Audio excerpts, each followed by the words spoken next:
dive for a moment, pick someone else up. Fabian Farbeck, Flyby Esports. It's the gold, black and grey car. That's the number 71 for Fabian. 7-1. He, at the moment, just getting up to pace, yet to put in a lap. And as I say that, no, still to come through the last part of the track. So it is Florian Baudin in the number 3. Michele Perella. Do you want to run down by a number order? No, I imagine the numbers in. So the, well done. The first, in car number 1, it's Florian Barres here with the Porsche. Then it's Tom Moreira with another Porsche in 2. In 3, it's Florian Baudin with a Porsche. And then it's the 6 car of Chris McDade, the 7 car of Lucas Secola, who's going to win. He's got the Maserati. Yes. Then the Aston Martin of Patrick Sudcat. Max Jarorig in the Audi. So they're right in the middle there. 7, 10 and 12 are your independents who've decided not to have a Porsche. The rest of the cars are all Porsches. It's the 22 of Sebastian Zajac, the 43 of Michele Pereira, Julien Kunz in the 53, Fabian Fabeck in the 71, and Maximilian Pral in the 95. We're not going to miss the number 2, courtesy of the fact that it's chrome purple with purple rims. I do like a colour matched rim on a race car. That looks like something. Tom Rayler. That looks like being wrapped by one of those supercar redesigner programs where they go, "Oh, I'm going to make I've got this lovely car. Well, but for this half-hour program, we're going to make it look awful." It's the Rovax Racing GT across the line in this community trophy and goes up to the pole provisionally with a 2:03.6. Down to the line, Chris McDade in the Rainbow Porsche, the team ACR. Those of you with us yesterday when we had the TCRs going around the full Nordschleife Grand Prix Strecker, and they were doing about 2:07s, weren't they?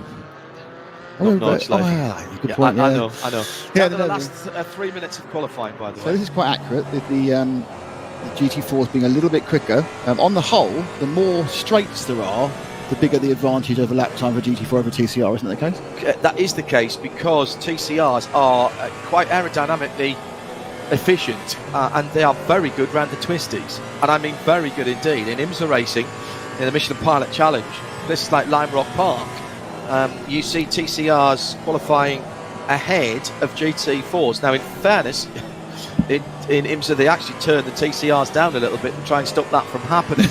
So they don't have the full 350 horsepower that the full house cars have in other championships. They're probably only running about 320 over there. That'll give you an idea how efficient and what a good racing car TCRs are.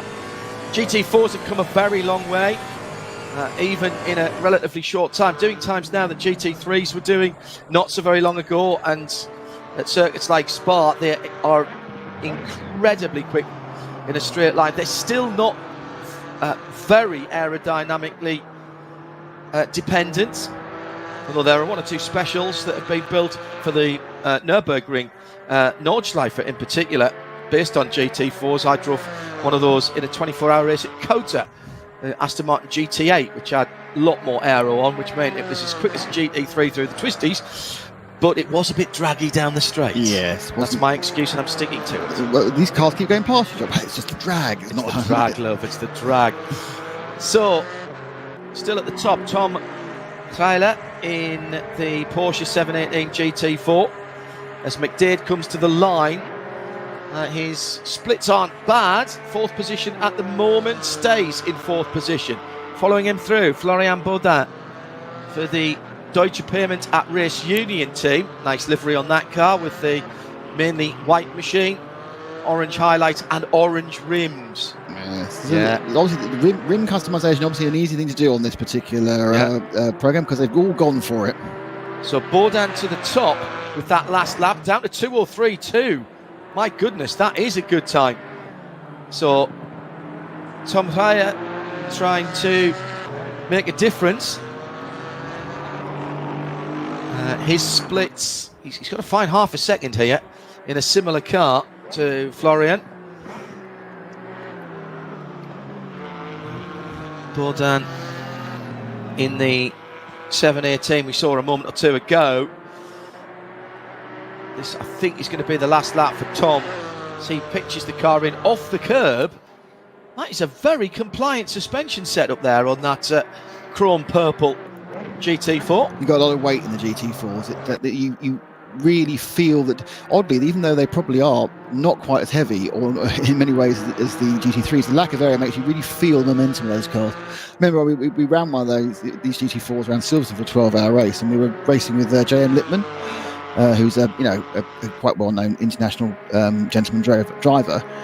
And I said, this thing feels heavy. And Joe was going to tell you how understeer he was. And he just had a test in a real one as the Maserati's just pulling off at the end of qualifying.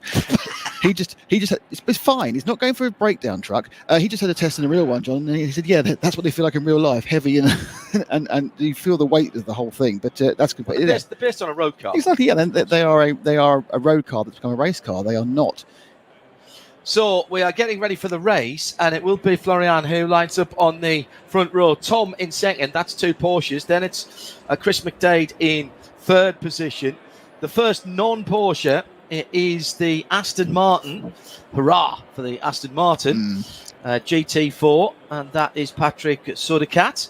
Patrick we've spoken about many times in the past. Then it's more Porsches all the way down to 9th position, and the Maserati Gran Turismo MC GT4. You're very excited about the new Maserati? Likely to be a GT3 car? I'd be even more excited if I could afford it. Are you excited about the race car coming back? Because your favourite race car is still the MC12. I know. I am quite excited about that, actually. I'm going to stop being cool about it and go, yeah, I'm quite excited, to be honest. How do you feel about Maserati potentially becoming an electric or a hybrid brand then, or does that not matter if it's done correctly? Everyone's going to become an electric or hybrid brand eventually. I think they've decided to differentiate themselves inside the Stellantis brand, and that's what they've gone for. I think possibly it's a little bit early, but 10 starters apparently. Yeah. Pirella just dropping onto the back of the grid in their Porsche. That's Michele. Pirella in the number 43. So 30 seconds to the start. The question is it going to be a clutch start or a rolling start? Most GT4 races are rolling, aren't they? Well, they aren't on a grid, in grid order, but they have lined up like that. So we'll take this from what we see. 10 seconds, stand by. You really need a virtual race 10 seconds to go. There's the engines. Oh. And we are rolling. Aston Martin didn't get away. This is a formation lap. Yeah. This is a formation lap, so they'll have to get back into line before they come back around next time. One of the differences between ACC, sort of course, competizione and iRacing is that your car doesn't quite exist during the warm-up laps. You can't have an accident on the warm-up lap. You see the car drove through it. It will affect you're a ghost car until you get going, and then you exist. Which kind of does avoid some of the really unnecessary contact incidents on the warm-up lap you have sometimes with iRacing rolling starts. Chris McDade there with the Union flag on the door of his Porsche. Oh, we have 12 starters now. That's all been sorted out. Yeah. They must have been just let out the pits. Yeah, that's the way it works. Aston is rolling as well. Hurrah. Yeah. So I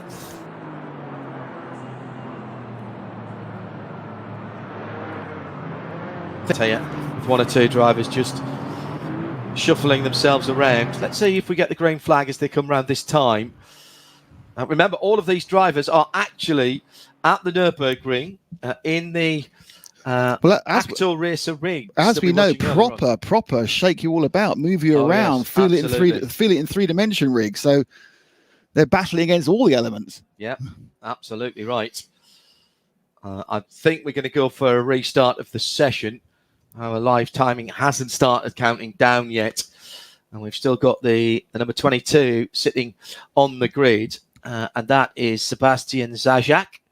So I think there was a couple of people late on parade there, which would be Rajak and the sole Audi in on the grid as well, which is the number 12, looking particularly stock at the moment. That number 12 Audi for Maxi Röhrig.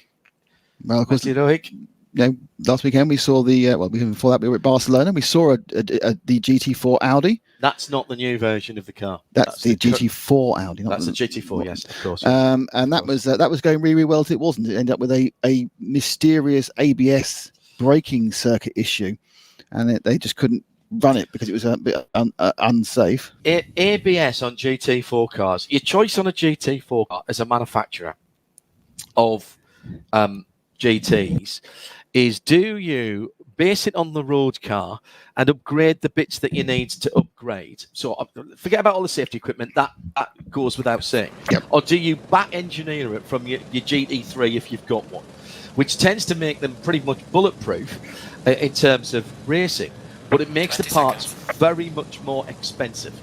So Audi have tended to go the former. So the GT4 car is a mildly modified road car, whereas AMG, for example, with the Mercedes, they've tended to go the other way. So it's basically a downgraded, less bewinged GT3, which makes things like the corners, the suspension and stuff like that actually quite expensive if you break them. But they are race items.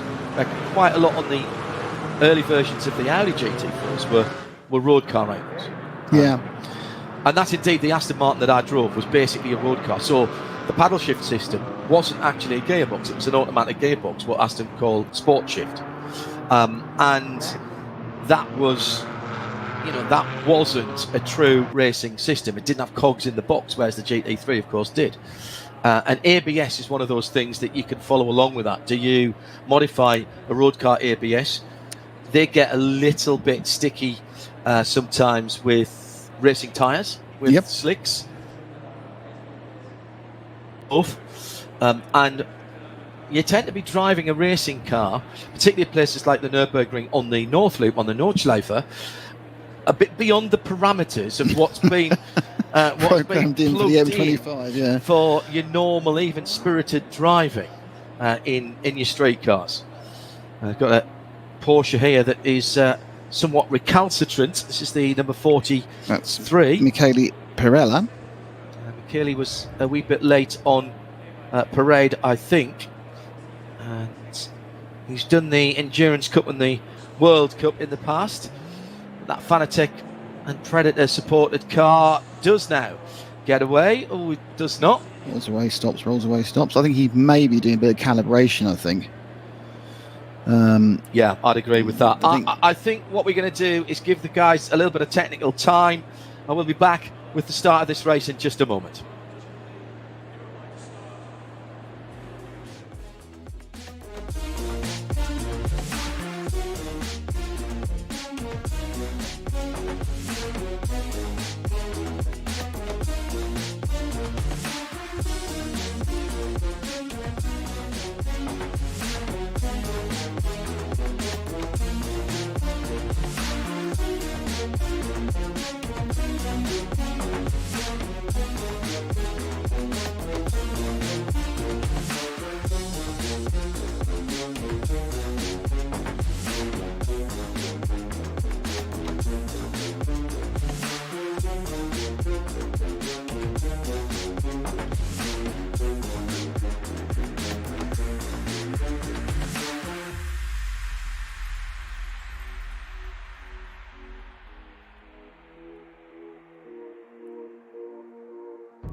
everybody wondered and frowned.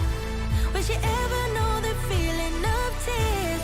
All she said to them was live your life just like you're young again. No, don't you cry, just get back up again. 'Cause if you wanna laugh, then live it better. If you want love, then stay together. If you wanna smile, then be forever young again. Young again.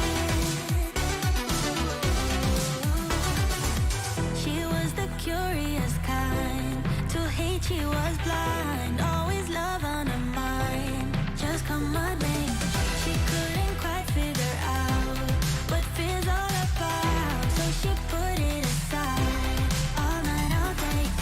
And everybody talked about her.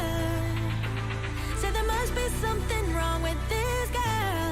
All she said to them was live your life just like you're young again. No, don't you cry, just get back up again. 'Cause if you wanna laugh, then live it better. If you want love, then stay together. If you wanna smile, then be forever young again.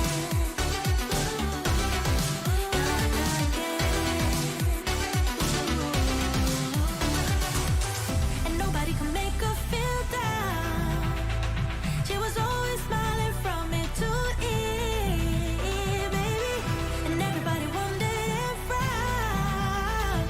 Will she ever know the feeling of tears? All she said to them was live your life just like you're young again. No, don't you cry, just get back up again. 'Cause if you wanna laugh, then live it better. If you want love, then stay together. If you wanna smile, then be forever young again.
Wanna be the person that you call up when you're down. Wanna be the first who knows all of your deepest secrets. Can I be the one who wakes you up before you missed your ride? 'Cause I wanna be close to you, and I wanna show you something new. You gotta know, every day I got your back, yeah, you can count on me for that. So put your hand in mine, I will be there every day. When you're sick of the climb, I will make sure it's okay. I know you didn't ask for any of this, but we reach for the sky. That's with flying colors now.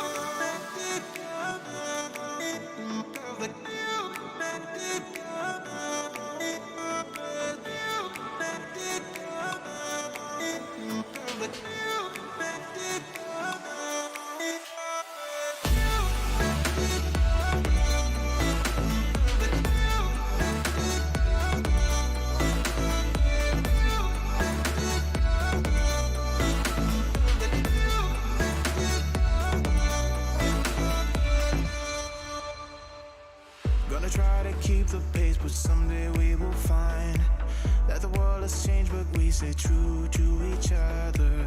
I will always be there for you whenever you need my help. I'm taking my time to be your rock. I don't ever wanna be apart. You gotta know, every day I got your back, yeah, you can count on me for that.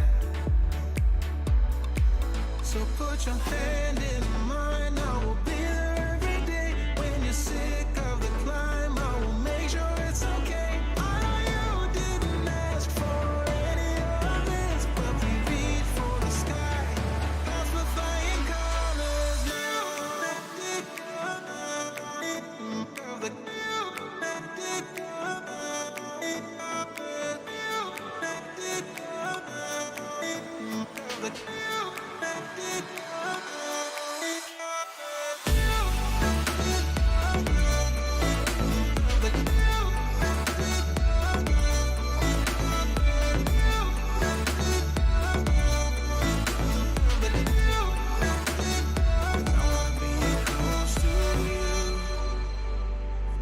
Show you something new. You gotta know, every day I got your back. Yeah, you can count on me. Yeah. So put your hand in mine, I will be there every day. When you're sick of the climb, I will make sure it's okay. I know you didn't ask for any of this, but we reach for the sky. That's with flying colors now.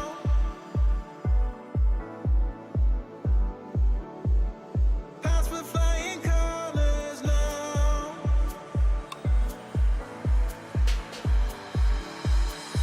I wanna be close to you. I'm gonna show you something new. I wanna be close to you. I'm gonna show you something new. Taking my time to be your rock. Don't ever wanna be apart. You gotta know.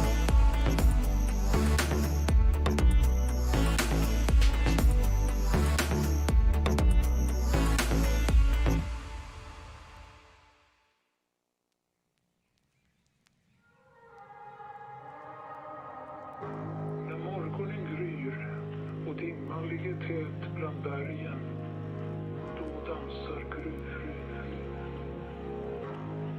Osynlig för blotta ögat, men med påtaglig närvaro, dansar gruvfrun. När natthimlen glittrar och de djupa skogarna tystnat, då dansar gruvfrun.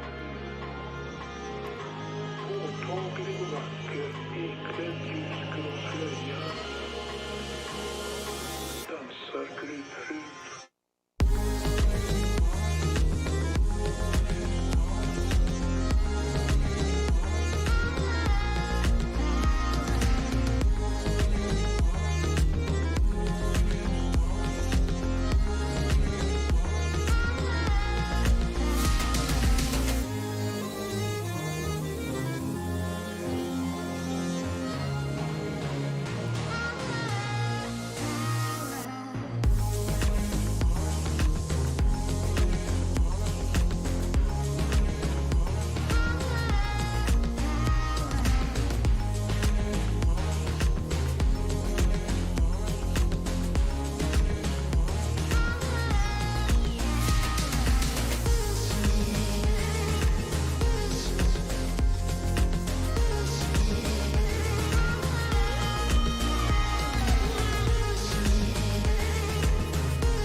dansar gruvfrun.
Hey guys, hello everyone and welcome back to day 2 of the ADAC SimRacing Expo 2021. My name is Melly and yes, we have a lot of things to do actually. There are a lot of to-do boxes to check on our agenda today, and one of the most anticipated slots of today, at least from my side, I love prize giving, you know, you have to know about me, is the Simi Awards, especially for the Expo here at the Nürburgring, which I'm really excited about. So, I mean, you're seeing the trophies right behind. I can actually show you one of those beautiful trophies that we're going to hand over in 4 different categories, 5 in total actually, but the 5th category can be chosen when the weekend is over.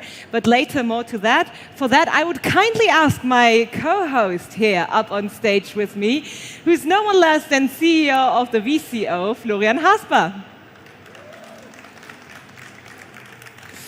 Florian, it is already time to hand over our Simi Awards. We have spoken about it in your stage time, during the VCO stage time, and now it's time. How excited are you? Oh, well, I'm excited. I also like prize givings, especially if it's our own prizes that we give away. And yeah, it's something new. I mean, normally we honor the fastest drivers only, or the best teams of the year and so on, or the best photography or video content. But now it's really Expo related, I would say, the best hardware announcement, the best booth design and concept and so on. So yeah, I'm looking forward to it. I'm excited to find out who the winners are. I mean, we're broadcasting throughout the day, so our stream is running, and there might be some new viewers with us on stream, by the way. Hi, and thank you for joining us. Maybe you could just quickly wrap up what the Simi Awards actually are. Yeah, I mean, the Simi Awards, we talked about this earlier. We are very close to the community, and we want to give something back to the community with VCO. And so the Simi Awards are the big symbol for that. So we created them last year, and we asked the community to nominate their heroes in 11 categories it was. And so we had a nomination phase and then the voting phase. And we knew in the end the winners, and it was on the, I think it's called Boxing Day in English, the second day of Christmas festivities, that we did the award ceremony. And it was a big success for us, because I think everyone who got a Simi was happy about it, and it meant something to him or her. And yeah, we continue with this project for this year. So the nomination phase this year will start in November, 1st November, then 2 weeks nomination, and then the elections or the voting. Exactly, because it is really important to point out that this is not the whole proper Simi Awards. This is the Simi Awards ADAC SimRacing Expo 21 edition, pretty much. So we have 5 categories. We've already talked about it a little. So we have 4 that we're giving out now, because the 5th category is the best driver. Exactly. And so we need races first, yeah? Exactly. So first of all that, and tomorrow is also a day of the SimRacing Expo, so we have to wait for that as well. So, but we have the honor of honoring at least 4 of the 5 categories now today here on the stage at the ADAC SimRacing Expo. And I'm really excited about that. So we have, as already said, 5 categories in total, and 4 of them which we're giving out now, to repeat myself once again. And the first category would be the best team box design. So we have our paddock here, we have our pit boxes. It's amazing. I mean, you know, I come from real motor racing, so I know garages and all that. So for the first time, it feels like that. You know, I also said that I'm connected to BS competition, so we put a lot of effort into this thing. So I know how hard it is to build a proper box design and so on. And yeah, I just love it to pass by there, see the drivers there, and all the team items. So it's a good stuff. So I would say, let's talk about the categories first. Or do we want to hand out the prize already? Flo, it's your Simi Award, so let's do it. Let's do it straight away. You mentioned the team box, so we start with them. Huh? All right, then I'd say, please put your hands together for a winner of the category Best Team Box Design BS Plus Competition.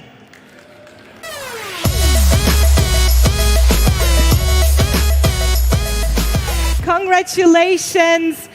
And this is your Simi Award. Florian, we'll hand it over. It feels a bit awkward, to be honest, but I didn't decide this, so Congratulations. Yeah, thank you very much. What a great result. What a great prize. Our first Simi Award being handed over, and I must say I voted for you, but as my followers and people that know me know, I'm a very, very equine enthusiastic person. I have horses. So the zebra, I loved your display, I loved your box. I voted for you. Wow, that's nice to hear. Yeah, the zebra friends are getting more and more, and yeah, I really like our booth as well as of course the others. I think we are moving to the next level here in terms of how we present ourselves. Yeah. It is amazing, isn't it? But well, thank you so much for your amazing booth design, and congratulations once again for your Simi Award. Thank you. Florian, that was our first award. That means 3 more to come for now. So the second category will be Best New Hardware Announcement. And we had quite a few here at the Expo, I must say. But we've all seen the videos. We've all seen what that manufacturer has actually shown us in their digital showcase. And therefore, this Simi Award goes to Next Level Racing.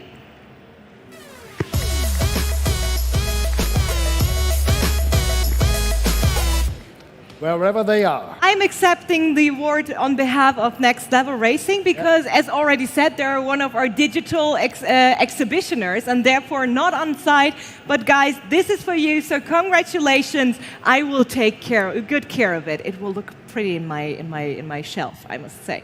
But no, let's put it here for just a second because we're not done just yet. The next category will be the best booth activation. So it is. The Simi for that. Exactly. And do you want to announce the winner of this one? The best boost activation, it's D-Box. Congratulations to D-Box for the best booth activation.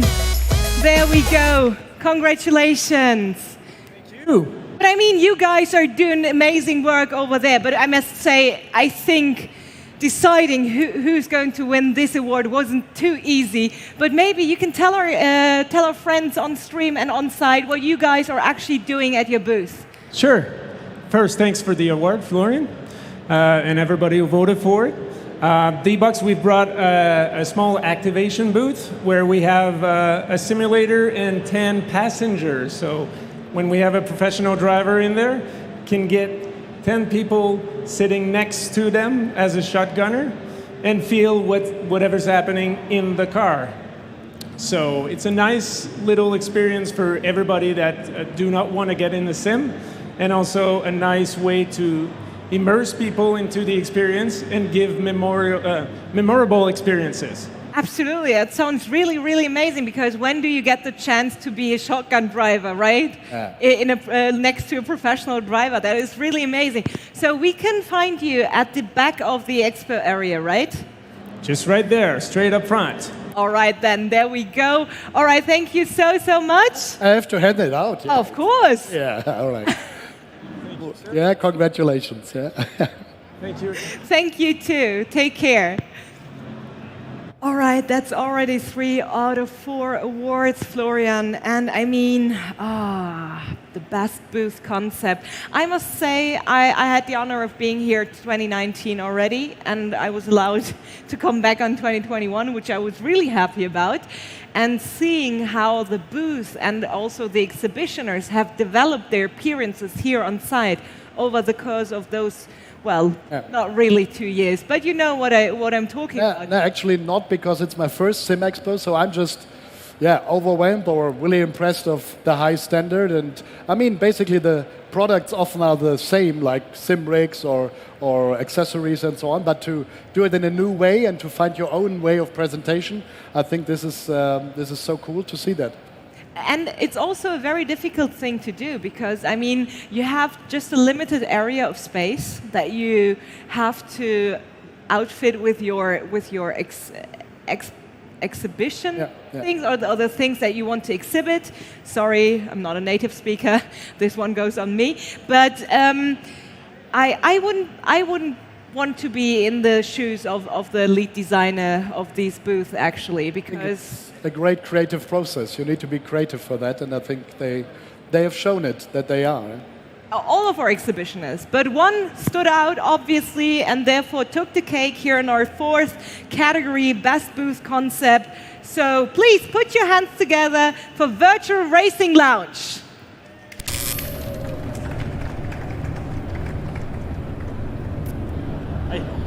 Congratulations. Congratulations, congratulations. Will we hand over the trophy first, I would say? Of course. Yeah, you take it. Yeah, congrats. Yeah. I mean, it's really, really cozy at your place. I walked by a few times and it was always jam-packed, which is always nice to see. So you're doing a few things right, obviously, now having the Simi Award for the Best Booth Concept. Yeah, at first, thanks for the award, you two. Yeah, we wanted to do something new this year. As we are a lounge and a shop, we thought we bring the whole shop and the lounge to the Expo so people can get together, connect with each other, try simulators, try hardware, and also take it with home. So yeah, and we're really honored to get this award. Thanks a lot. I mean, it could be seen as a motivation for next year, right? Because we now expect more from you guys. Wow, that's a tough one. We'll do our very best. I mean, you're doing a good thing now. If you want to find via VRL, you are located in the right end of the Expo, right? Or am I right next to D-Box. Exactly. When you walk in and just walk down the path, you will more or less just walk through towards your booth, correct? Exactly. I mean, you will see the three colors. They're standing out a little bit from all the others. So yeah, feel free to visit us. But that sounds really good. How are you enjoying the SimRacing Expo so far? That I haven't asked yet. I mean, as we hadn't had the chance last year to come, we're really happy that it actually happened and that there are so many people here. And we love to get in touch with all our friends, all the teams, all our friends from Huizinkweld, from all the other manufacturers. So we're really happy to be here again, and hopefully never stops. And we're really happy having you. So thank you so much for being here with your amazing booth, and congratulations once again. Thank you. Thanks. All right, then, Florian, that was our 4 categories out of 5. The 5th one obviously being handed out at the end of the SimRacing Expo for the best driver at the Expo. I think it's a very big honor if you become voted the best driver, because doing it on site in an offline event, I think this is something with an extra challenge than just doing it from your home rig at home. So I'm really excited to see who this will be. And I'm also really happy that it means actually something to the people that receive these awards, because this gives us the, I would say, motivation to keep going with the Simi Awards. That sounds really lovely. Florian, thank you so much for helping me out here on stage for the Simi Awards. And you guys will be back after a very short break with our next stage time with Fanatec. So please don't run away too far, because that's going to be really interesting. So see you there.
Virtual.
She was in love with a boy, in love with a girl, so in love with the world, so beautiful.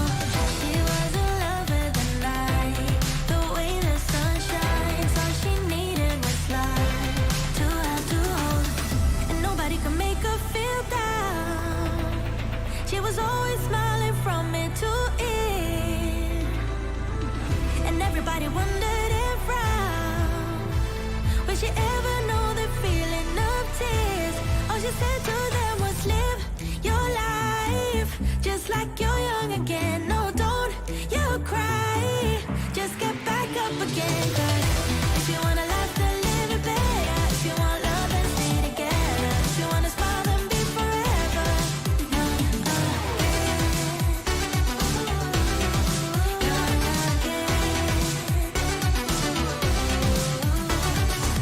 She was the curious kind, to hate she was blind, always love on her mind, just come what may.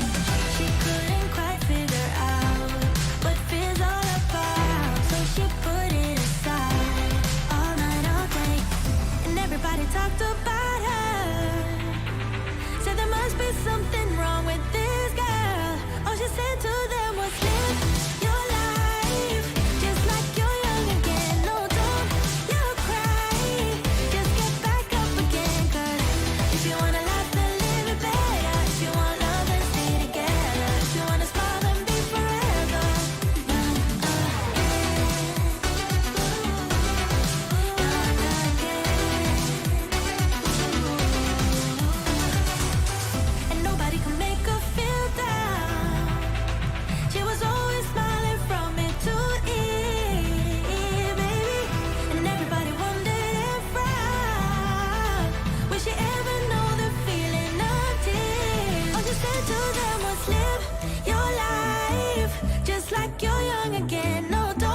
Wanna be the person that you call up when you're down.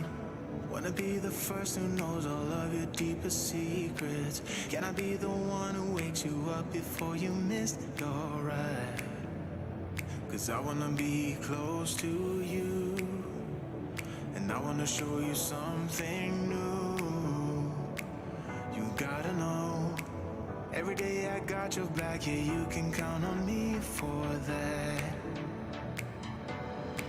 So put your hand in mine, I will be there every day. When you're sick of the climb, I will make sure it's okay. I know you didn't ask for any of this, but we reach for the sky. Cause we're flying colors now.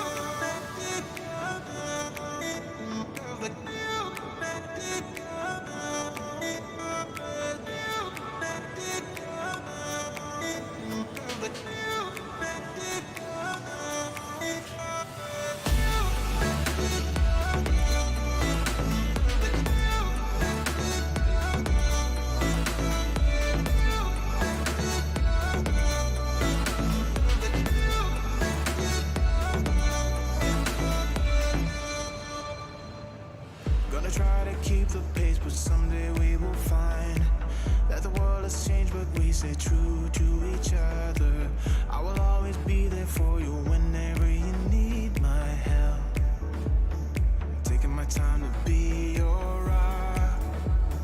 I don't ever wanna be apart. You gotta know, every day I got your back, yeah, you can count on me for that.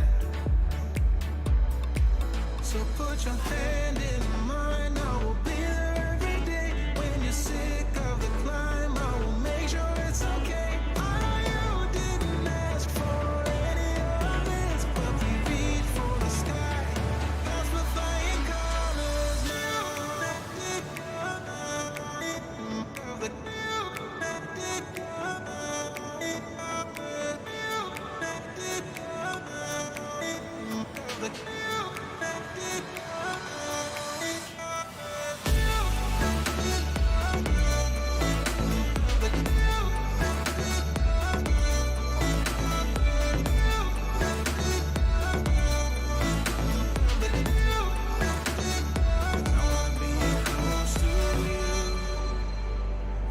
Show you something new. You gotta know, every day I got your back. Yeah, you can count on me. Yeah. So put your hand in mine, I will be there every day. When you're sick of the climb, I will make sure it's okay. I know you didn't ask for any of this, but we reach for the sky. Cause we're flying colors now.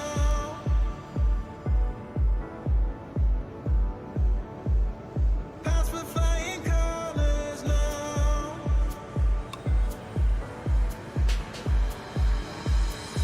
I wanna be close to you.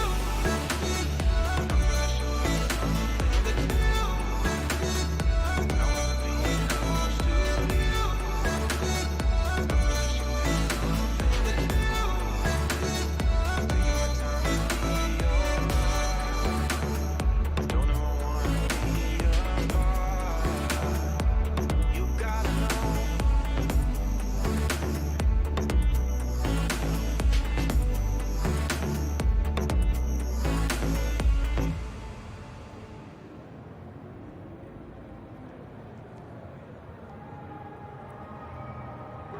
När morgonen gryr och dimman ligger tät bland bergen, då dansar gruvfriden.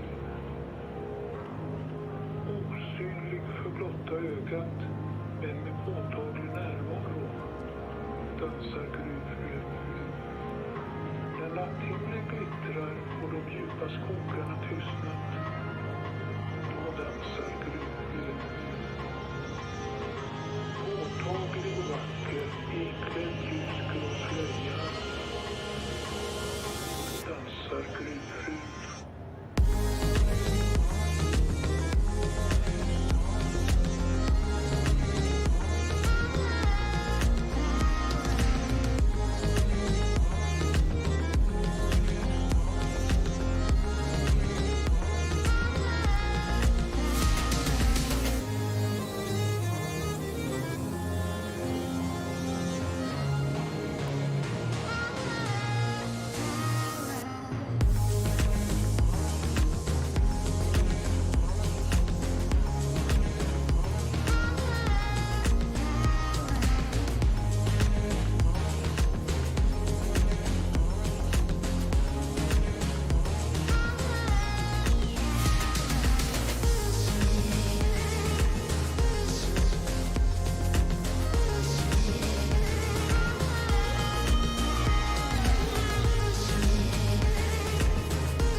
She was in love with a boy, in love with a girl, so in love with the world, so beautiful.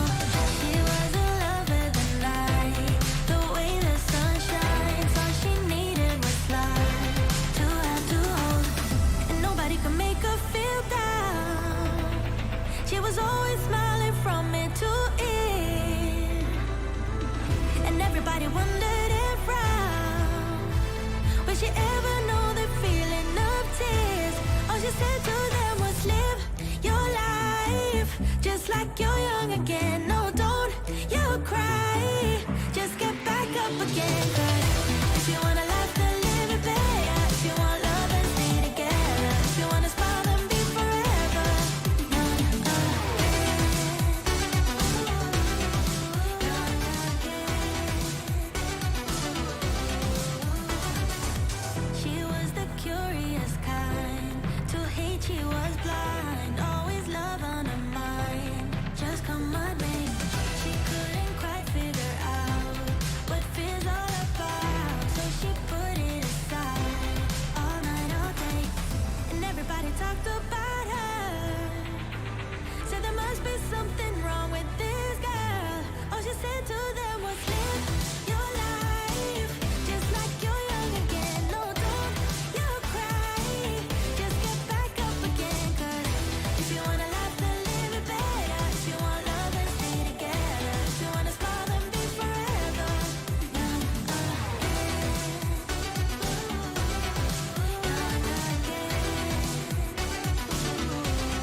Wanna be the person that you call up when you're down.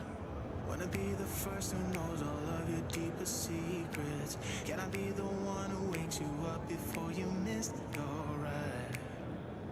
'Cause I wanna be close to you, and I wanna show you something new. You gotta know, every day I got your back, yeah, you can count on me for that.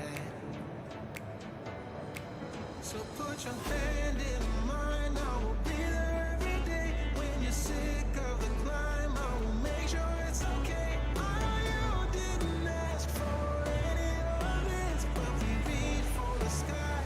That's what flying colors now.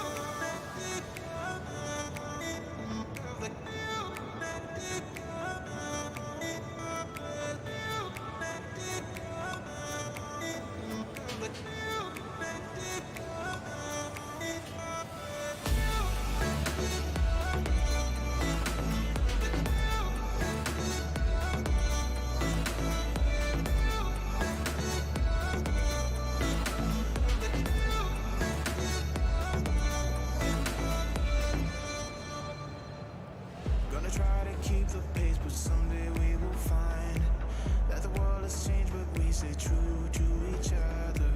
I will always be there for you whenever you need my help. Taking my time to be your rock. I don't ever wanna be apart. You gotta know, every day I got your back, yeah, you can count on me for that. So put your hand in mine, I will be there every day. When you're sick of the climb, I will make sure it's okay. I know you didn't ask for any of this, but we reach for the sky. That's what flying colors now.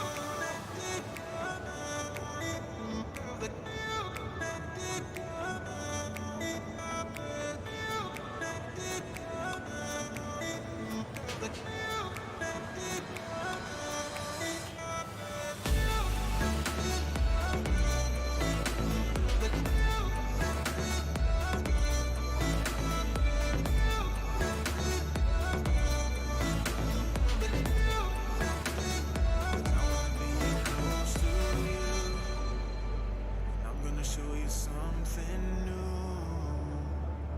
You gotta know, every day I got your back. Yeah, you can count on me.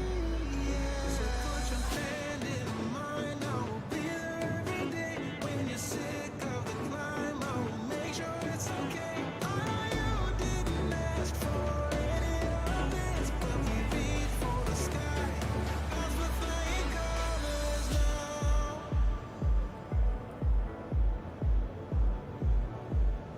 That's what flying colors now.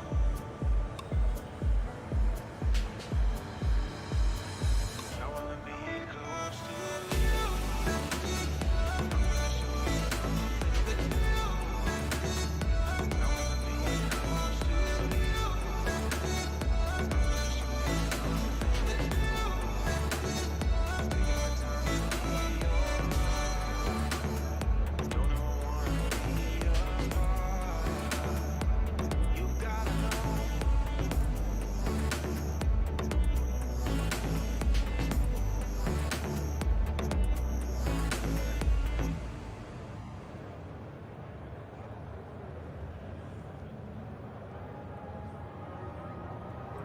En morgon gryr och dimman ligger tät bland bergen. Då dansar gryfriden. Osynlig för blotta ögat, men med påtaglig närvaro dansar gryfriden. När natthimlen glittrar och de djupa skogarna tystnat, då dansar gryfriden. Påtaglig och vacker, iklädd ljusgrå slöja, dansar gryfriden.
gruvfyr.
Hello guys, and welcome back to the second day of the ADAC SimRacing Expo 2021. My name is Melly, and yes, we had quite a tech break. Sorry for that. We had some issues that we had to resolve, but now everything is pretty much sorted out, and I have rather the highlight for you guys, because as you can see, I'm already seated.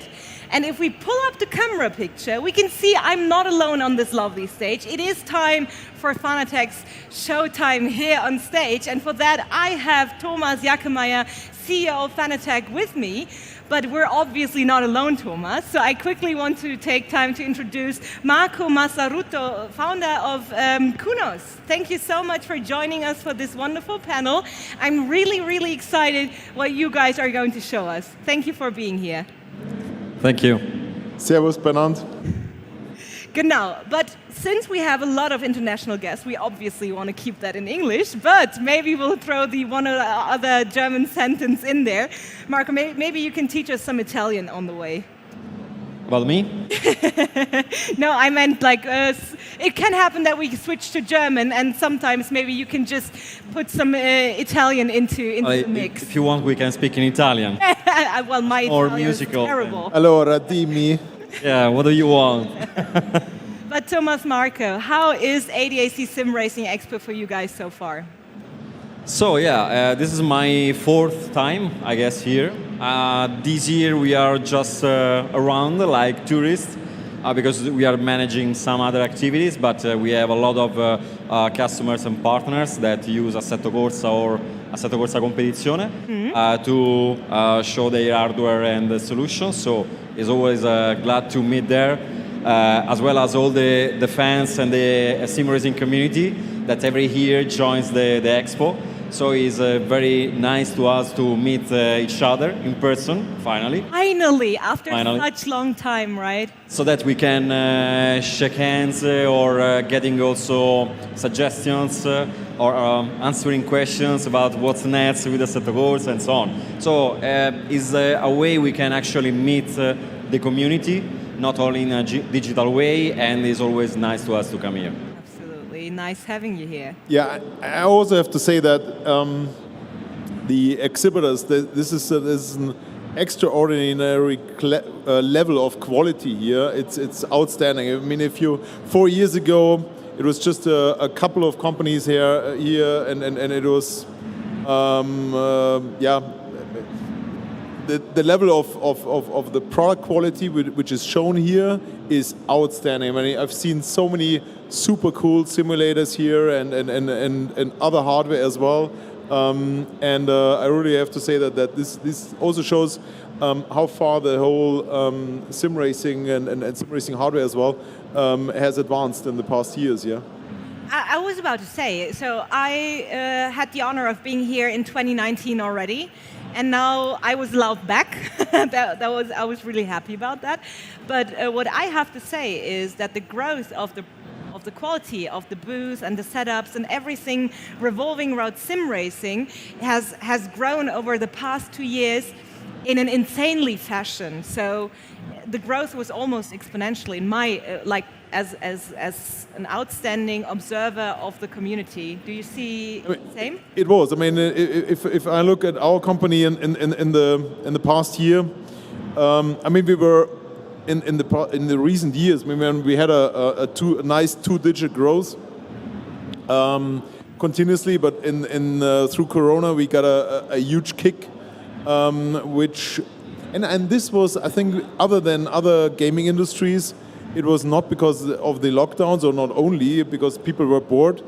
It was mainly because a lot of racing series like Formula One, IndyCar, NASCAR, WRC, etc., they made sim racing much more popular because they replaced the real races against the virtual ones, and that gave us a huge additional exposure to millions of people who never heard about sim racing. And I thought, oh wow, that's cool. I mean, I could do that. And then I think so. And we still feel that actually this boost is still alive. So it's not that with other games or in the other industry. After the lockdowns were over, I mean, there was a drop, at least on my side, and I'm probably I speak for a lot of companies here. We still that the sim racing boost is continuing, which is fantastic. I think this also shows that we are just at the beginning of something, and not, or maybe in the middle now, but not. In the middle of the beginning, yes. Exactly. It actually feels like it because, as you said, Thomas, sim racing got pushed onto so many agendas that have never been in touch before with that certain topic, and as you said, it's so nice to see that you can just get involved and be a part of this community and do what you love also in a digital realm. So I agree with you there, absolutely. So, I mean, but in the future, we're still on an uprise. What do you think will come next? Like, if we have, as the three of us, sitting here together without any audience listening, so what could be something that could be good for the sim racing industry in the next time? Well, I mean, that's just in general. In general, I mean, my vision is that sim racing and real motorsport is merging together. I mean, I think this is our mission, and sim racing is in other than other esports like FIFA or something. We have one big difference, that if you're good in the virtual reality, then you're much better in the real world as well. So it helps the real drivers. This sets us apart from every other gaming category, and I think we are now pushing the limits further and trying to really merge become a motorsport company as well, and also make sim racing real, more motorsport, and merge that together, because I think that's the next change. And if you see that all the young drivers, the most successful ones, especially in Formula One, they have all sim racing backgrounds. If you see good sim races pop up in the real racing world series all over, and this is really a breakthrough in history, because so far motorsport, this is a money game, right? I mean, basically it takes a lot of money to drive a race car. So far. So first of all, you need to have a lot of money, and then second, we see, okay, this is a guy with money and skills, or a guy with money and without skills. But people which only have skills had a very small chance in the past. But now I think this is really the big change, is now that with all these sim racing series, and also the teams, the manufacturers, they understood that, oh wow, okay, among the sim races we can recruit our real race drivers, and I think this is really a big change in motorsport as well, because you can choose among a pool of millions of talents to pick exactly the right one, and not just among a few sons of millionaires. Yeah. I was about to say, like, the entry barrier in motorsports in general is really, really high. There are some other disciplines in sports, like equestrianism, that have the same entry-level barrier when it comes to the material, of course, the sports partner in that case.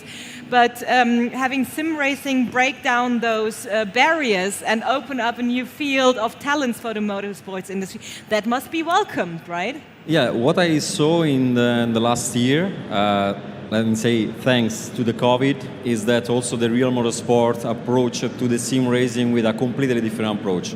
Because sometimes they have been forced to join sim racing because the official championships, like the Formula One, the SRO GT Challenge, and so on. But eventually, they understood that there was not just, let me say, a PlayStation game or something like that. It's not just video gaming. It's something that is much more serious. This is something that the sim racing community already knows since ages. Yes. But eventually, also the motorsport world understood and recognized the additional value that they can find in sim racing, in terms of both in terms of hardware and software, because they can have a very great training for their drivers. They can train also their reflections, their muscle. Yeah. In terms of memory muscle and so on. Exactly. And they saw that they can achieve better results also on the real track if they get some training. Also, we have seen in the last, I think, 4 to 5 years that the best sim racers in the world can be real drivers that could be as much as good as the professional drivers. And many of them, they are starting to have a career that yesterday was something that was coming from the go-karting. And today the go-karting went so crazily expensive and even boring from some point of view. Many new talent are getting some visibility and the chance to get into the real motorsport thanks to the sim racing. So what I'm seeing also this year is that a lot of motorsport teams are walking around the Expo in order to check about the latest news in terms of hardware and software, because they know this time that is a game changer. What we saw in 2018, when we were already unveiled Assetto Corsa Competizione, that is the official video game of the GT series, was not so easy to invite the real drivers on stage, having a virtual race between each other and so on, because they have a lot of commitments, they are very busy and so on. Now, 2 years later, they are in the first line when we have this kind of competitions because they understand the additional value about it. Another thing that I saw is that it's not anymore a matter of evolution of the software or the hardware, but also the sim racing community has evolved a lot as well. They have much more know-how and knowledge. Thanks to the hardware and the software, they can have the feeling that they are getting closer even more to the real motorsport. So that we see that the level of the competitions, not only with our software, but with any of the games you can find here, games or simulations you can find here, is quite high. So we are very glad to see it, because actually our work is driven both by passion. And when we can see that some people can enjoy what we can achieve and give to them, to us, is the best dream we can have. I can imagine that this is a really rewarding feeling, right? Like, yeah. I can totally see that. But Thomas, tell us a bit about the Fanatec GT World Challenge. Powered by AWS. I mean, that's basically what we're here for, and I kind of want to dive into the topics that we need to touch in the next 30 minutes. So the Fanatec GT World Challenge is that was a huge opportunity. I mean, I was always a big GT3 fan. GT3 cars are so cool. I think this is the old DTM with the Mercedes 190, etc. This was a cool series, but the real successor for me were now the GT3 cars and not the DTM we had in the past, and then I heard from this opportunity that Blancpain is leaving as a sponsor, and I was with my colleagues. They said, okay, well, why don't you ask if? Yeah, I mean, just ask, right? I mean, why not? I mean, they only can say no, right? And it's okay, becoming the title sponsor of the biggest, one of the most important racing series in the world is already exciting, but it was obviously not enough. So I said, okay, we met with Stéphane Rattel, the owner of SRO, a very innovative guy, pushing the boundaries. I mean, he was, for example, introducing BOP. Some people hate it, but I think it's great because it allows to keep the cars close to each other.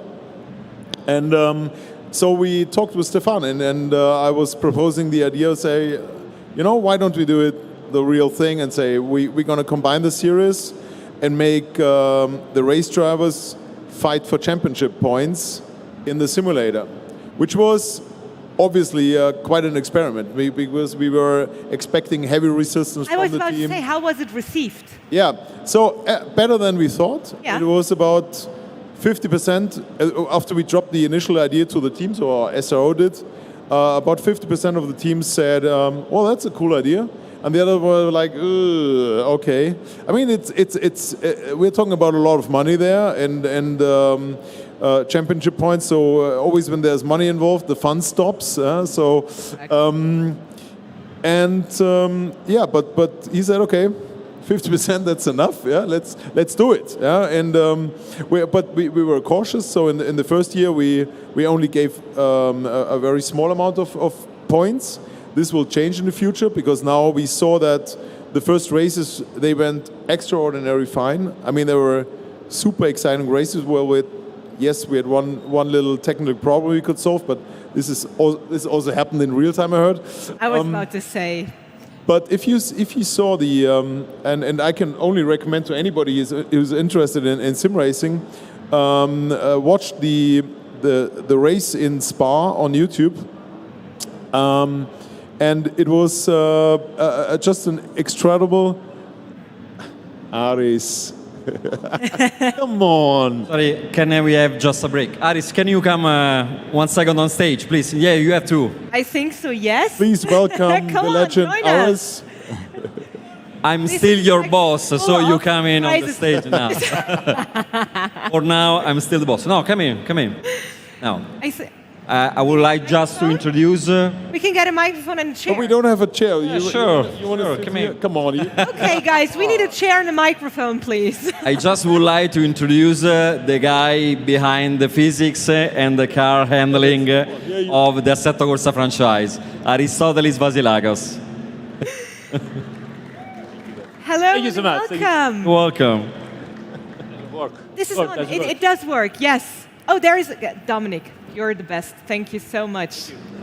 All right, there you go. Hello. Yeah, welcome. Thank you. And the chair is also on the way. So our guys are really, really quick. That's amazing. So welcome on the panel. I didn't catch your name. I'm sorry. Aristotelis, but it's easier to call me Aris. Aris, it's really nice meeting you. And I mean, you're responsible for the physics.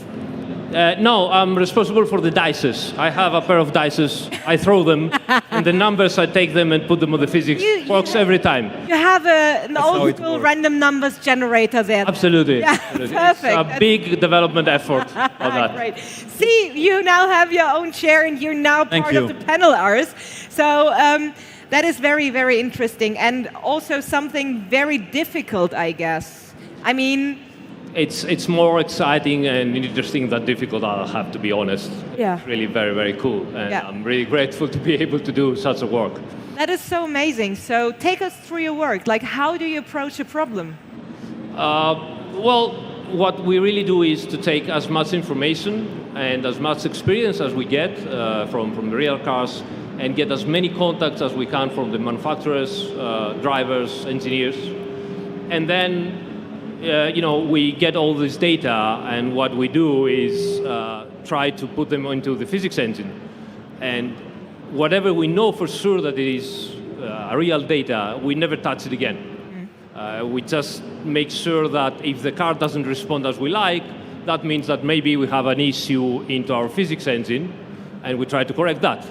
Or for all the data that we don't have, because there are always some data that either the manufacturer doesn't want to share, or they don't even know what the data is. This is where we're going to play a little bit and try to find out why the car doesn't respond as properly as we want. Okay, that is really, really interesting. And I think sometimes a bit like looking for the pin in a bale of hay. Absolutely. Yeah, that is so interesting. But we were actually, before you joined us, Aris, we were actually talking about the Fanatec GT World Challenge. And you told us a bit about it, and I want to know from you, do you think that the Fanatec GT World Challenge could be a stepping stone for more racing disciplines to join? Oh, I'm absolutely convinced that we're going to see a much more racing series in the future. Having this sort of format, if they're fighting for championship points, maybe they're also fighting for starting grid positions in the simulator, etc. I mean, this experiment went extremely well. Like I said, I mean, we had very intense races, but also good driving, fair driving. It's totally different from what we saw with the Formula One virtual Grand Prix, where it was more like fun stuff, and they let the real drivers drive with all the assists on and all the crap. But so that was real motorsport. They took it serious. I mean, if you see them, we in the Fanatec arena at the races, they come with all the race engineers. They prepare the sims, etc. The race drivers take it super serious. After 1 hour, they totally sweat. That was good motorsport. That was really good motorsport. And so.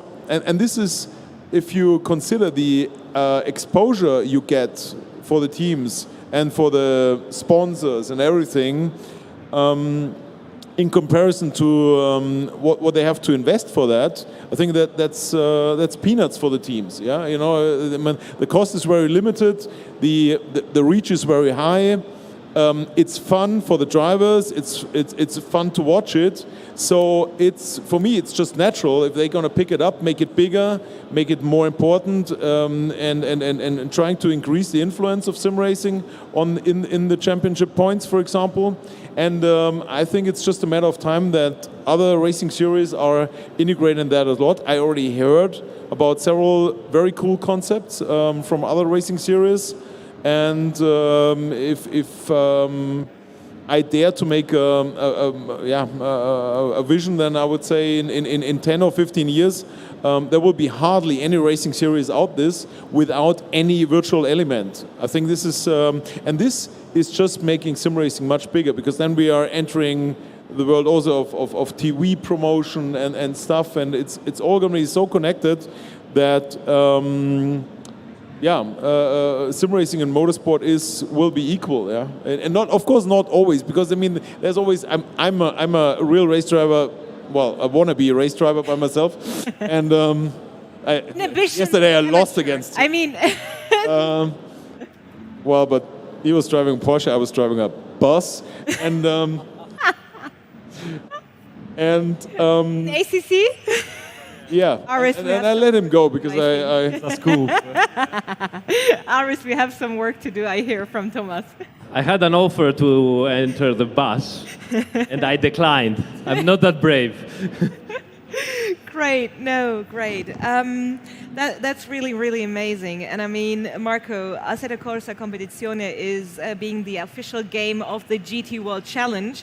Yeah. And it means that it's also part in how the real racing series works, with points being handed out for the sim racing part, obviously. Do you take this into account when working on your game? Has it changed how you're looking on your game now? Or like the ways how you develop? Yeah, we saw a real change when we have been at the Poricard Winter Test in 2018, because then SRO introduced us in the winter briefing to all the teams and the drivers. So then we announced that we were producing an official racing simulation about the GT World Challenge. And eventually we saw that the race engineers, the drivers, after the briefing, they came to us, giving us their business card, whatever you need, just knock our door and so on, because they already knew about Assetto Corsa, and some of them, they were already using it for also to making and working on car setup or training with their drivers and so on. So having their specific car and specific drivers into a video game that is not just a simulation but also a very powerful media meant a lot to them. And many of the others, they want to use it to train the gentleman drivers, also the professional drivers, in order to make them faster.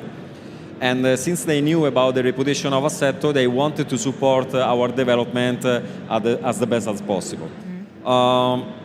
By then, we started this cooperation with the drivers. We were not new to that, because for 9 years, we had our first studio inside the racetrack of Vallelunga near Rome. So we had, I would say, a daily relationship with the team engineers, drivers, and so on. But when you create something that is an official video game or an official competition, something's changed. It has been a game changer.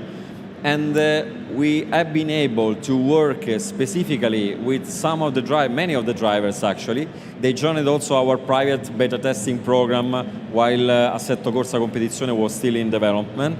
And they have been able to give us all the suggestions we need in order to improve the software, in order to let them to use it even in a more effective way. Not just for the physics, for example, but also for the sounds. Because sounds, in terms of sound, tires, or engine squeeze and so on, is very important to let them understand what the car is doing. Because even if they use a motion simulator or a static simulator, they have far less information than the real car.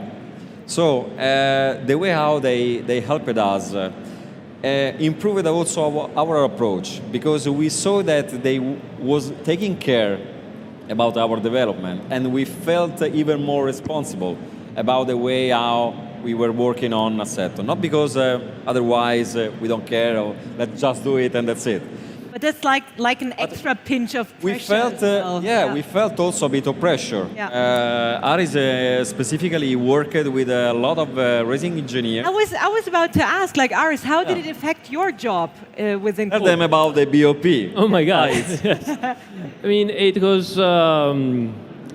We sure are in a complete different era of sim racing. I think there are happening now things between the real driving, real drivers, and the sim racers and the development teams that never happened before.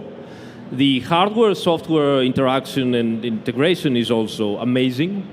And because of all of that, we now got the new generation of drivers that they are really looking at the sim racing titles as proper way to train, to learn new things, to try different things.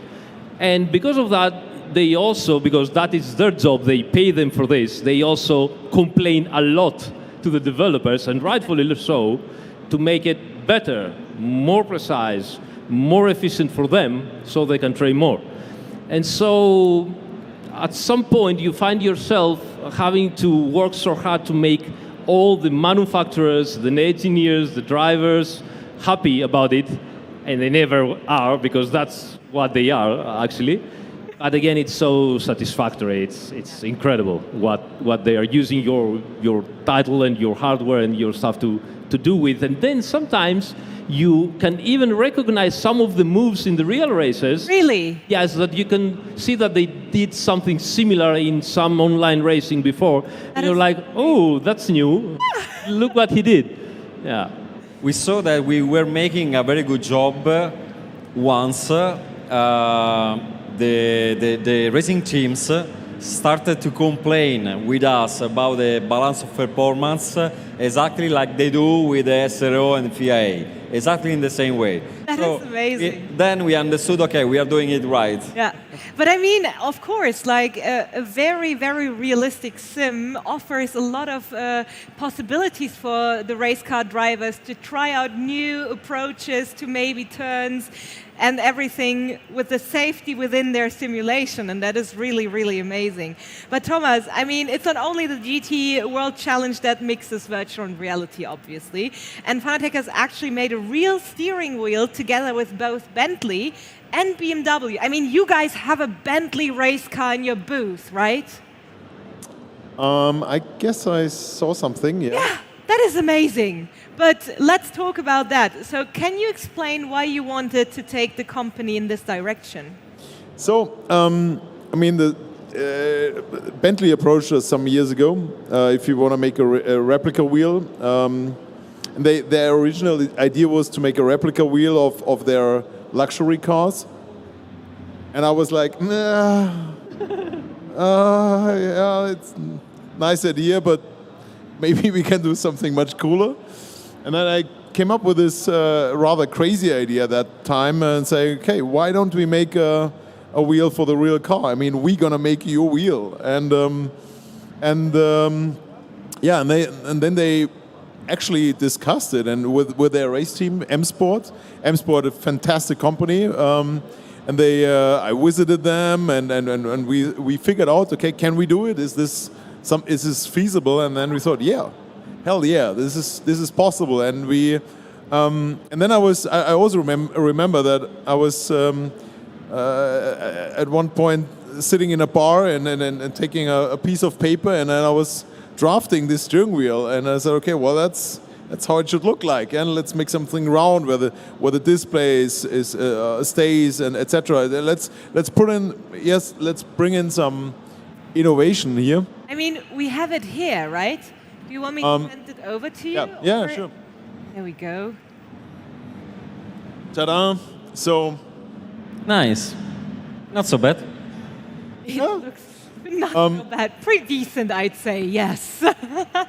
Colorful. That is fantastic. Yeah. So if you look at the Bentley race car, I mean, they have these nice little details. If you open the door, you're gonna see the handles for the door. You know, the whole door, I don't know, is maybe 1 kilo because it's all carbon fiber, super lightweight, but the handle is chrome plated metal, yeah, and it's like it's coming from the Bentley Continental road car, yeah. So and we picked that up and also said, we need to bring those touches. So the design for the shifter pedals is exactly like in the road car as well. I mean, I wanted to make them chrome plated as well, but we thought, okay, maybe that's a little bit too much for some sim races, and it also looks very cool in black. So we had to bring in a lot of new technology as well. For example, the core of the steering wheel is made in magnesium, which is a material which I don't know if not very popular for steering wheels, for sure not for a sim racing wheel. So, but we wanted to make it, of course, as lightweight as possible. So it's carbon fiber, magnesium, and a bunch of other developments like the illuminated buttons. We have those big thumb encoders, which are a novelty as well, and we have the round display, where I mean now it's not connected to power, but if the idea is basically that if you move the wheel, the information just always stays leveled. Oh wow! And we worked closely together with. So that's the big advantage if you develop a steering wheel with a factory team, is that you get fantastic input. I mean, we got the input straight from the race drivers and say, okay, make the grip here a little bit bigger, make it softer, make the button press more, make it less. Etc. etc. So we made it absolutely according to their specs. It's even waterproof to a certain degree, and not because they have a convertible, but rather because I had to learn that as well, because they are using air condition, and it's about the condensed water they are afraid of. Yeah, I mean that is our new podium high-end wheel. And this was developed before the BMW, although we developed the BMW, and let me... I was about to say, that one we have here as well, right? It is so interesting. So that's a complete different animal, but it's for the same racing series. So this is the wheel for the M4 GT3 race car, developed together with BMW, another great company to work with, really cool team, and they were fully behind this project as well. They loved it and still do, and we also got fantastic feedback. They told us exactly, okay, that's, and also in this time, I mean, on the Bentley we made the design, with BMW they made the design, yeah, so we have some of the main features I love are the illuminated buttons. I mean, they are RGB illuminated, so you can decide by yourself what color you like. But the cool thing is that if the game sends out telemetry data, say the game, and this is remember. I'm sure you showing my age without telling my age. My first steering wheel was made of wood because plastic wasn't invented, and the first feedback was rubber bands. And now you're showing me this and then that. Isn't that crazy, Aaron? And what are we doing here? I don't know what happened. Yeah, things have a little bit changed. Yeah, but I'm still sure you can even drive Mario Kart with it. Somehow, we just need to make it Nintendo compatible. I need that. I do need that. I'm a big fan of Mario Kart. Huh? I am. Very good, actually. We need to. So that's the banana throw button here. Yeah, nice. And you said RGB, and my game as well, it made a little jump because RGB makes everything faster, obviously, and better. But yes, that is so fantastic, and I mean. Yeah. Espresso when? Huh? Espresso when from a button? Espresso. No. Yeah, I mean that's the Italian version for it. Thank you. Press the drink button, it dispenses espresso. But well, the Bavarian one, I mean that's as this is a Bavarian wheel. Obviously, the default is that you get beer. So actually, what I saw. That is amazing, Thomas. But I mean, but Marcus, Get a room. Yeah. Thank you. Yeah, you too. Working on it. Great. right? So what I saw, especially with Bentley, because we were used already to work with BMW Motorsport by age, they are connected with the sim racing since a while now. But I was very surprised about Bentley because it's a very luxury brand. Very traditional. Yeah, so you feel that they could be a little cold about sim racing. But what we have seen, not just with this beautiful product, but also with the approach they had with the competizione, really surprised us. Because, for example, we worked very well with Ferrari, with Lamborghini and McLaren, but we never saw before Bentley so involved in sim racing. And what we saw, we made some special events even with them, and especially when they saw the job that has been done with their first car in AC Competizione, and they had the new one, the Evo version. They invited us on track in order to get all the data we needed, and after that they involved their real drivers in order to test the car before we release it. You could believe that this is an unusual approach, but it's not usual at all. I was about to say, so they insisted on testing the car before release themselves. The virtual car, yeah. They asked to be involved in the beta testing in order to see actually if the drivers were happy about the physics model. They interacted a lot with Aris. And yeah, what we have seen is that they are really enthusiastic about this. So we had a conversation also in terms of licensing, because I'm in charge also for the licensing side at Kunos. And they proposed us to include in Competizione also some of the new GT model, but stock models that is not possible because it's a racing competition. So we are discussing also for the future. But every time we see this kind of approach from the car manufacturers, for us it is a real dream, because it's not so usual. Sometimes we saw that those car brands that we believe that they were keen to stay in this sim racing, they don't care maybe so much. And then you see a luxury brand with this kind of GT cars, and you see that they are very keen to be involved in that. For us, is always beautiful. Yeah, it even makes my heart jump, and I'm not even closely as involved into sim racing as you guys. And Thomas, I mean, looking back when you started Fanatec, would you have dreamt about cooperations like this? I mean, how does it make you feel looking back on such a history already? So how it was 50 years ago starting Fanatec, or 60? It was actually about more or less more 60 years ago. It's just the beard, you know. I'm not that. Oh, well, yes, I am. Okay. Well, I mean, I was when I started this company, I had big plans. Man, were way too big, and I was way too optimistic. Of course, as usual, as many founders. Eventually, we're getting there where we wanted to be in 2002, but to be honest, I had no idea that we are getting that far. I mean, when you look at our first wheels, we are showing them on our booth with the old Speedster wheels. Whoa, okay, that's there's quite a difference bit there, different, right? yeah? So. And we thought that those wheels are super high-end and cool by that time, you know? I was about to say, they probably were back in the day. Yeah. I mean, I'm just thinking what we will say about in 10 years about those wheels. I said, come on. I mean, can you imagine they were racing with that? Do you think that there is such exponentially growth and No. technical innovations Well, left? I don't know. I mean, maybe in a few years we don't have any wheels anymore because we have autonomous race driving. No, maybe neuroimplants where you... Or you're connected to your brain. Exactly. You just link up with a car and tell You want the red pill or the blue pill? Aris.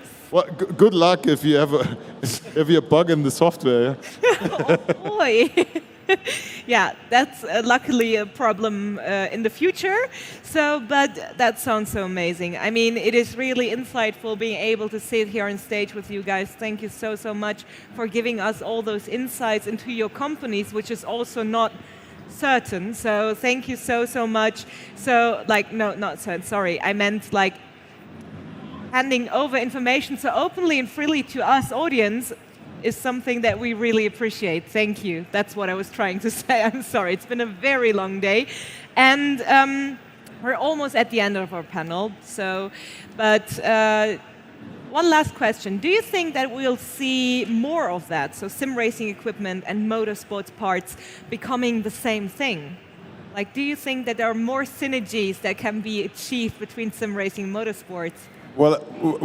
Well, if I'm walking through my R&D department, then I'm pretty certain that we're going to see more real motorsport wheels. In fact, we are already working on 2 more projects right now, and we have been approached by many teams. So the teams loved the idea, they loved the exposure, they also loved to have to get a wheel which is much more affordable of what they are currently using, at the same time having advanced cool features. So we have plenty of opportunities, and now and of course I want to turn them all into reality. We also are talking to new partners which are not our partners yet. And for example? Yeah. I tried, people. Sorry, I tried. But I mean, really cool stuff. Some racing series, they want to do all our racing all reels for all cars with us. Yeah, so it's really going far, and I can't wait to turn that into reality. I think this is if we have sims. And real racers, and everybody's using a wheel which can be used on both, and having merging the real races and sim races together in the same competition and all that. I think this is really some super cool and exciting stuff with a variety of things which can happen. And so exciting times, and we are fortunate enough to be in the middle of it.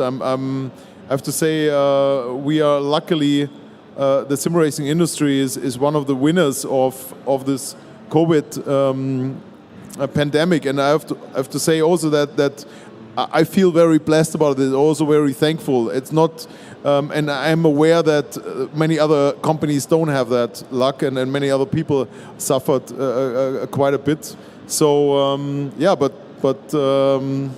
let's take this chance and really push it forward and make it even bigger and greater. I mean, every difficult situation, every problem offers chances for new solutions, and I'm happy that you guys are utilizing those, especially in these trying times. I was about to say those, but we're still in it, but we're slowly stepping back into normality, which is really, really nice. But Marco, do you have anything to add towards that? So I think that the interaction between real and virtual motorsport and sim racing is getting higher and higher.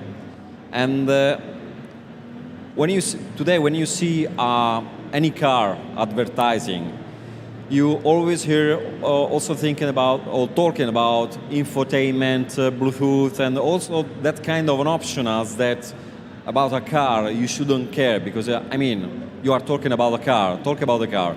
But the infotainment or the way how you can interact with your smartphone, with the car, is becoming more important than it was in the past. I think that we can say the same thing about motorsport and sim racing, because you can't think anymore about motorsport without thinking also about sim racing. The new generations today struggle. I mean, not the new generation, but the federations like the FIA or also the local motorsport federation are struggling a lot to involve the new generation in motorsport. My generation, our generation actually, we had a Ferrari F40 poster in the wall of our rooms, and when we were 18 and 1 day old, we just went out to get the driving license, to get even a shitty car. We didn't care, but just give a car and a driving license. And it goes somewhere. Yeah. That's enough. Today there are a lot of teenagers that if they can choose between the latest model of iPhone and a car to be independent, they go for the iPhone.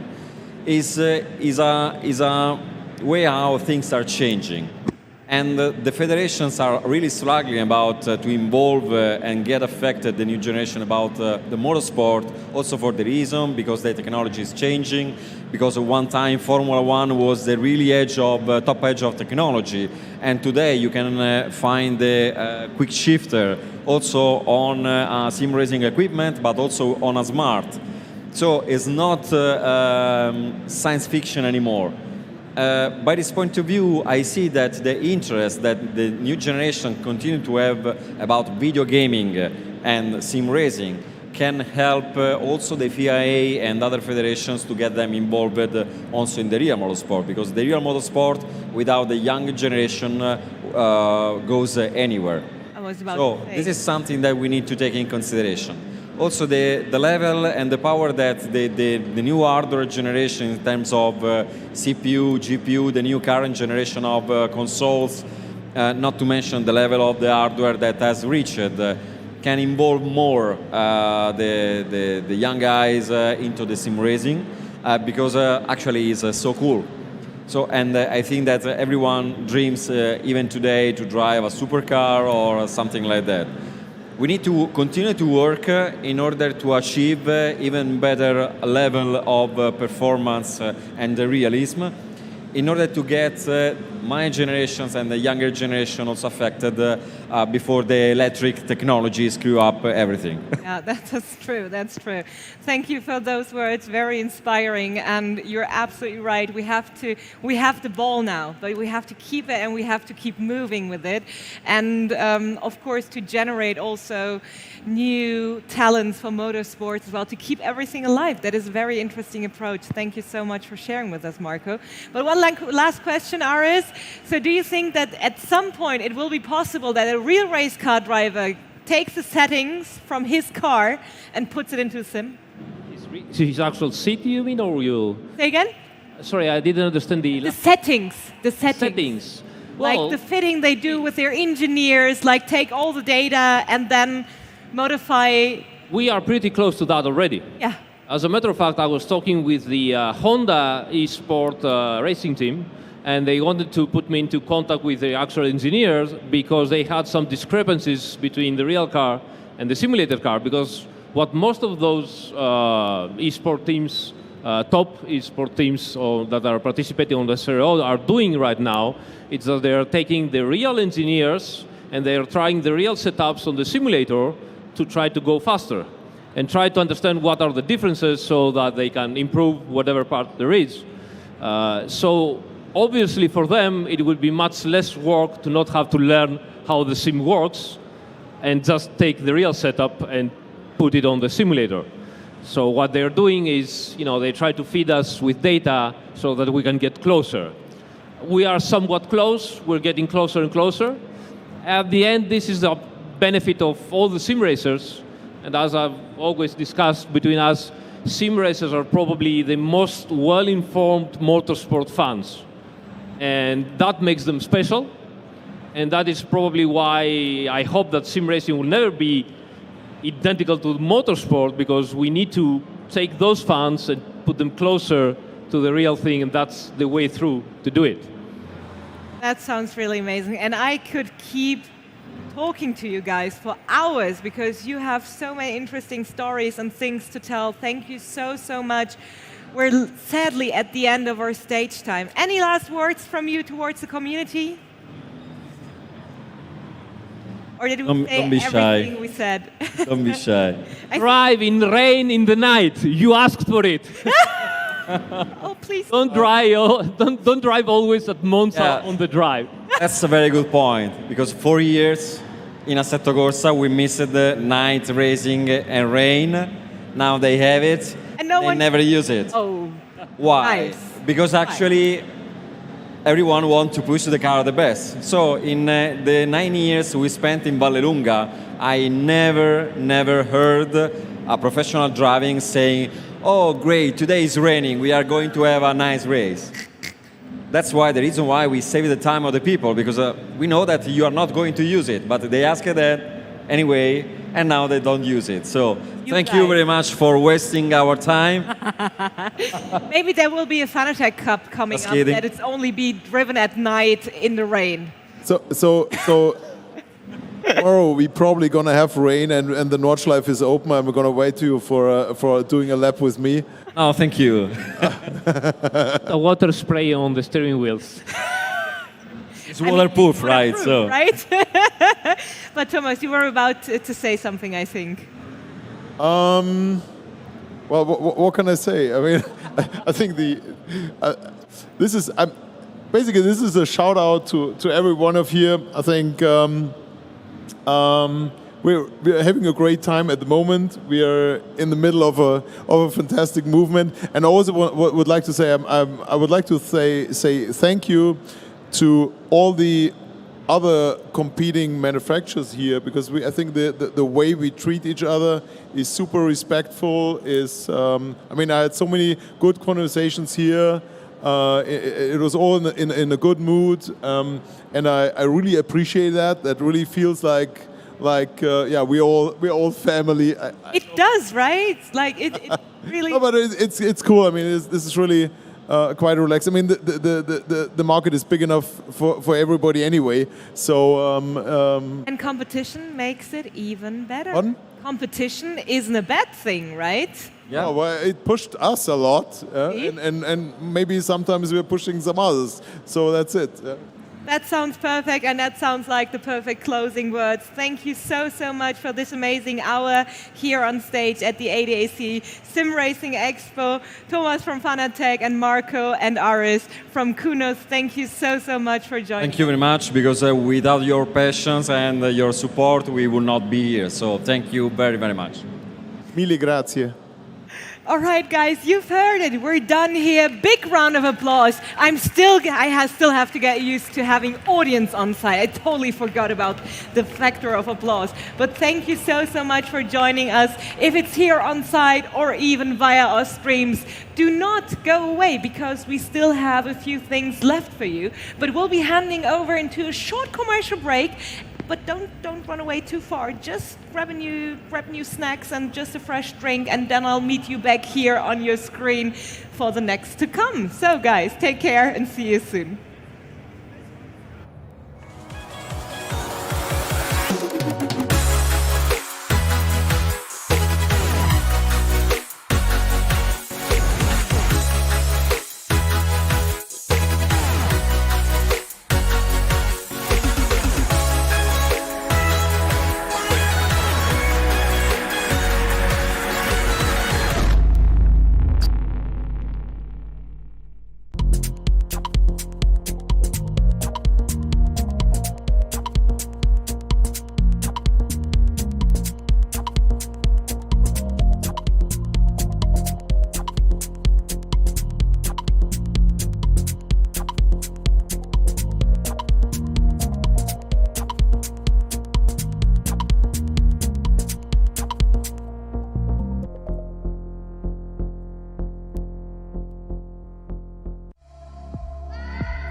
Virtual.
Wanna be the person that you call up when you're down. Wanna be the first who knows all of your deepest secrets. Can I be the one who wakes you up before you miss your ride? 'Cause I wanna be close to you, and I wanna show you something new. You gotta know, every day I got your back, yeah, you can count on me for that. So put your hand in mine, I will be there every day. When you're sick of the climb, I will make sure it's okay. I know you didn't ask for any of this, but we reach for the sky. Cause we're flying colors now.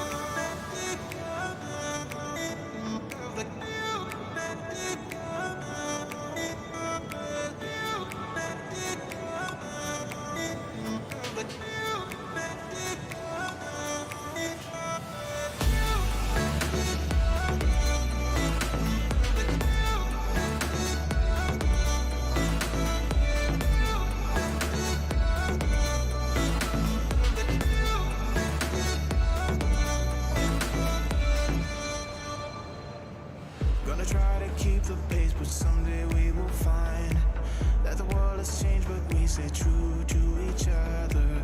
I will always be there for you whenever you need my help. Taking my time to be your rock. I don't ever wanna be apart.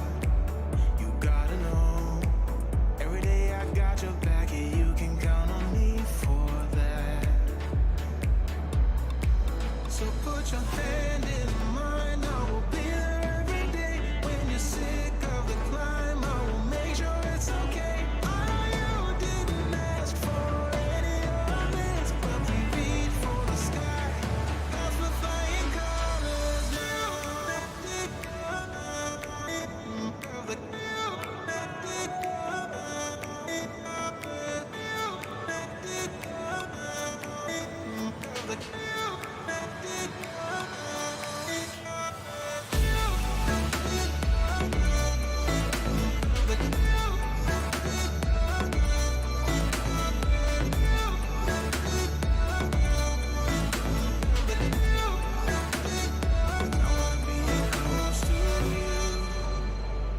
I'm gonna show you something new. You gotta know, every day I got your back. Yeah, you can count on me. Yeah. So put your hand in mine, I will be there every day. When you're sick of the climb, I will make sure it's okay. I know you didn't ask for any of this, but we reach for the sky. Cause we're flying colors now.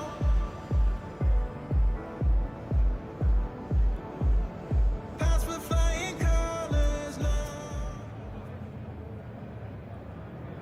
Well, hello everybody, and welcome back to the track here at the ADAC Sim Expo for 2021. It is the ADAC Professional Trophy that is on circuit at the moment. We're in some free practice here in the Radio Show Limited Global Broadcast Centre. I'm John Hindhoff. Nick Damon is with me, and after some fabulous work by the techs on site at the Nürburgring Expo, it looks like we have got cars on track at the moment. Watching Giorgio Simonini, GT R8G Academy with the Audi GT3 in that very distinctive red, white and black livery. The bark of the V10 there down the box. We live for it. Yep, the professional category, I think this is another 40-minute race. We've got a 25-minute practice, which has been a few minutes run already. I think it's going to be an 8-minute qualifying, might be a 10-minute. Excitement to find what that'll be. And then a 40-minute race. GT3 cars going around the Nürburgring Grand Prix Strecker. The entry list is Marek Schnitz, Nikodem Wyzynowski, Niklas Huben, Dennis Schrödinger, Kevin Sicari, James Baldwin, Luca Kita, Giorgio Simonini, Thomas Pfeiffer, Andrea Kopecia, Adam Princes and Ben Hitz, I'm sure. So some names we've seen and heard from already, in fact, this weekend. And some well-known other names from, in fact, it was one of the more famous crossovers to Full Scale. And James Baldwin, of course, who ran the British Full Metal British GT Championship last year, of course. Yeah, and he's in a McLaren. We've got McLaren, Audi, Bentley, and a single Bentley and a single Mercedes. It's Ben Hiltz in the Mercedes. And what's Wisniewski driving? That looks like an Aston logo to me. It does look like an Aston logo to me, and it is number 59, and of course that is a traditional Aston number. Garage 59. Yep. So big droning SLS. Yeah, big drift from Ben Hitz there for House Racing Team HRT, House Esport Outreach. And of course, this is the time of day to be trying those drifts, working out which bits of curb work, which bits of curb don't work, which bits ditch hook you around the corner, probably which bits point you in the wrong direction, because you've got 25 minutes to really feel out the circuit in its current conditions. Nikodem Wisniewski for Garage 59 in the 59 colours. The white fenders and that swoosh down the side with the blue and black down the middle and on the bonnet and boot is the latest version with the 4-litre AMG engine.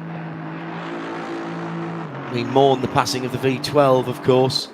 It's a twin-turbo V8, and as with most things, Mercedes and race engine, hot V turbos. Aston rapidly becoming an offshoot of AMG in their road car and their racing exploits. And once again, we're using the relaxed version of the chicane, the NGK chicane, which is much more of a swoop. And here's the Benters in pink. Oh, now you're talking. Now you're talking. Now, interestingly, that's not the Evo version of the Bentley, I don't think. I'll get a look at that next time round. The rear lights is what will give it away. With Princes down dropping down the hill now towards the Dunlop chicane. See how late he brakes here, Nick. About now. Yes, see? The road coming in from the left. I told you that earlier. I'm not sure you believed the simulation. Adam Princes, of course, who was and did very well in the TCR trophy yesterday. Yep. That was great racing. Up through the Schumacher S's, straight line the second part of it. Ride over. Oh no, that is new the rear end. It is the new rear end. I take it all back. That is a colour scheme I would not necessarily spec from the garage. Yeah, associate with the Bentley, the Arnage competition car, number 77, which Nick is writing down on his spreadsheet. 6th position for that car as it comes through the final chicane, the relaxed version of the chicane as Nick calls it, into the old final Coca-Cola curve, looks to the inside, let it run right to the red and white curves on the outside.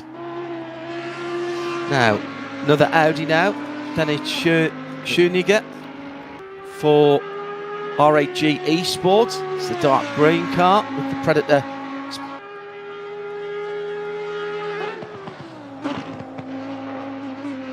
body heads into the chicane. Ooh, right off the curb into the final corner. That was an interesting line. I suppose it does straighten it up a wee bit. We're on Assetto, of course. Of course we are. Yes.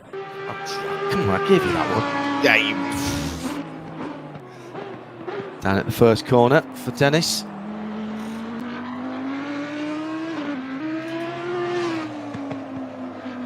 There is something about that V10 wheel. You never get used to it, even at the track. It's an extraordinary noise.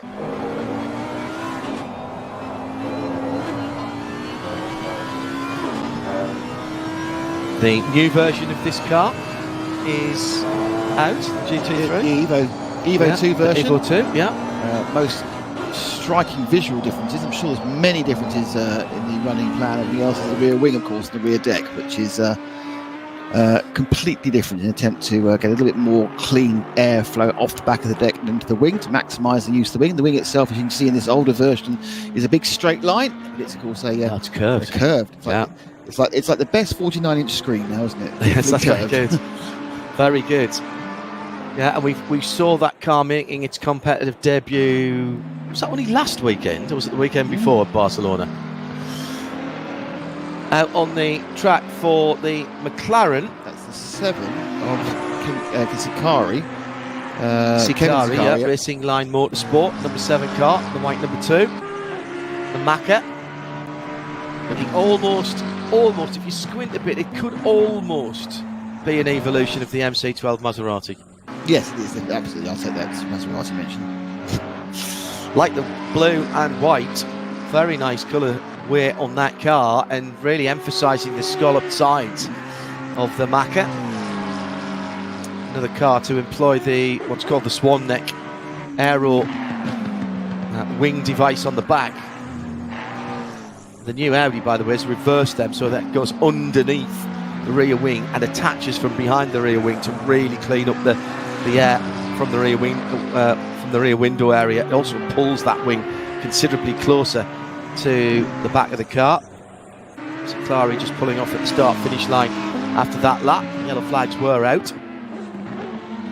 We have Fabian Fabek running second, third now, and Maximilian Pral's also taking place in 7th, and Michele Pereira, though they were all originally slated to be in the community, they were originally slated to be the community trophy. So looks like we might have a combination of those two races, given the slight issues with the community trophy earlier.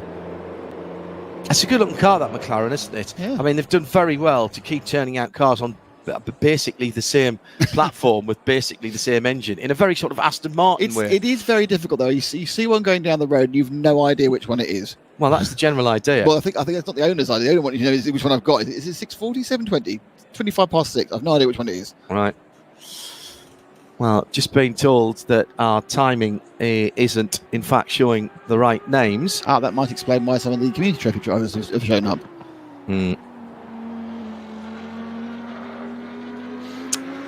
Yes, I see what you mean. So it's kind of picked up because we did have a practice session for the community drivers.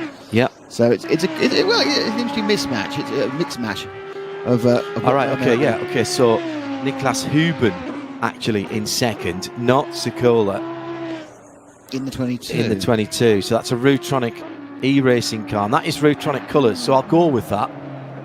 Right. The silver with the blue. Whoa, lazy spin on the grass, but gets away with it. Nicely done. Lift off. Just let it happen. Right, 149, Giorgio Simonini. He's third place at the moment, so 149. But he comes from the community trophy. Right, so which name is right then?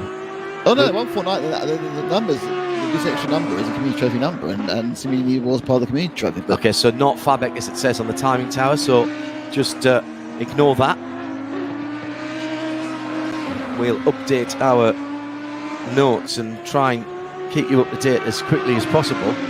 Really keeping us on our toes. No, it could be. Actually, it could be Fabek. Actually, he's entering the community trophy on 149. Right. I think Fabek. The 149 number is a carry, and the name is the carryover from the community. Right, so Giorgio Simonini. 149. Okay, correct. Fine. Cool. That's excellent. Thank you. That adds to my number. My number one. Well done. And that's number one. We needed to have done that in perfect symmetry, really, didn't we? What'll be good now? The times are right. I'll tell you that. The times are right. So we've got just on a tenth of a second between first and second, and third, actually. And then 6/10 further back, or 5/10 further back, in fourth position, the 324. And I'm just going to use that car number. I'd normally never do that, the 324 Audi. And we'll have a look at that car in a second, try and ID exactly who it is from the livery.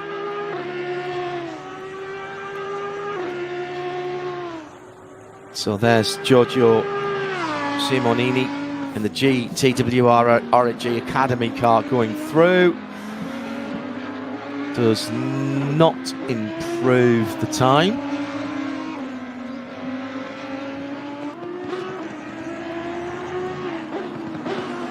meanwhile, who else is out? I think Jack Baldwin's out, and I think that is Jack Baldwin's time on the 23. James Baldwin. Yeah, he's been there. He's got the fastest time. Fastest in sector 2 and sector 3. And, all right, 3:24. Tobias. Right, that's good. That makes sense. He's one of the. RG. So the numbers in the bottom right and the cars are correct. Yeah, the top left totally. names are wrong. Yeah, the top left names are wrong. Some of them, but the numbers are right. And the numbers are but right, numbers yes. and the times are right. Tobias Pfeffer then for RHG in that blue machine with the Predator numbers. All right, short break. Qualifying when we come back in just a few moments' time. That was practice. The times will count when we come back for the ADAC Professional Trophy. Don't go too far away. We've got racing on the Nürburgring Grand Prix circuit next.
She was in love with a boy, in love with a girl, so in love with the world, so beautiful.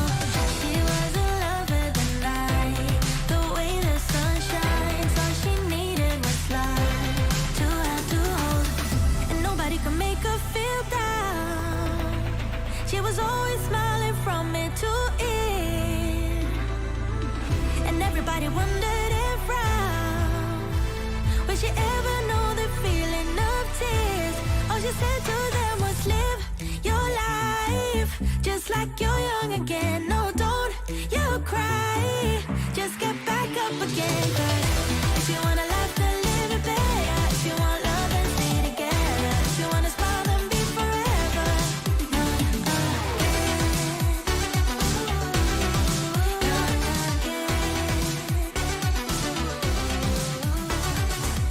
She was the curious kind. To hate, she was blind. Always love on her mind. Just come what may.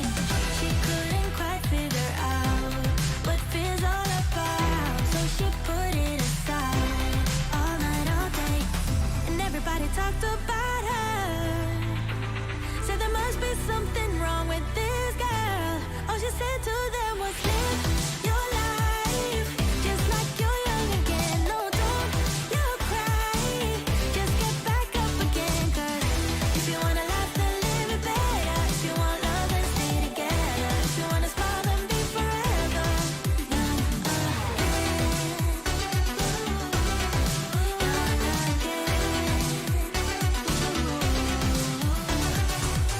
And nobody can make her feel down.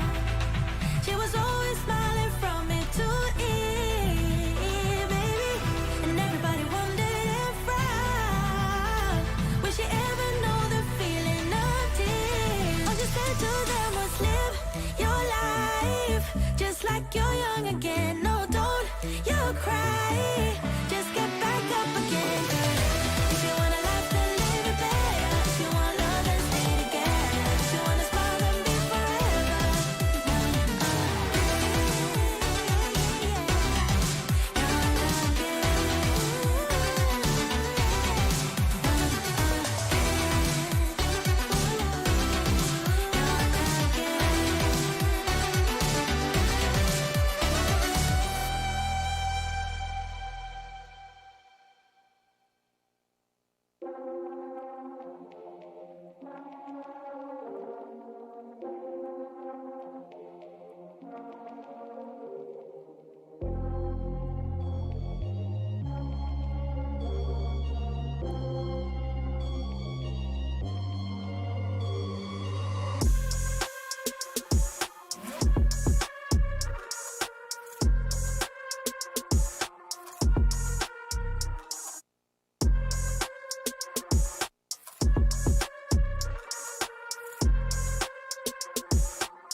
Wanna be the person that you call up when you're down.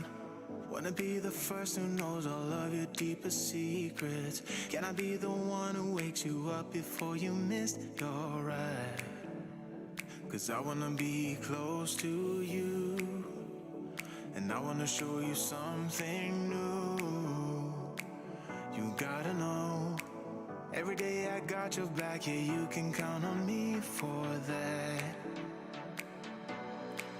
So put your hand in mine, I will be there every day. When you're sick of the climb, I will make sure it's okay. I know you didn't ask for any of this, but we reach for the sky. That's what flying colors now.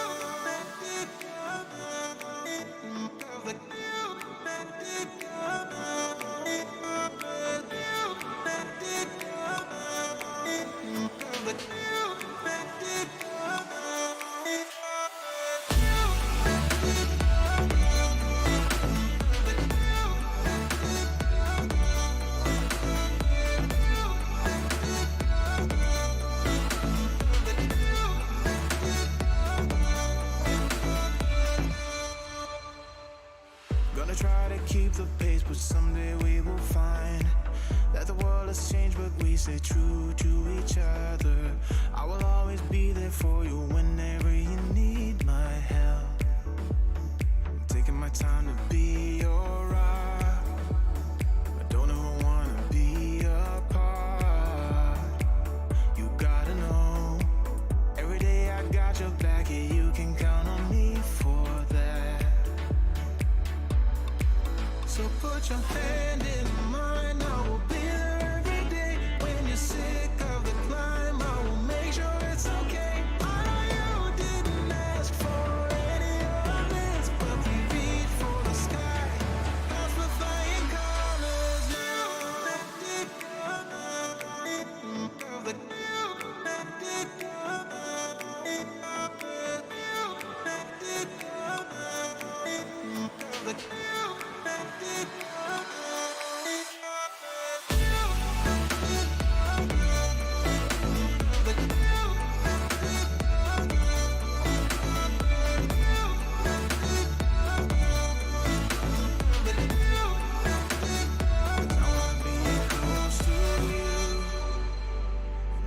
Show you something new.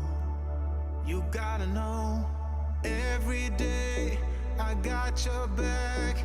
Yeah, you can count on me. Yeah. So put your hand in mine, I will be there every day. When you're sick of the climb, I will make sure it's okay. I know you didn't ask for any of this, but we reach for the sky. That's what flying colors now.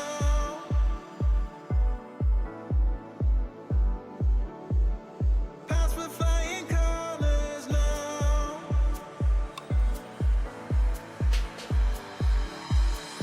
I wanna be close to you. I'm gonna show you something new. I wanna be close to you. I'm gonna show you something new. Taking my time to be your rock. Don't ever wanna be apart. You gotta know.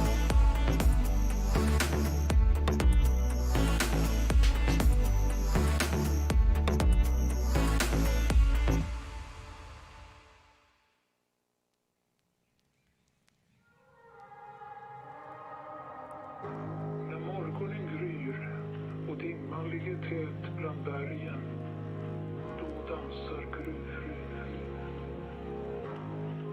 Osynlig för blotta ögat, men med påtaglig närvaro, dansar gruvfrun.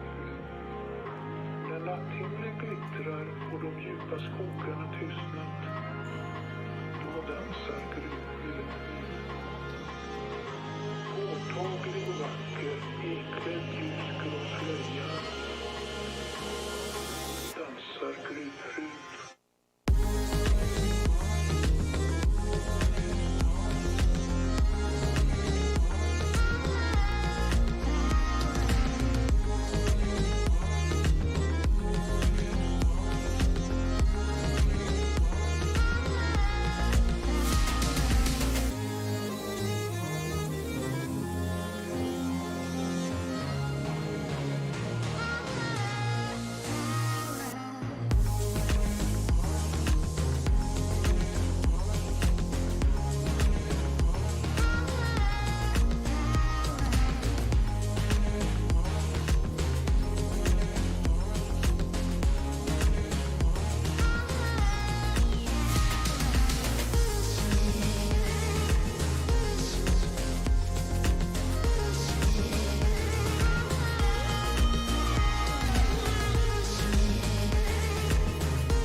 har skogarna tystnat.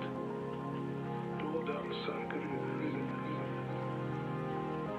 Påtaglig och vacker, iklädd ljusgrå slöja. Dansar gruvor.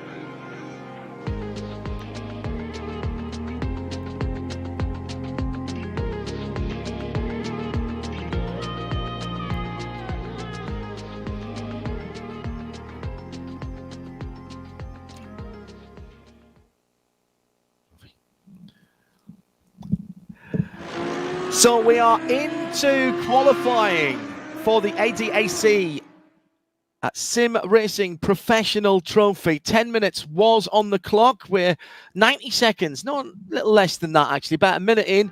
Nick Damon joins me, John Hindhoff, in the Radio Show Limited Global Broadcast Centre. Let's pick up Niklas Hubon in the number 22 Rutronic Racing Audi.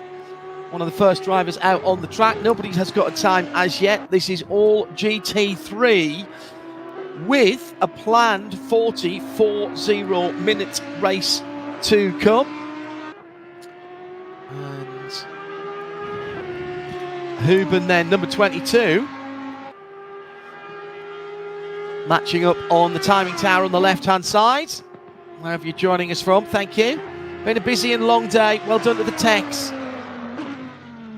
down in the exhibition area. Still waiting for the first flying lap time to come through. Here comes Niklas, who is the ADAC Digital Cup champion and the Ravenel GT Challenge champion. So he's obviously knows his way around a virtual Nürburgring.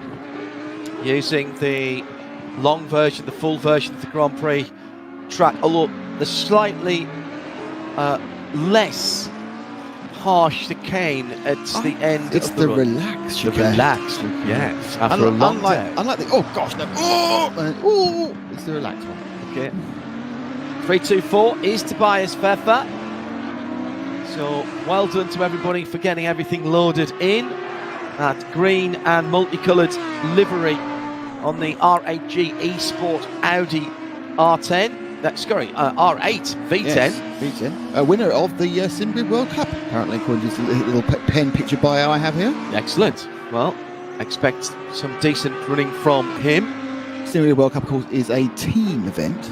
We commentated on one of their races back in, a couple of months ago at Donington. That's right. Unfortunately, the following race clashed with an event called Le Mans. Yes. Ben Hiltz. Hits, yes. And he's in the HRT, Haupt Racing Esports team. That's the number 4. That is the unmistakable sternum rattling rumble of the front-engined V8 of the Mercedes AMG GT3. Just like the real GT3, these machines are balanced on a very regular basis. In terms of balance of performance, yeah, they get little tweaks of aero, little tweaks of power, little tweaks of turbo pressure, and sometimes a car will emerge as the one to have, and sometimes it won't. But there was an interesting situation at Interlagos quite recently, where suddenly the BMW, which I don't think we got any of in the GT3 car, BMW was the one to have because it was turbocharged, and it was effectively modelling the altitude as well, and it gave it a much bigger boost because it's got bigger turbos than the rest. Ah, right, very good. Aston. Nico Wisniewski in the Chill Blast BenQ 33 Aston. Won the virtual 24-hour Le Mans last year. Yes, he did. We're part of the Williams eSport squad. That car goes through. And he's racing in real racing, the Polish champion, the Mazda MX-5 Cup. Well, I have full metal. I have the absolute pleasure of doing the Idemitsu Mazda MX-5 Cup as part of the IMSA package this year, and it has been extraordinary. Last 2 rounds on the official IMSA channel, if you want to go and have a look at WeatherTech Raceway, Laguna Seca, and the usual blanket finishes. We've had some cracking races there. Adam Pinzes for Arnage Competition in the pink Bentley, and that is the number 77 car, back with Dennis Schoeniger for R8G Sport. That's the number 9 car. 2 R8G Esport runners here. He's in 5th at the moment. We have got some times coming in. 52.4, the best at the moment for the number 20. Right. James Baldwin, yeah. So 23. Is that a change of number? No, James being 23. All right, okay, right. Part of his, Jensen Button thing. Yes, of course. Yeah, 23. So is he part of the RGN esports? Rocket Sports? Yes, I think he is now. Obviously, Right. He's obviously been most well known for winning the most recent Search for a Star. Yeah. What's it called? I forgot what I did the commentary for the full final elimination round. I completely lost what it's called. World's fastest gamer? Yes, the world's fastest gamer. Thank you very much indeed. Yes, it's quite late in the day. World's fastest gamer won that, and he was all set for a lovely run. I think in international Blancpain. I think it was the Blancpain Endurance Trophy, and then of course pandemic hit, so we ended up doing the British GTs, and had a very successful season there. But unfortunately, of course, another year rolls round, and budget is yet to be found. Very tight at the top, just 0.189 of a second rather between Baldwin, Schoeninger, Pfeffer in 3rd, another 0.3 further back. Simonini in the 149. Keep an eye open for that car as we wait for him to come across the line. Ben Hitz, number 4 AMG, black, white and red, to the end of his lap. Zniski's in the pits from 5th. McLaren, white and blue. Richard Mille, colour scheme on the number 7. Ciclari.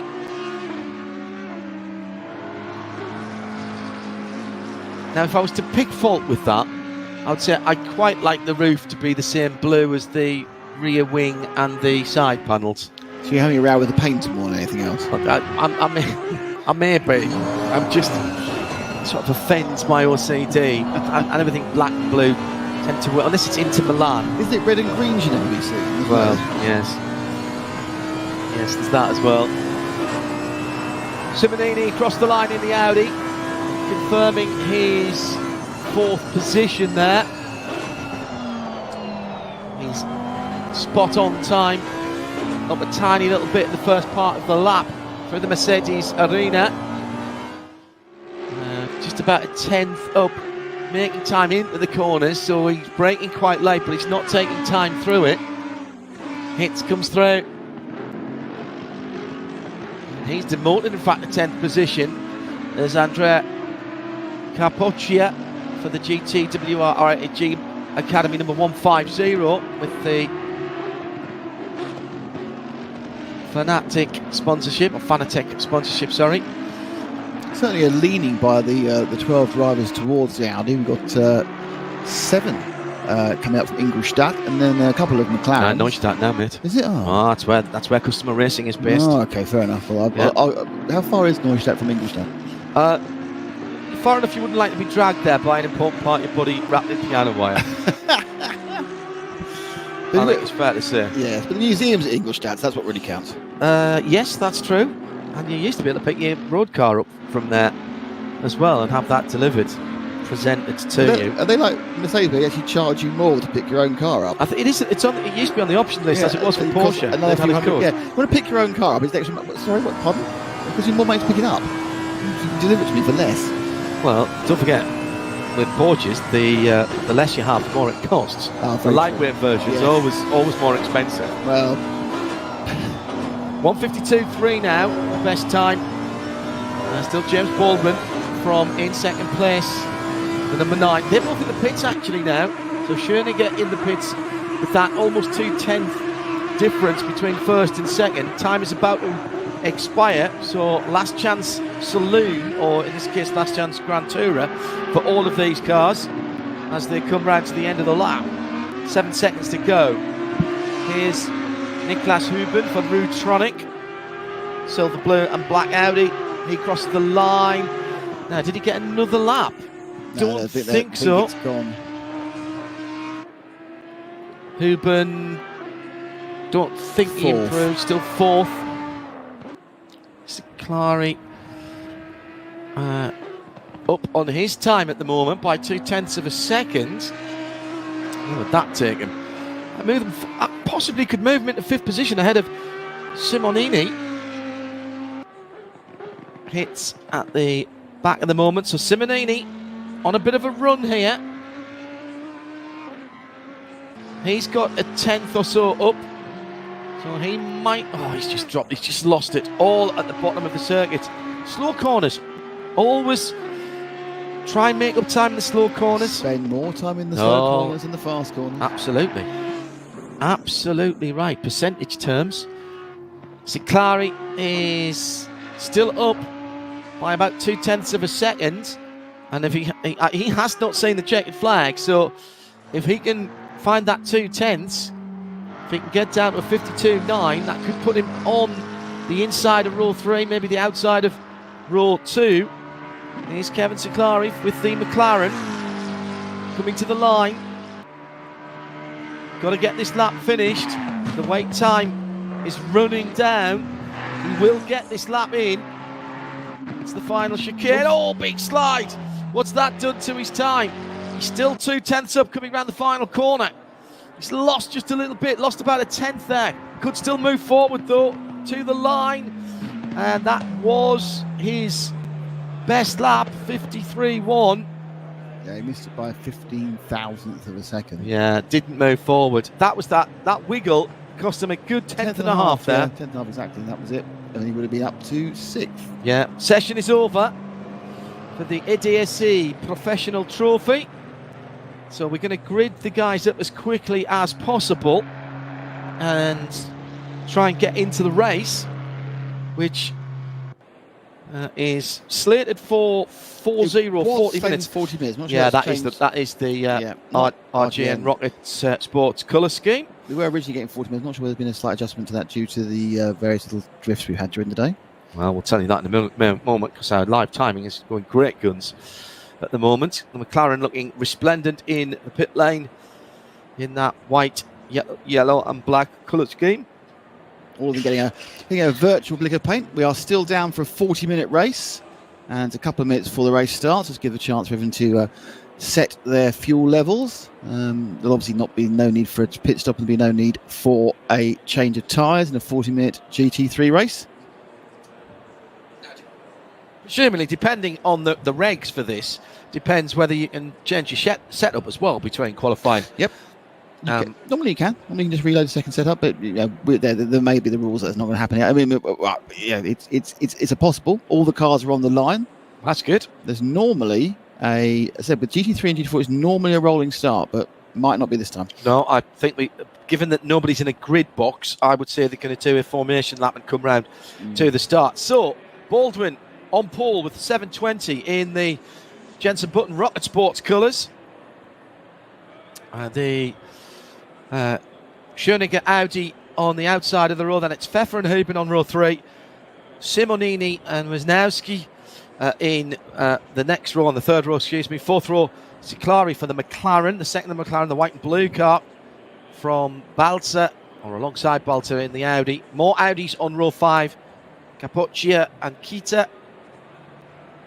And then Pinzers in that bright pink Bentley.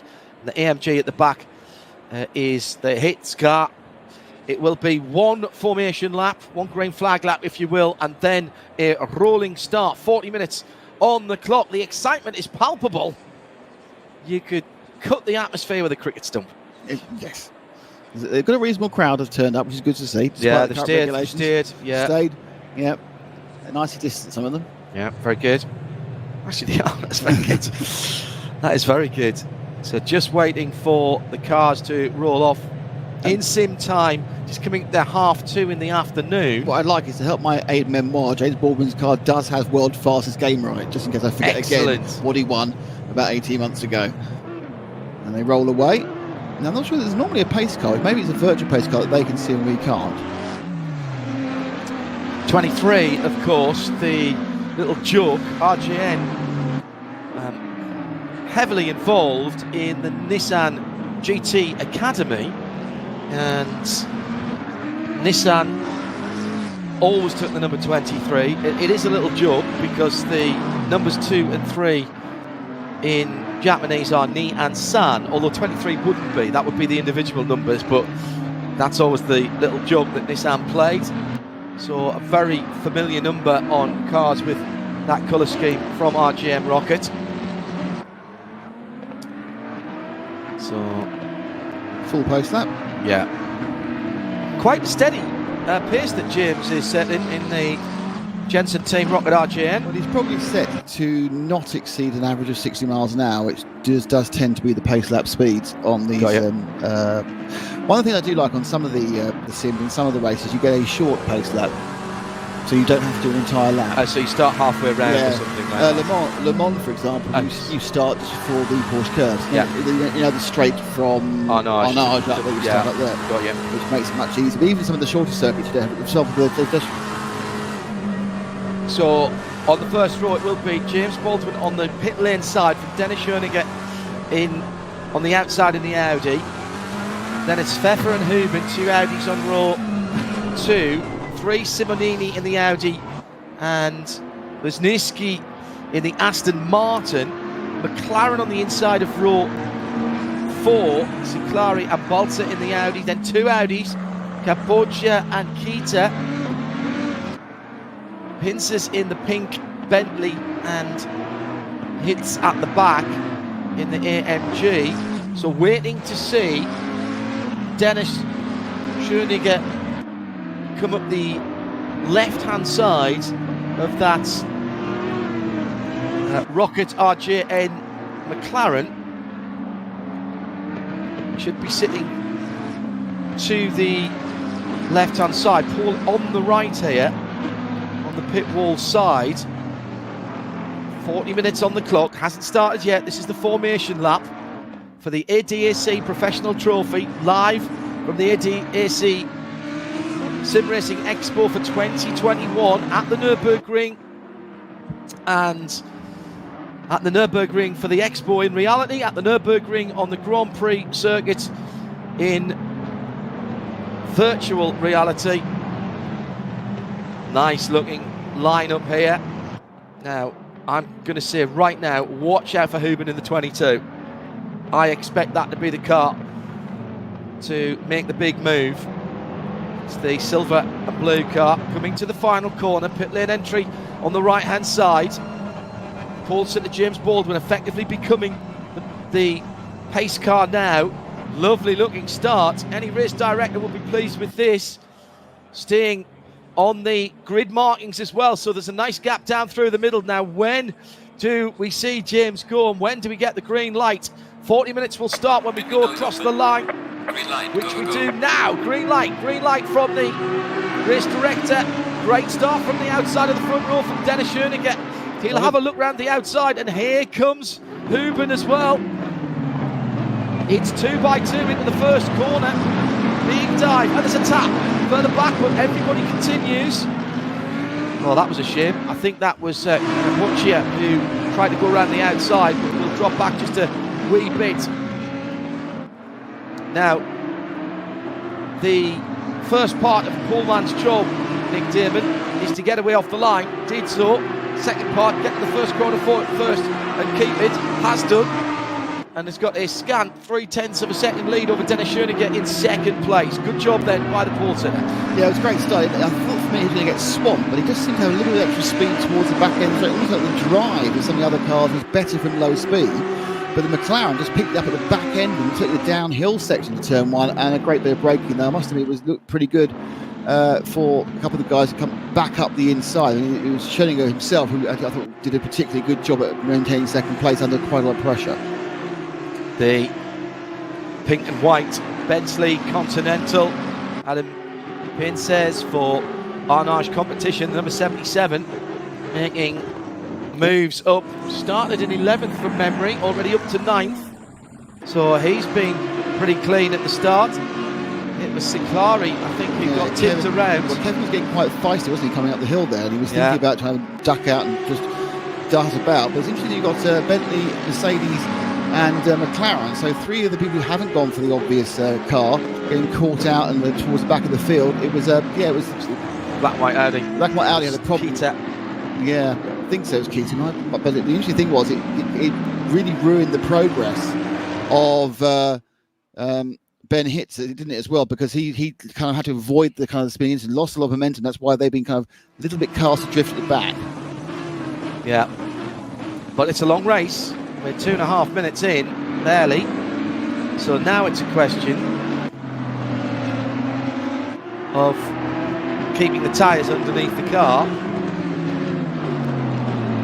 Pit window opens in 1 hour and 17 minutes. That's 40 minutes after the race finishes. Yeah, excellent. So this is your hit, your tip, your favourite for 22. Yeah, he didn't make the rocket start that I was expecting, Ruben. Niklas. No further action between Simonini and Kita. So it was Kita that got bumped back.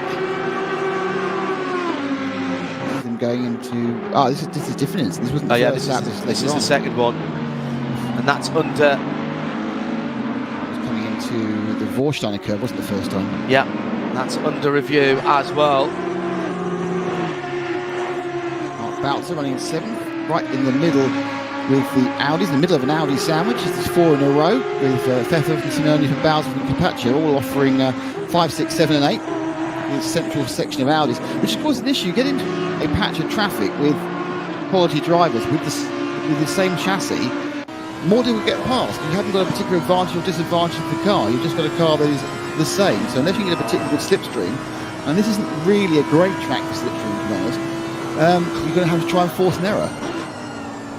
Balzer's Audi sounding phenomenal. I love that real crackle of the down change. The sound on ACC is brilliant. They've got some really good sound, both internal and external. I think the external sound, the external sounds on the other games is very good as well. But certainly ACC's internal sounds are known as by far the most realistic, as stated by Proper Racing. But yeah, it sounds like it. That's a differential one I know so well. Yeah, that's kind of like gearbox braking. Squeaky brakes as well, and what I also hear is the compressor for the touch, and the Aston's gone off. Oh dear, the Aston's gone off there. That was Wisniewski. Yeah, Pfeffer into Wisniewski, and that car has gone out. No further action between Capoccia and Balzer. That was the second incident that we saw side by side going down the hill to the Warsteiner curve. Now, Wisniewski's managed to hold on to that. I thought that was exit stage right for the Aston there. He's still scored 4th, but I don't think he is 4th. Well, there he is. 33. He's a long way back. There's not more than 4 cars ahead of him. 7th now. Yeah, dropped down to 7th. Obviously, we haven't hit the most recent sector yet, and he will be dropped down at that point. Yeah, there he goes. Through sector 1. And he's down to 7th. So we gathered up better than I thought he would, because he was shooting I thought he was in the wall. I thought he was in the wall there. And in this quality of race, that's absolutely. He did hit the wall. That is Pfeffer's fault, to be honest. Not vindictive. It was an error, but obviously they have got damage turned off, which would make it a better race for the 40 minutes, because that would obviously a big impact of the ball. That would move Wisniewski out of play as it is. He's just lost 3-4 seconds. And giving us a great replay. Huben then for Rutronic, 3rd position, half a second away from 2nd through the through the NGK. I'm so unused to seeing these cars going through so quickly at the end of the lap, and he's gaining on the leader. There was a lovely pit stop. Perhaps it is damaged. Perhaps he does need to repair it. So it's not showing visible damage outside. Oh no, DT drive-through. Drive-through penalty. For something earlier on. Yeah, I wonder if that was a jump start. Must have been, yeah. Yeah, DT drive-through, sorry.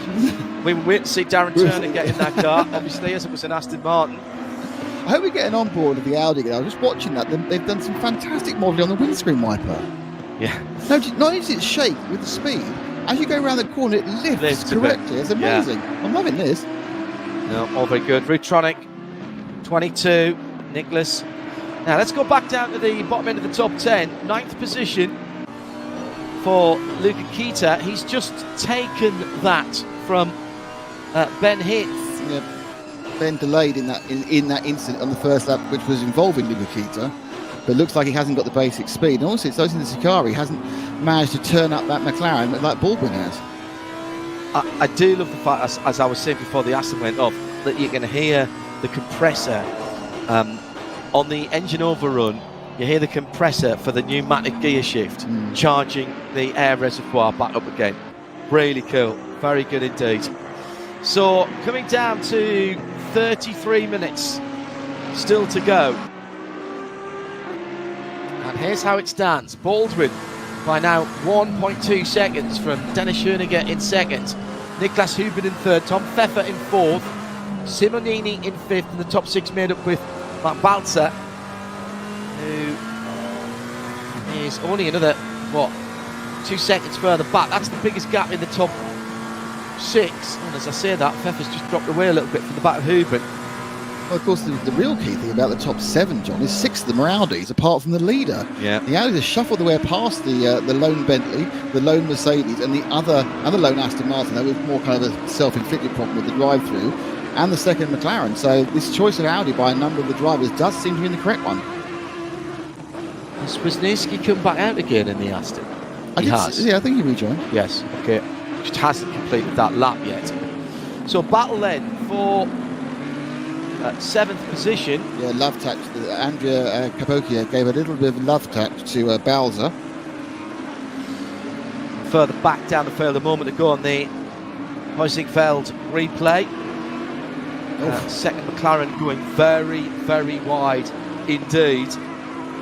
Coming out of that chicane. That is very quick now, that final chicane at NGK. That's normally a big stand on the brakes, hammer the curves, touring car stylee. But now it seems to be probably down 1, maybe 2 gears, but that's all. And then get the car straightened up and floor it. Yeah, especially the directional, the good directional change you get in GT3. You've got a lot of front end in these cars, so you can flick them left and right despite the weight. I think we saw with the TCRs yesterday, they were having a little bit of problem making the left right, weren't they? And a lot of them, the second part of that chicane was giving them some issues. Yeah, that was Kevin Sinclair, by the way, in the second of the McLarens. The first of the McLarens is out in front by now 1.3 seconds. Took a couple of tenths out of Dennis Schoeniger in second place. Take a look at the battle for 6th now, with Capocchia and Balzer ahead. No further action, by the way, on that third incident we saw hit to Luke Kita. Now, what will happen, though, when we get to the Aston incident? That was Tom Pfeffer, wasn't it? And Wisniewski, Niklas Wisniewski. So, Capocchia for GTWR RHG Academy. Not close enough there to get the draft, but will the car come alive in the second half of the front straight? Pulls to the inside, shows the nose of his Audi into the mirrors of Balzer. There's a change of lead. Dennis Schoeniger's gone through, so that must have been a mistake by Baldwin. He was 2 seconds up the road. Brilliant spot by our director there. And the dark green Audi is ahead of the Jensen Button helmet coloured Rocket RJN McLaren. Wow. And Huben's right there as well. That's your top 3, Nick. That's a major surprise. It seemed to me very much like Baldwin was drifting away quite happily, pulling out a couple of tenths a lap.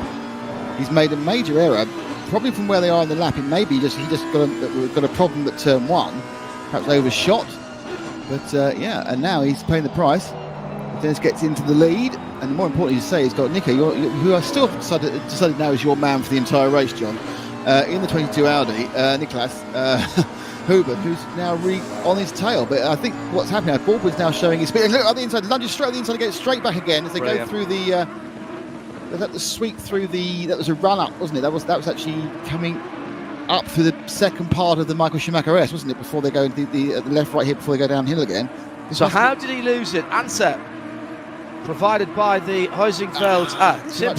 Too much curb. Hang on. Haven't we seen a McLaren doing exactly the same thing just a couple of laps ago? Come off the exit, too much curb. And one of my favourite things when we were commentating past, John, we were doing four-wheel drive buggies, and you pointed out that if none of the wheels were on the ground, it didn't matter how many wheels you had driven. Correct. And that was it. He had both. He was pulling on the lock, but the wheels went on the ground, so therefore he just went on the grass. Yeah. And he's now giving a big aerodynamic slipstream tow to Dennis Schoeniger in second place.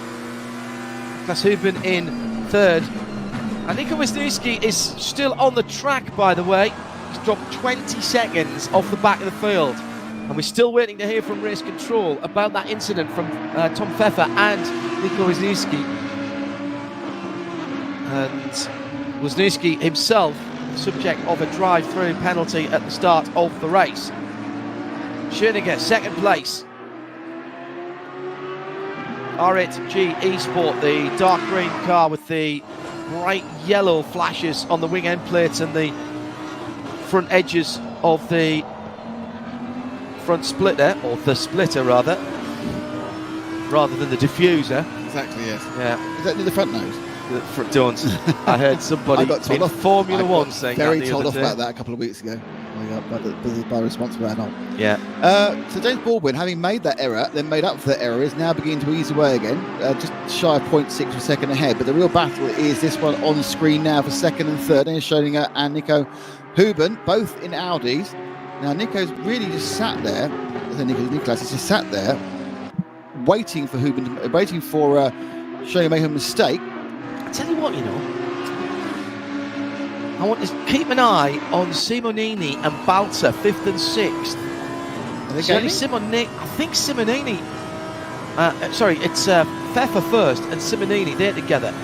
They were over 2 seconds back, and they are just gradually pulling them back. Are getting a couple of attempts here and there. I think that it is Dennis. It's Dennis Schoeniger who's the cork in the bottle, because if you look at how Baldwin's pulling away, and you look at how hard he's trying to be straight by Huben, if you look, go back down to the rear of the field, and it's Nikita trying desperately to get past Ben Hitz. These two have been battling the entire race, haven't they? From the first corner, Mercedes against Audi, front engine V8 against mid-engine V10. Normally aspirated V10 at that for the Audi. Yeah. They refused point blank to go turbocharge. Very late braking using the ABS. Trail braking all the way into the corner, of course. That's the way you make these cars rotate, and then you get on the throttle, balance it on the way out. Try not to trigger the ABS, of course. Get as close as you can. No. Really? Well, okay.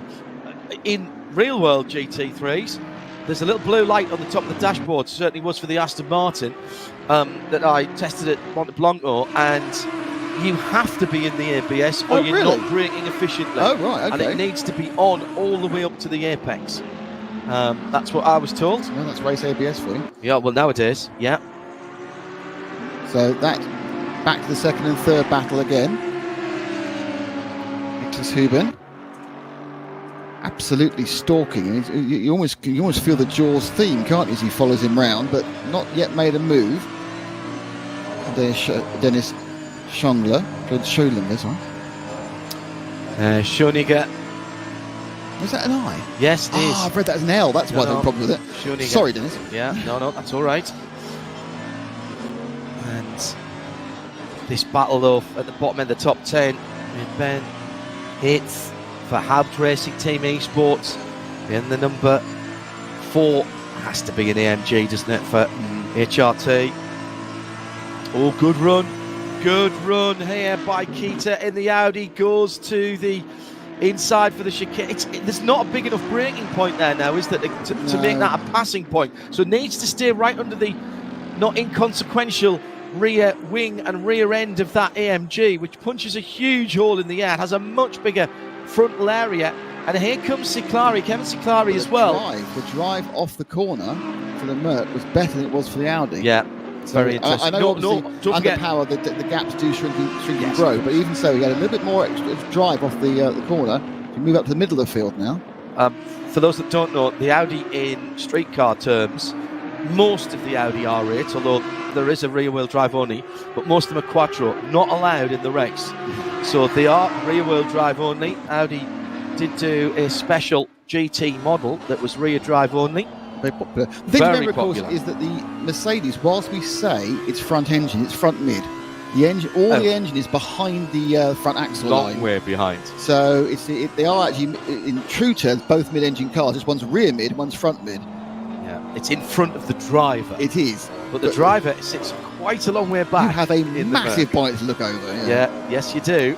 It's not quite the panels, but it's not far off. No, well, I remember David Brabham telling me about the front-engine Panos Roadster, that his backside was pretty much in line with the diff.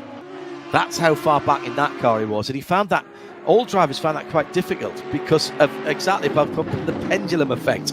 This battle's still going on, and Luca Kita just can't get close enough. And here comes Kevin Sinclair in the McLaren, the white and blue car, sitting in 11th position at the moment. And by the way, Nico Wisniewski is also gaining on these guys quite significantly. He took half a second out of this battle last time around.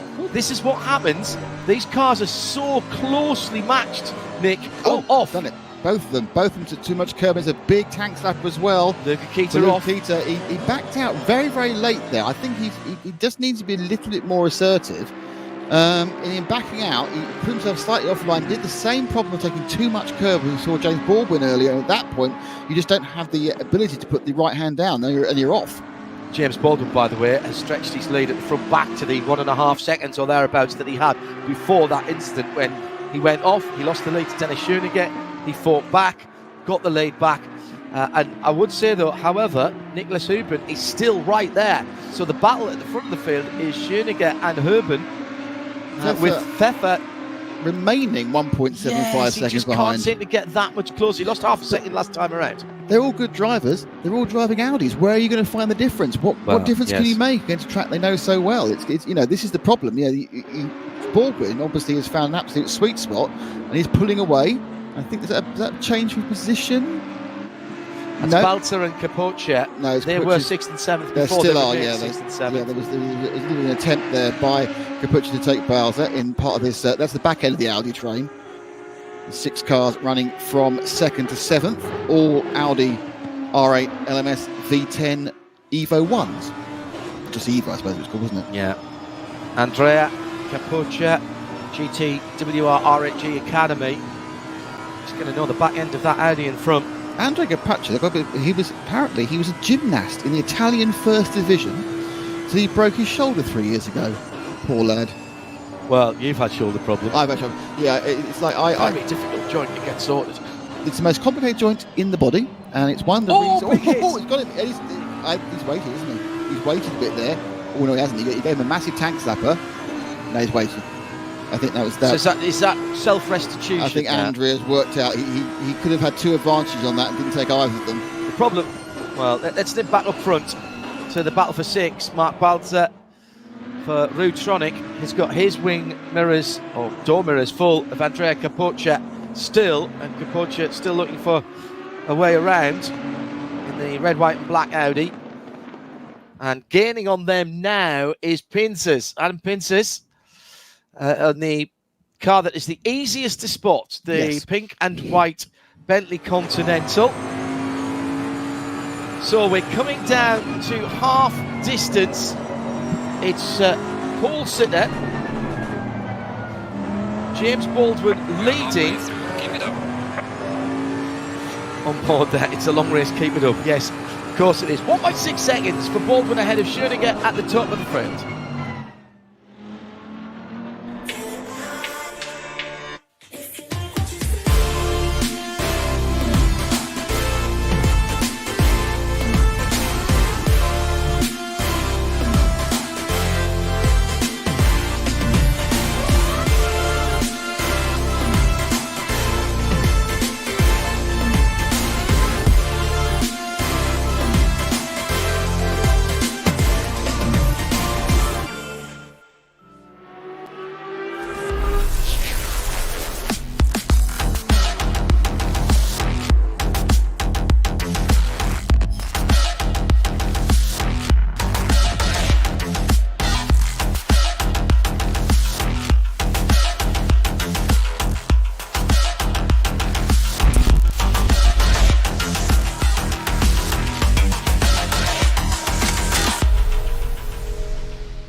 Well, as you rejoin us, although we did go side by side there, so you haven't missed anything. No further action between Hitz and Keita for the race control.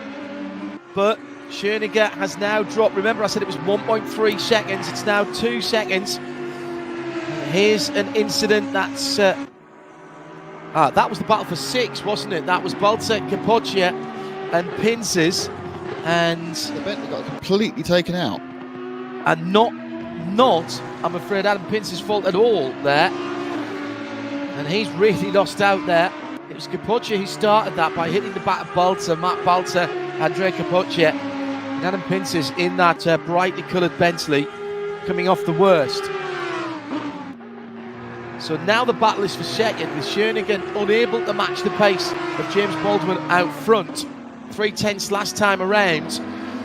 And Huben took a tenth and a bit out of Schoeniger. So this is the battle for second. On the front straight now, with just coming down to 17 minutes to go. Huben, again, he's just not fast enough off the corner, is he? It's interesting that he can just follow Schoeniger so closely, but it's just not quite to get there. I think possibly because there's still, 15 minutes, 16 minutes to go, he's biding his time, but I would think if he wants to have a chance of winning, he's got to get past now. And if he carries this thing behind a couple of laps, he's best is second. So I would hope with ambition to see him through. Back with Sakari running in 10th. He's got Luca Keita right behind him. He's once again trying to have a go at Ben Hitz. Well, that's a big hit. That's a Ben Hitz, isn't it? Absolutely. It's Hitz, Ben Hitz, and that one is not going to get away without some severe conversation with the stewards. He stopped and self-restitution. He might get away with it because of that. However, it doesn't give Ben Hitz the position or the road back. That's exactly. He's still lost the time. He's now 4 seconds behind Princess, or actually more than that. We haven't had the timing update just yet. 8 seconds behind, sorry, Princess.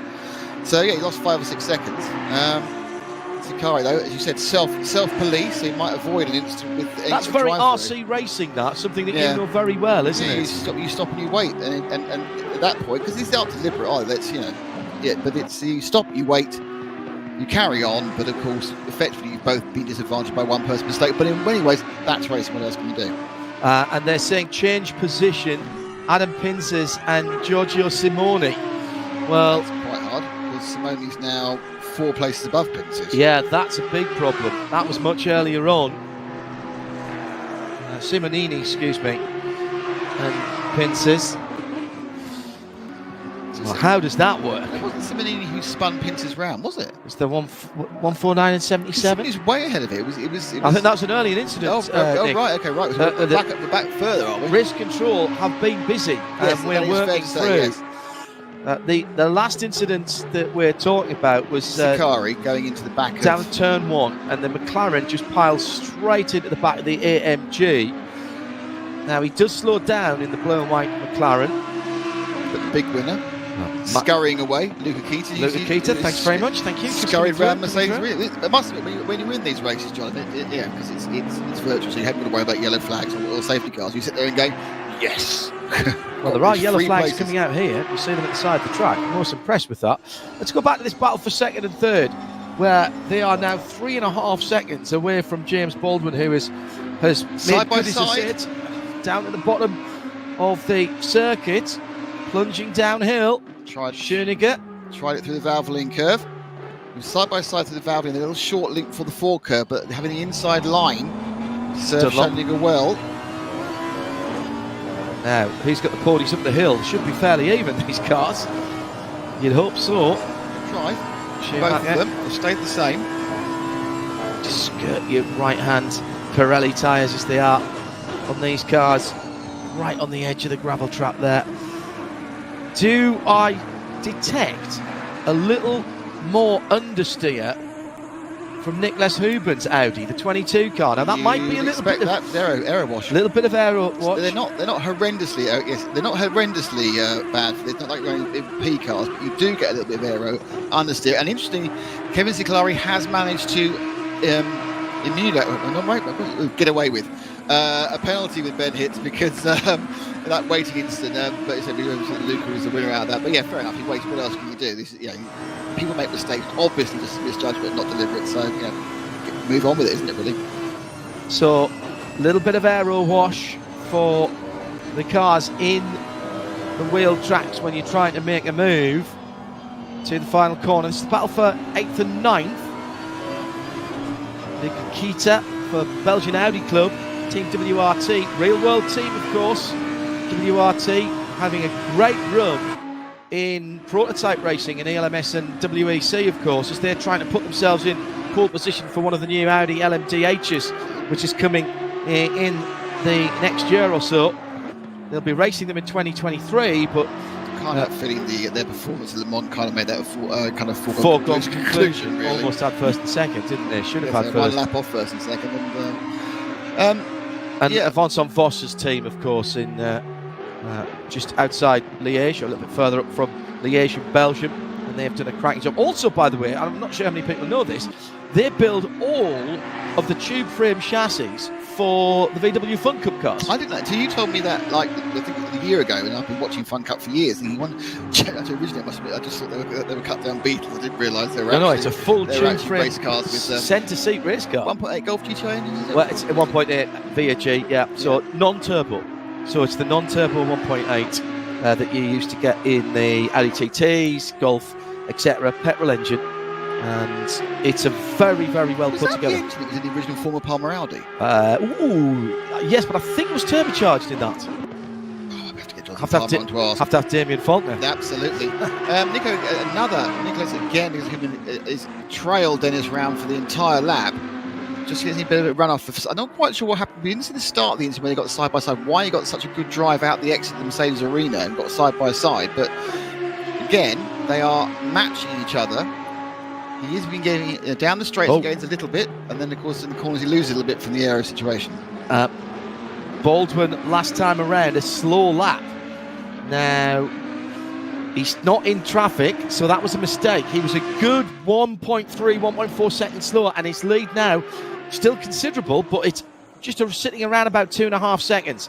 So let's check next time around. James Baldwin, see what his lap. 1:55.6 was way slower than it should have, and he's slow again in the first part of this lap, showing his delta time is showing down with 10.5 minutes and a few seconds left.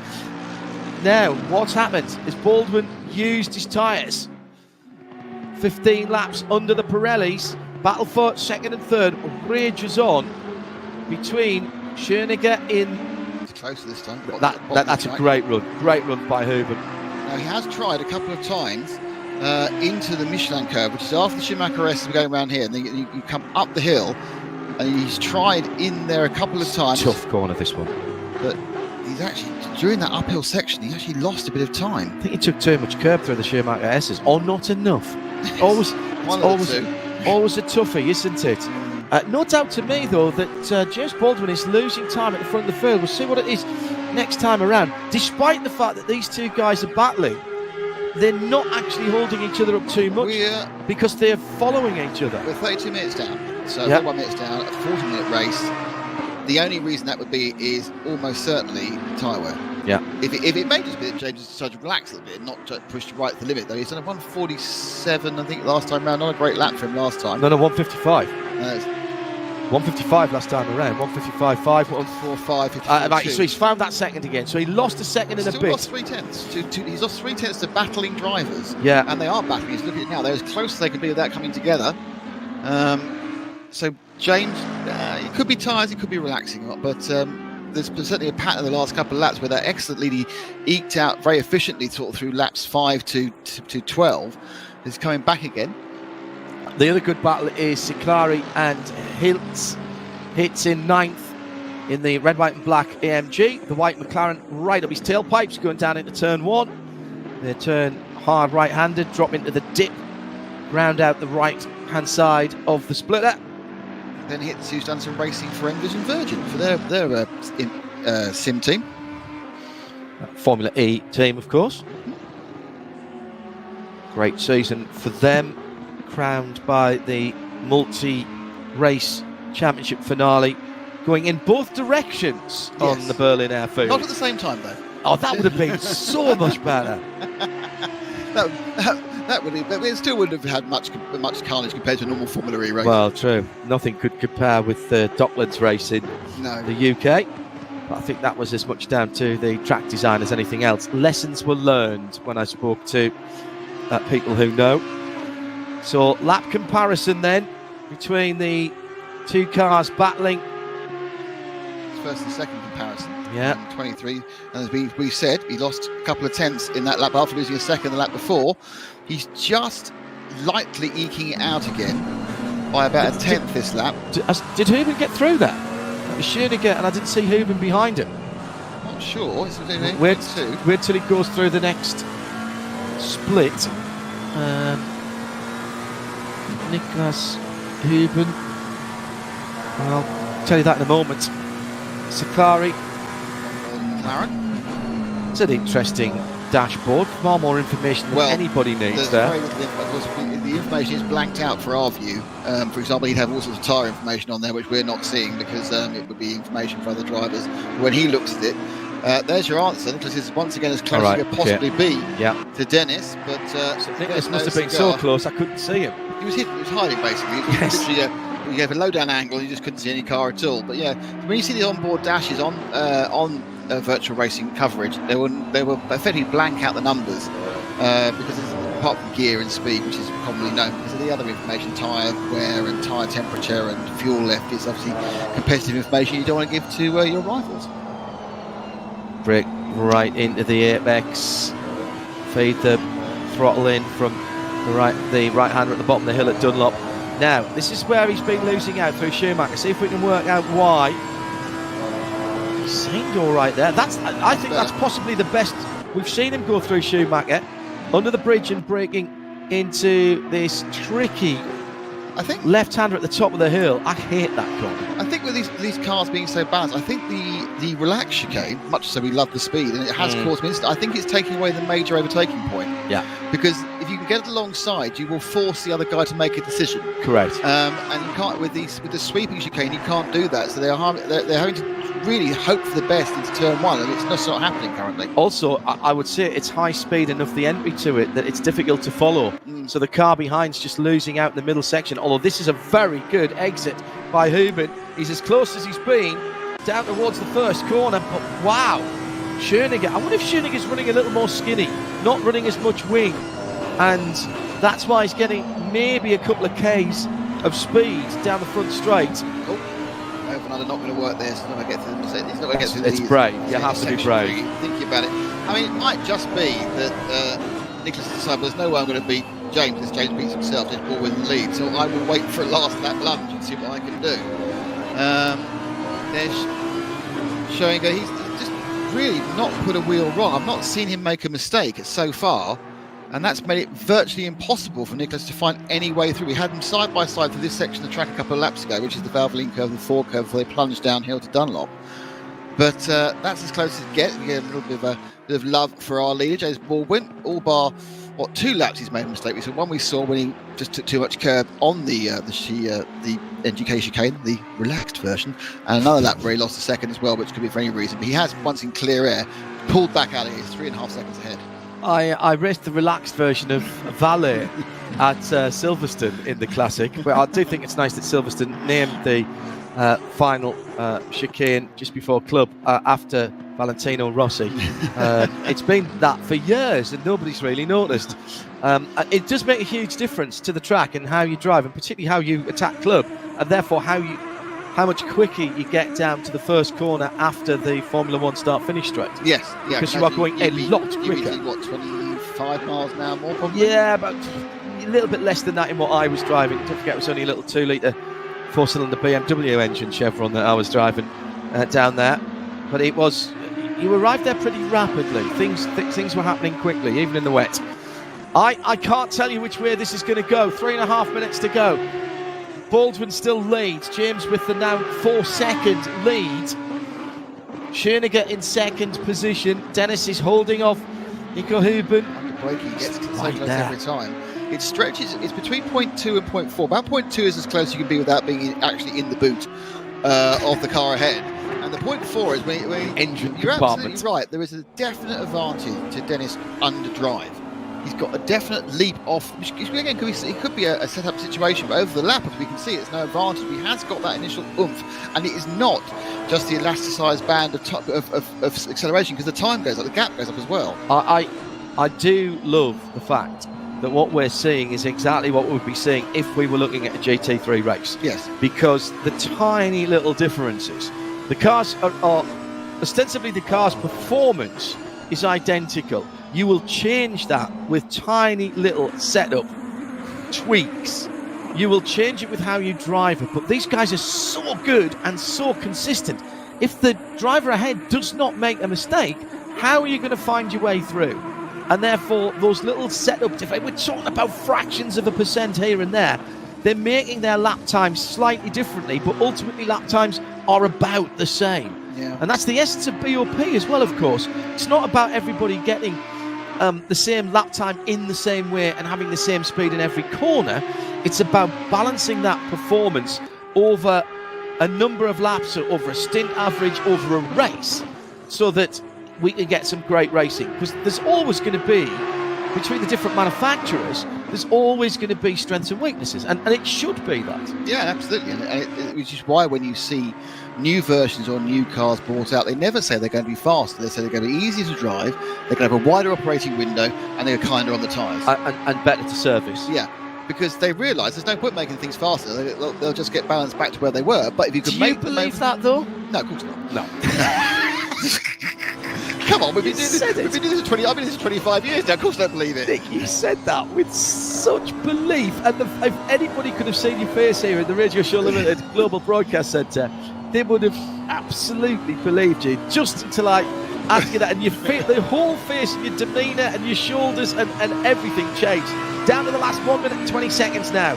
80 seconds before time elapses. That 40 minutes has disappeared very quickly indeed. Yeah, and we still have a couple of stories. So, how does Luca Keita end up back behind?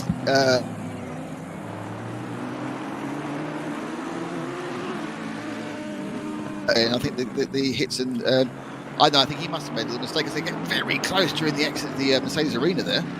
Nico Wisniewski, who had the drive-through and got a bit of a hit as well, let's remember.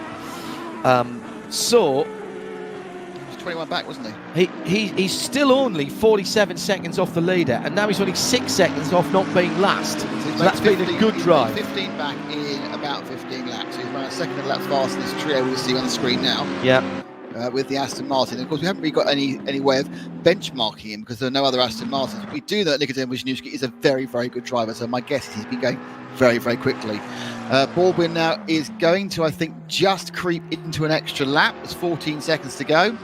And he's going to cross the line. He's going to be very, very close. I think he's going to just get over for one more lap. All right, that's the line there. Final lap. Give it a final push. Final lap.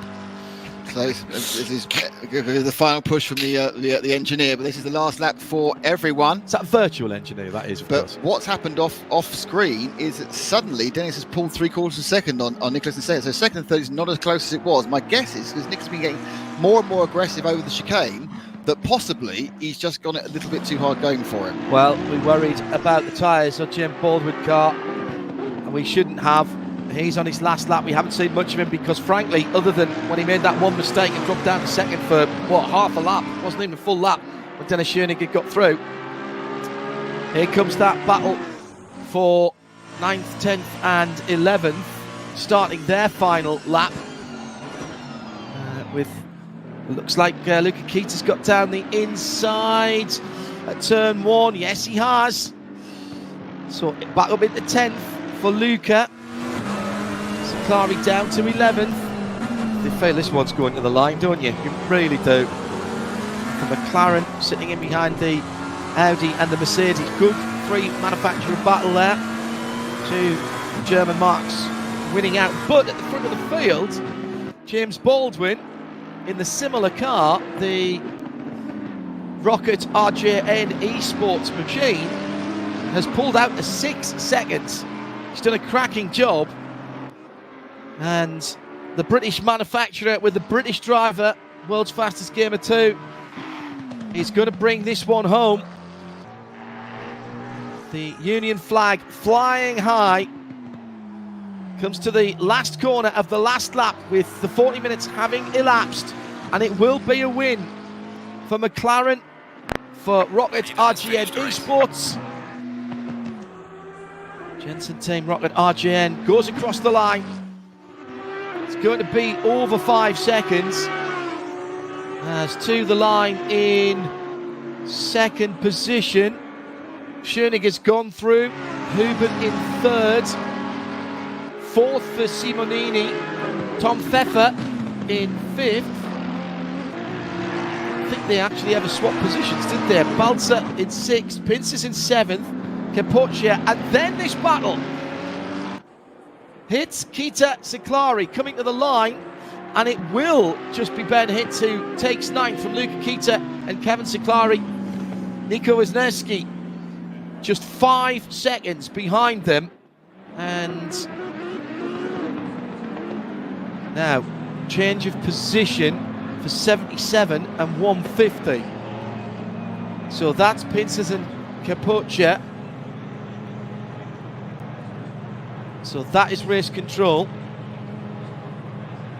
As the checkered flag is out, let's congratulate. That doesn't affect the first 3, and this is important.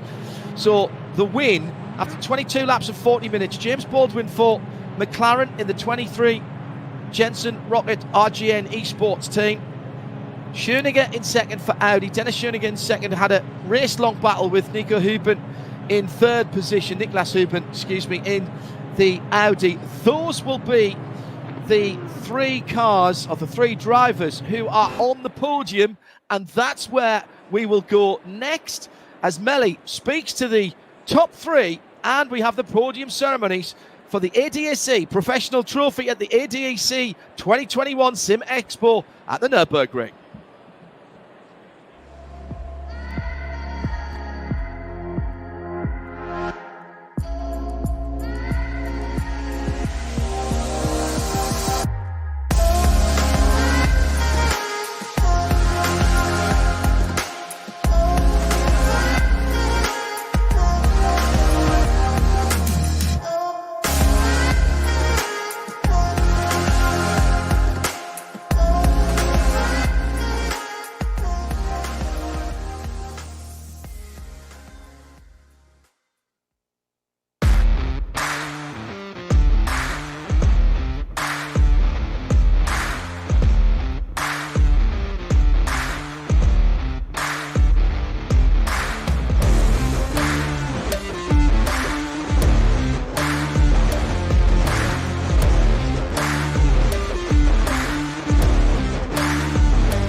And we are back, ladies and gentlemen, with our first prize giving here live on stage. And I'm very, very excited. As already stated before during the Simi Awards, I love handing out prizes. But for that, I'm obviously not alone. I have my co-hosts with me, Danny Juza and Johannes Stuck. Thank you so much for joining me.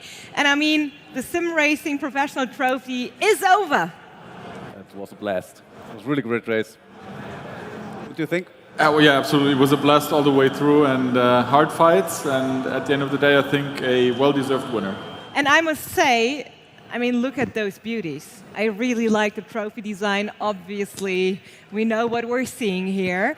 And we do have some shacks as well. And €2. say again? €2. €2? Yeah. I think there are a couple more zeros behind that too. But I would say, let's introduce our winners, right? Let's introduce our podium. So I would say, please, ladies and gentlemen, put your hands together for the third place in SimRacing Professional Trophy, Niklas Huben.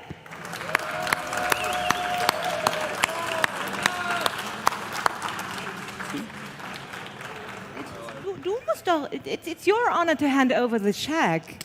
So there we go. Yes. Guys, make some noise! Niklas Huben! Oh. All right, just take... I mean, there is a... Don't forget the trophy. No? Trophies are nice, checks are nice. No, but you know. This is so messy. I was actually planning on lining them up all next to each other over there. But let's move over. We're going to talk a bit later. Don't jump the gun, Danny. Don't jump the gun. It's fine. We're not done just yet because we have a couple more people to have on the podium, right? So please, second place for Dennis Schöniger.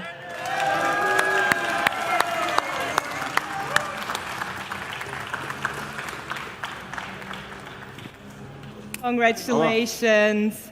And last but not least, and obviously the champion of the SimRacing Professional Trophy, please put your hands together for James Baldwin.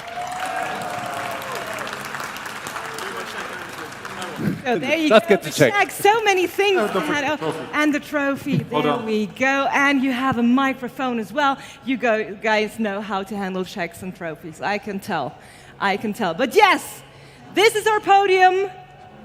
And once again, please put your hands together for our top 3 of the SimRacing Professional Trophy. And yes, James. James, what's happening? The microphone is on. You can ask. Oh, yeah. Of course, you can talk to me. Well, congratulations. The SimRacing Professional Trophy is yours. Yeah. First place. How does it feel? It was great. I'm relieved, to be honest, because I went off twice. I don't know if anyone saw that. Yeah, good pace. Did a lot of prep. The rigs, they're very challenging because they move a lot. Yeah. So it took a lot of adapting, but no, it was good fun. Close race. Enjoyed it. But that's the idea behind the moving rigs, you know? Just kidding. Yeah. But yes, I mean, They call me out. Great performance. And as already said, absolutely deserved. Congratulations. I mean, you got a nice check, a nice trophy. But not only Not you. bad. Exactly. It's not bad. It's something you could take home, right? Well, I don't know if I'll get it through the luggage. We'll make it work. We'll fold it. We'll make it work somehow. We can mail it to you. Yeah, we'll talk about that after. Exactly. We'll take care about that afterwards. But as already said, Dennis and Niklas, congratulations to you too. P2, P3. Thanks a lot. How was it racing in front of a live audience next to a stage, the lights shining on you? It was overwhelming. I just had a heartbeat probably constantly over 170, having Niklas right behind me all the time. One time, James did a little mistake through the chicane. I took the lead from him, but then did a massive mistake through the Schumacher S and lost a lot of pressure on the right tires and struggled with that till the end of the race. So, but awesome effort from Niklas, staying behind me all the time, nearly without any mistakes. I loved it. I was about to say, like the gap between you two was fairly close, wasn't it? Yeah, he was behind me all the time. Yeah. Niklas, chasing down Dennis.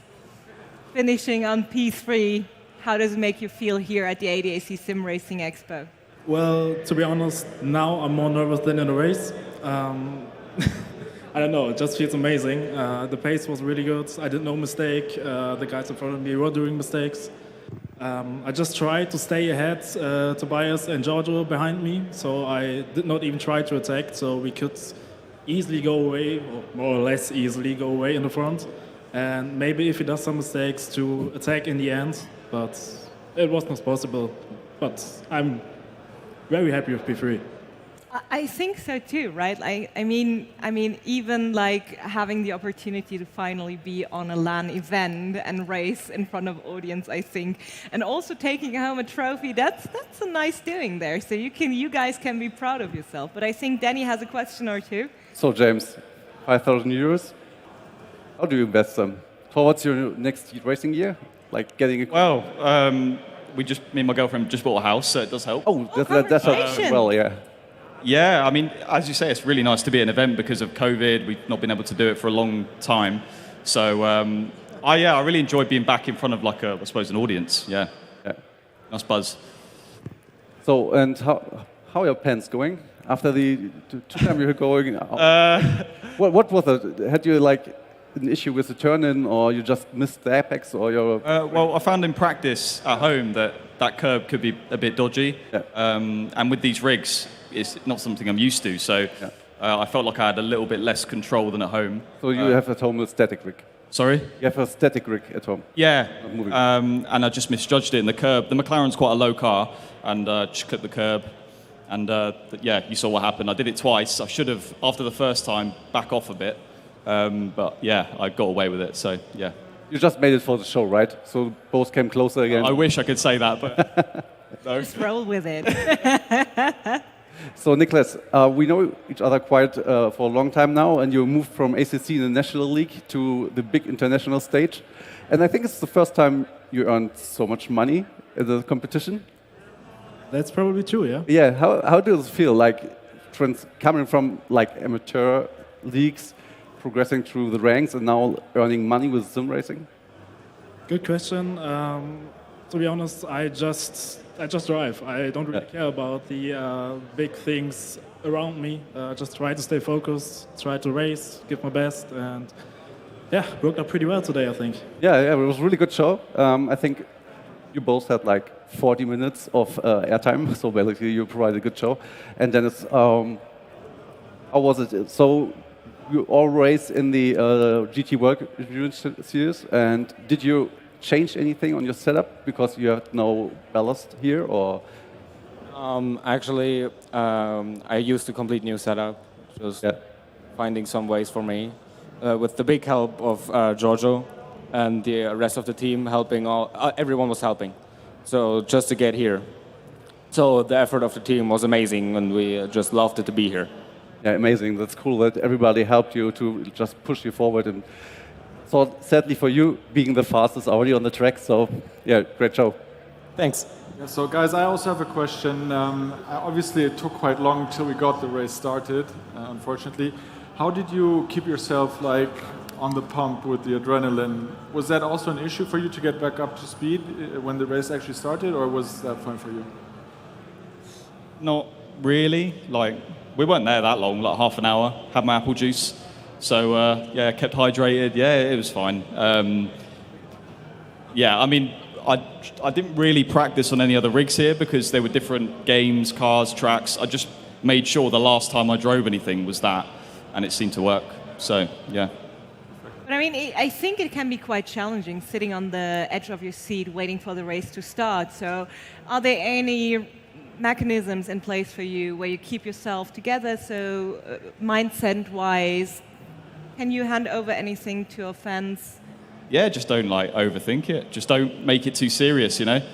Ideally, you'd be talking to someone over a headset, you know, at home, your friend, your teammate. In this situation, I was just on my phone.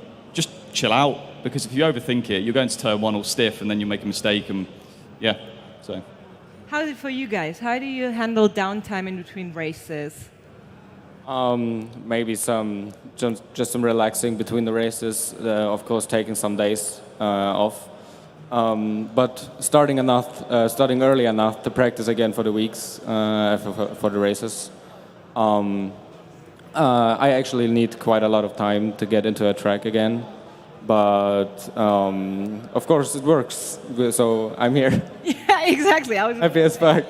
could go worse. That's true. But Niklas, how's it for you? How much time do you invest per week into your professional career? That depends pretty much on the events. On the last weeks, not that much actually. I'm pretty much well prepared on this track. I have a great setup. I just love the track. I'm pretty good at it, I think. And it was probably even less than the most time. About 20 hours a week. Okay. All right. So, any questions left on our side? Well, actually, I thought it maybe be a great idea and a great opportunity for the guys here to maybe quickly tell the audience where they can follow on social media. Absolutely. I mean, that's a great opportunity, so maybe you can tell us your channels. Where can people reach you via social media? Oh, everywhere. Twitter, Instagram. Yeah, what's your handle? TikTok. What's your handle? Do you do TikToks? Yeah, I do. Yeah. Yeah, show us a TikTok just No, kidding. no, not Don't those. do that. No, but how's your handle on Twitter, for example? Like if people in the audience. It's my name with The name. 3 A's. That's easy with 3 A's. Yeah. All right, you guys heard it. How about you? Yeah, for myself too. Just my name with the racing behind it, and that's then me. we'll find you. Okay, and Niklas? Yeah, for me it's probably only Twitch, and that's my normal name. Okay, perfect. So we know how to reach you, how to find you, and how to keep an eye on you. Guys, once again, please put your hands together for your SimRacing Professional Trophy powered by VCO Podium with our champion, James Baldwin.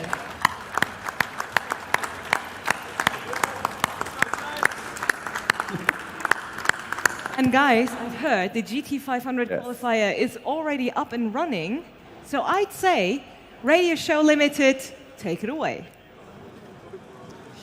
Thank you, Melly, and thanks to everybody there for that podium celebration. And nice to know that the checks have been handed out as well.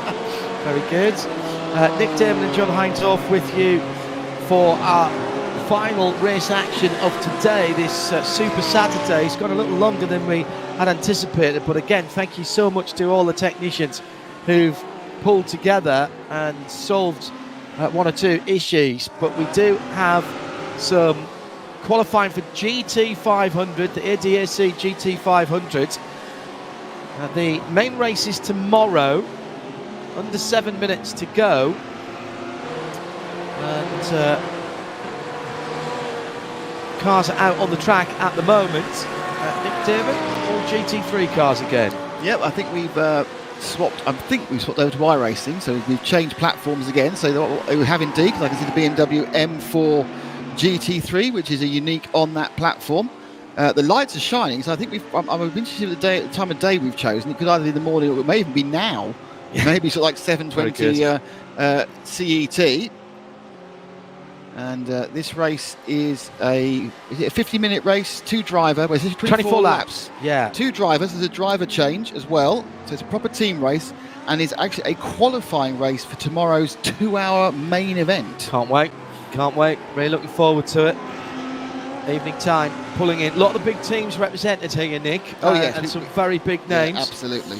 So we have the weather conditions at the moment. There's 27 in the air.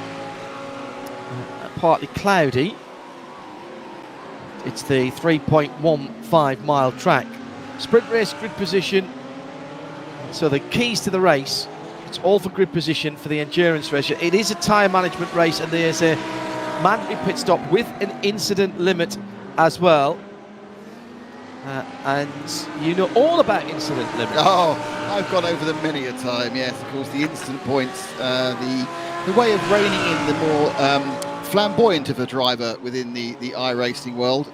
Effectively, you can get an instant point for going off track in a way that might gain advantage or just makes you look silly. You can gain 2 instant points for spinning the car, which I'm sure you won't see here with these top drivers, or you can get between 1 and 4 instant points for a coming together depending on the severity of the outcome.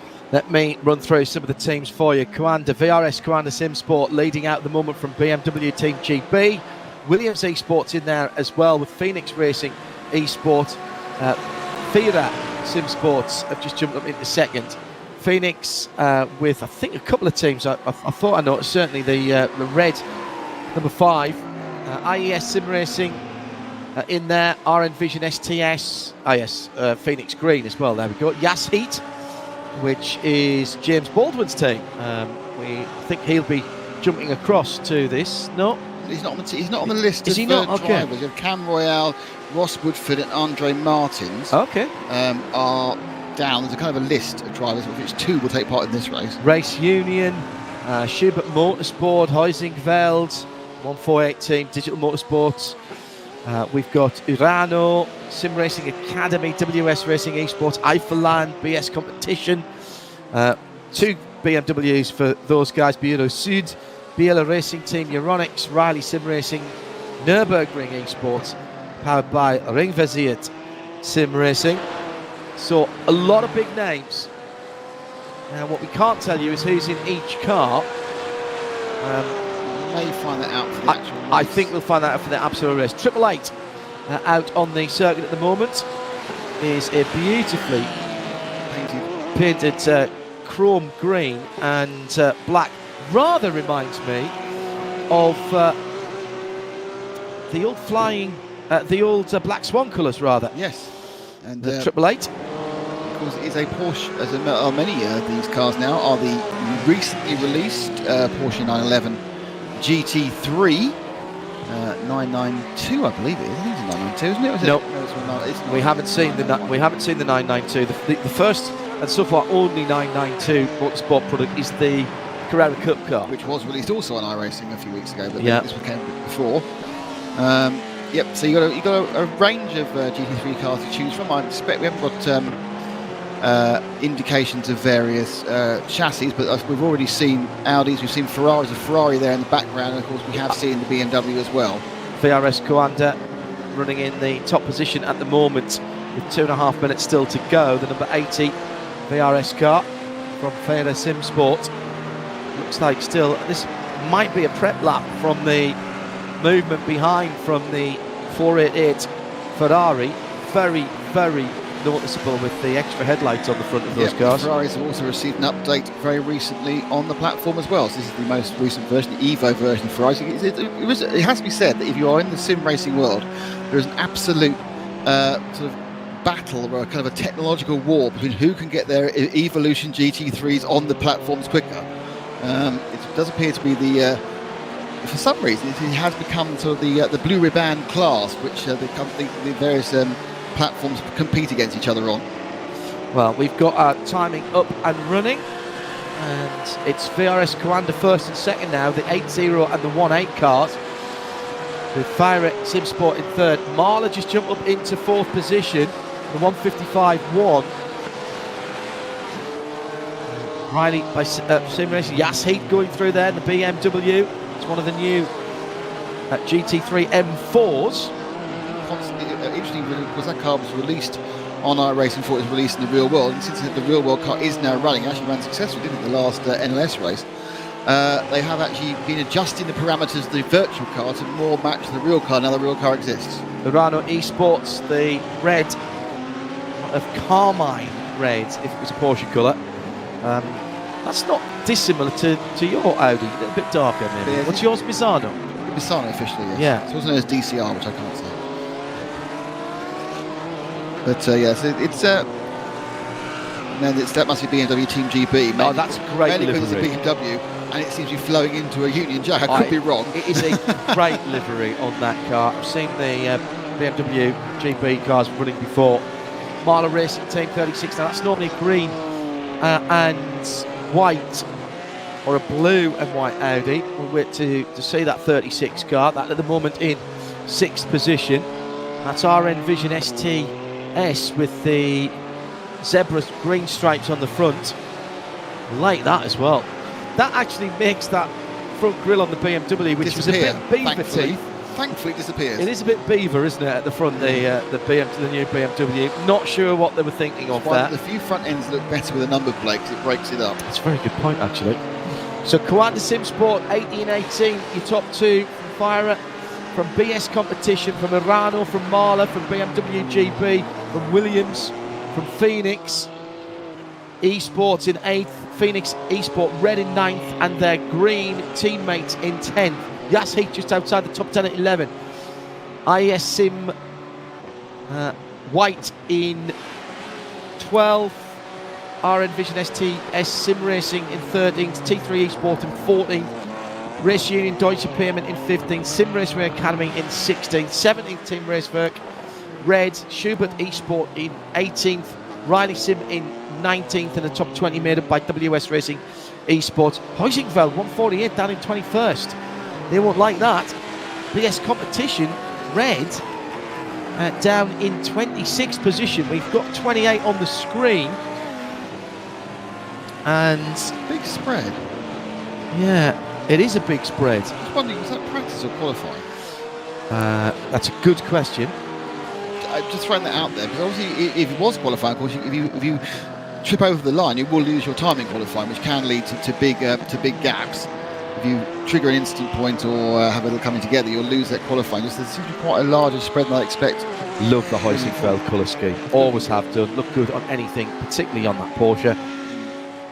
That's the Porsche. So that's the updated Porsche with the bigger engine then, yes, with the 4.192. The Porsche's a good palette, I think it has to be said, for your paint schemes. I think you have to work with the curves, don't you?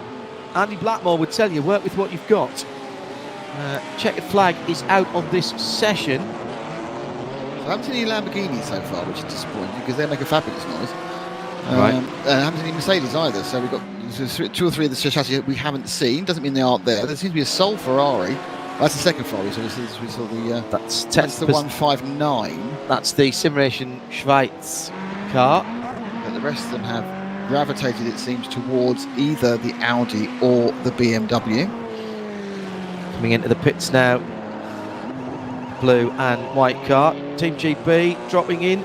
Fantastically modelled pit lane siren as well, exactly as we're used to hearing when we're on duty at the Nürburgring for either the Nürburgring Langstrecke Series or indeed the pre-race or the race for the ADAC 24 hours of the Nürburgring Nordschleife.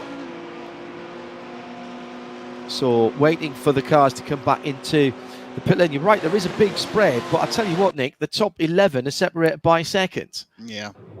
So it's now whether we're going to qualifying or to the race. I would say, looking at my team, the sound makes me think we're going to the race. I think we're going to the race. I think we're going to the quali race. Car. Because we did a little practice session earlier on that we didn't remember, right, that we didn't see. Yes. Yes, that was going on during one of the going on through. It was the Fanatic, wasn't it?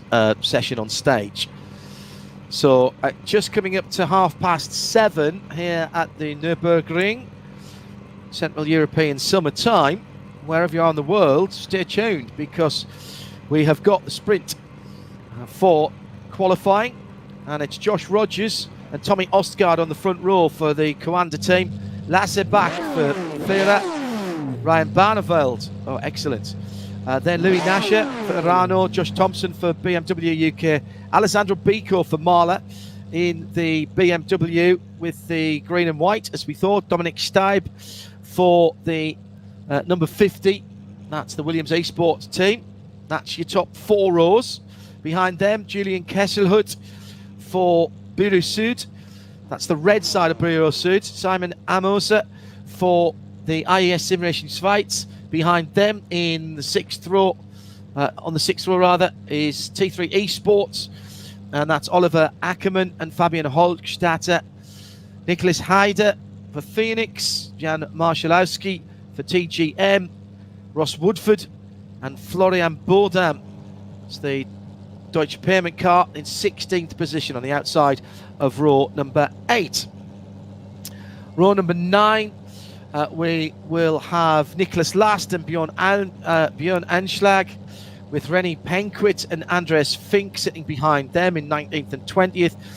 Till Berm and Leonard Hartenberg, the Heusvenk 22nd position 148 car. Patrick Jasinski for the AAA Porsche. Ronan Hedman in 24th position for Nürburgring Esports, powered by Ringvizier at SimRacing. And then it's Sasha Rubel and Tobias Barsch. Luca Kita just coming straight off the last race for the Euronics Biela team. And Reina Talva for Budo Sud BMW in 28th position. Will not be happy, I wouldn't have thought, about that. 24 laps then for the race that will set the grid for the long race tomorrow. I'll be back with coverage for that. I'm really looking forward to it. A pleasant 18 Celsius, that's mid-60s Fahrenheit in the air, and on the track 25C. That's just about right, I think, for the tyres. Shouldn't be too hot, Nick. I wouldn't have thought for the tyres here. No, this is a 24-lap race, 50 minutes, GT3. They will change drivers, but they won't need to change tyres. And they don't actually need to fuel up, so it's going to be interesting to see what they do, because there is a driver change time calculated in, so you can do something else at the same time. So my guess is they'll probably run it very light fueled and put a bit of fuel in at the same time. So warm-up lap. On the warm-up lap. How critical then in iRacing, and that is the platform that we're running here, how critical is this opening lap to get some temp in and pressure in your tyres? It's fantastic, because there's a huge debate about whether weaving does any good, and somebody did a bit of research, and a little bit of weaving will give you a little bit extra temperature, as will braking and lifting off. Yeah, you can actually, though it's very expensive in fuel, and you wouldn't want to do it in a race like this, you can actually run the thing with the brakes on and hitting the fuel, hit the power, run at 60 miles an hour, get some fantastic heat, do everything. However, the extensive research found the gains are about 0.1 of a second the following lap. It's not a lot, and the weaving, because don't forget, unlike in the ACC we were watching earlier, these cars exist during the warm-up lap, so if you hit one during the warm-up, it still counts as a hit, and the damage will be done. So weaving is dangerous. So here's something for later on. The 80 has the yellow wing end plates and the yellow mirrors, and the 18 has the black in the two Coanda VRS SimSport cars. So that we'll have to keep an eye on. It's getting a bit murky out there. It is murky. I don't know whether they just set the time and date. just whenever we start, we'll go there. But this is going to be a race that's going into the darkness. Into it's the already gloaming. The gloom, yes. The gloaming at the moment. I would suggest turn the brightness up on the TV monitor, to be honest. But well, that is one thing that we can do, of course. That's one thing you do when you're actually racing as well on the sim. Oh, that's much better. Let's go to we'll go to dynamic mode on the monitor So here. a phalanx of BMWs there with their wide mouth frog look. You don't see many of those around here, do you? No. Always one of my favourite dad jokes, that. So, into the evening hours, just after 7:30 Central European Summer Time in real time. I don't think we're far away from that in game time, if I'm honest, as the 28 car field follows the Porsche safety car, or Porsche pace car as it is. VRS Coanda, SimSports, first and second, locking out the front row. Kyra, BS Competition, Arano, BMW Team GB, Marla, Williams Esports, and BS Competition Red are your top 10. I like that red and white BMW all the way to the back. So now the lead cars come around. And it's the sharp hairpin. Ah, excellent. So there is going to be overtaking opportunities coming up the hill into that hairpin. So hairpin chicane, sorry. I knew what you meant. Wait for the safety car to dive off over the cross hatching. So the field now under the control of VRS Coanda SimSport in every possible way, because they've locked out the front row. 24 laps to set the grid for the feature race tomorrow in the ADAC GT 500, brought you with Coanda. And the long way. It's a long run down to the first chicane, 25 laps, excuse me. It will be 24 to come as we go across the line. You do want to give people a draft down to the first corner, Nick. Waiting for the green. There we go. And there we go. You can go much earlier than that if you wish to. I think that was team tactics there, as the two Coanda cars hauled it out, and there will be first and second into the first right-hander at the carnage. Carnage and the top 4 cars are going to be in a huge advantage as everyone else picks their way through. There'll be incident points aplenty there being served. Well, there's probably damage as well, which is more important because that's going to slow the cars down. I reckon that was down to Fira Sim Sport, the first 4. So Fira, Competition Blue BS, and the 2 Coanda cars, they are gone. They are absolutely gone. They have made their bid for freedom. Oh, there's 5 cars. There's 5 cars in that run, John. I think that was... Right, who was that's got through there? Light yellow car seems to have got through at the back. And then there's a short gap to the next gaggle, and then it's all one by one, kind of reverse Noah, as they have already spread right out, having got through that incredible melee at the now found the Norbert Howe curve, which is fantastic. I didn't know Norbert Full was course that yellow. corner. Full course yellow has been called. Now that means we'll see the safety car again, so we're going to pack everybody back up. Not sure how we're going to work this one out, but I'm hearing from race control that we've got a full course yellow, and we do have yellow up on the titles. Coanda first and second. BS Competition got the start. Well, this of course is going to put everyone back into a line again. But it'll be a single file restart, Nick. Single file restart, but it's that's interesting. You don't normally see full course yellows in these races. They've obviously decided that the instant in turn 1 disadvantages too many people. So they want to give it kind of a little bit of an evening out. They've definitely slowed down. They've definitely slowed down to the safety car speed. Really, well, of course, you aren't linked to a speed, you're just linked to not overtaking, so they can catch up. Now, I'm wondering now where people are being a bit cute, and they're trying to use as little fuel as possible already. Yeah. There is some visible damage on some of the cars. The 33 car's got a real ensconced feeling about the front end. Yeah, that's the RN Vision STS Sim Racing team. They're down to 23rd. He's crabbing. It's getting worse, isn't it? So and what's happening in the pits? And of course, the others can't actually overtake him because we're under full course yellow. Well, you're on the radio at that point, asking your team manager to talk to race control and say, yes, "Can I pass the 23 It's a computer car?" that will give you a foot, so you have to wait to get round. Got you. There is very little arguing with the computer. So the cars are all now lining up. So who are the big winners and losers? Williams Esports seem to have dropped down with the 50 car. So that car has definitely had some problems earlier on. They're down to 22nd. Team GB right at the back as well. BMW Team GB have dropped from inside the top 10.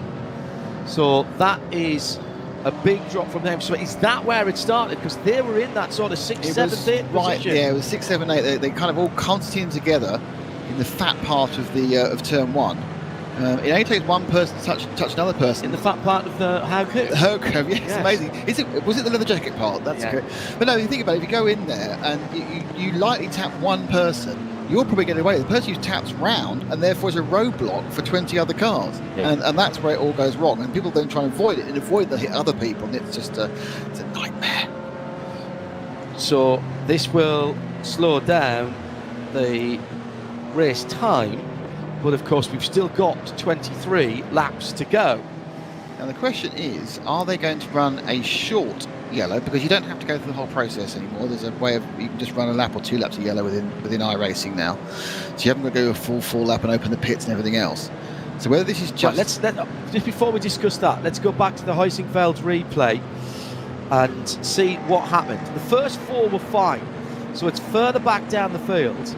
As they come into the first corner, Team BMW car gets absolutely BMW gets nailed. done by the 5. It was the 5 car, the red Phoenix, the red Phoenix car. And that was the catalyst. And then you see the lucky people who came up the inside got away with it. It's, if you watch the F1 race at the Hungarian a few weeks ago, you'll see what happens when someone turns someone around the first corner. Some people are lucky, some people are unlucky. And certainly, if you've spent your entire time... Who's going to be Pierre Gaston? I don't know, Esteban Ocon. Esteban Ocon, sorry, yes. Well, of course, the first 4 did get away in this one, but they got pinballed out last time. But no, there's some big winners there, and you're absolutely completely right, John. You've identified the major loser, and that is the BMW Team GB car, because my guess is not only were they spun, but they got damage as well. But surely Phoenix Racing Esport will take a penalty for that. I would expect so. That would be my guess. That'll be assessed, I'm sure. Even on a first lap, first corner. I think you've got to, haven't you? But they would have got 4 instant points, but that's not necessarily enough. But But again, I don't know exactly what the thing you have to incident point realise is it wasn't vindictive. No. It but was still a it's one of mistake. those things that happened in the first corner and they spun round. I mean, absolutely, if this was an F1 race, you'd be looking at a 5-second or 10-second penalty and and move forward from there. Team Raceford 72, black and orange car, as we have got the pits opened, and this is damaged cars coming in to the pit lane from well down the Crocodile. We're still under full course yellow, so first 4 have gone across the line, first 7 or 8 have gone across the line. Should get a pit caller. So Schubert Motorsport eSport, the 19 car in the pit lane, been in there for 6 seconds already.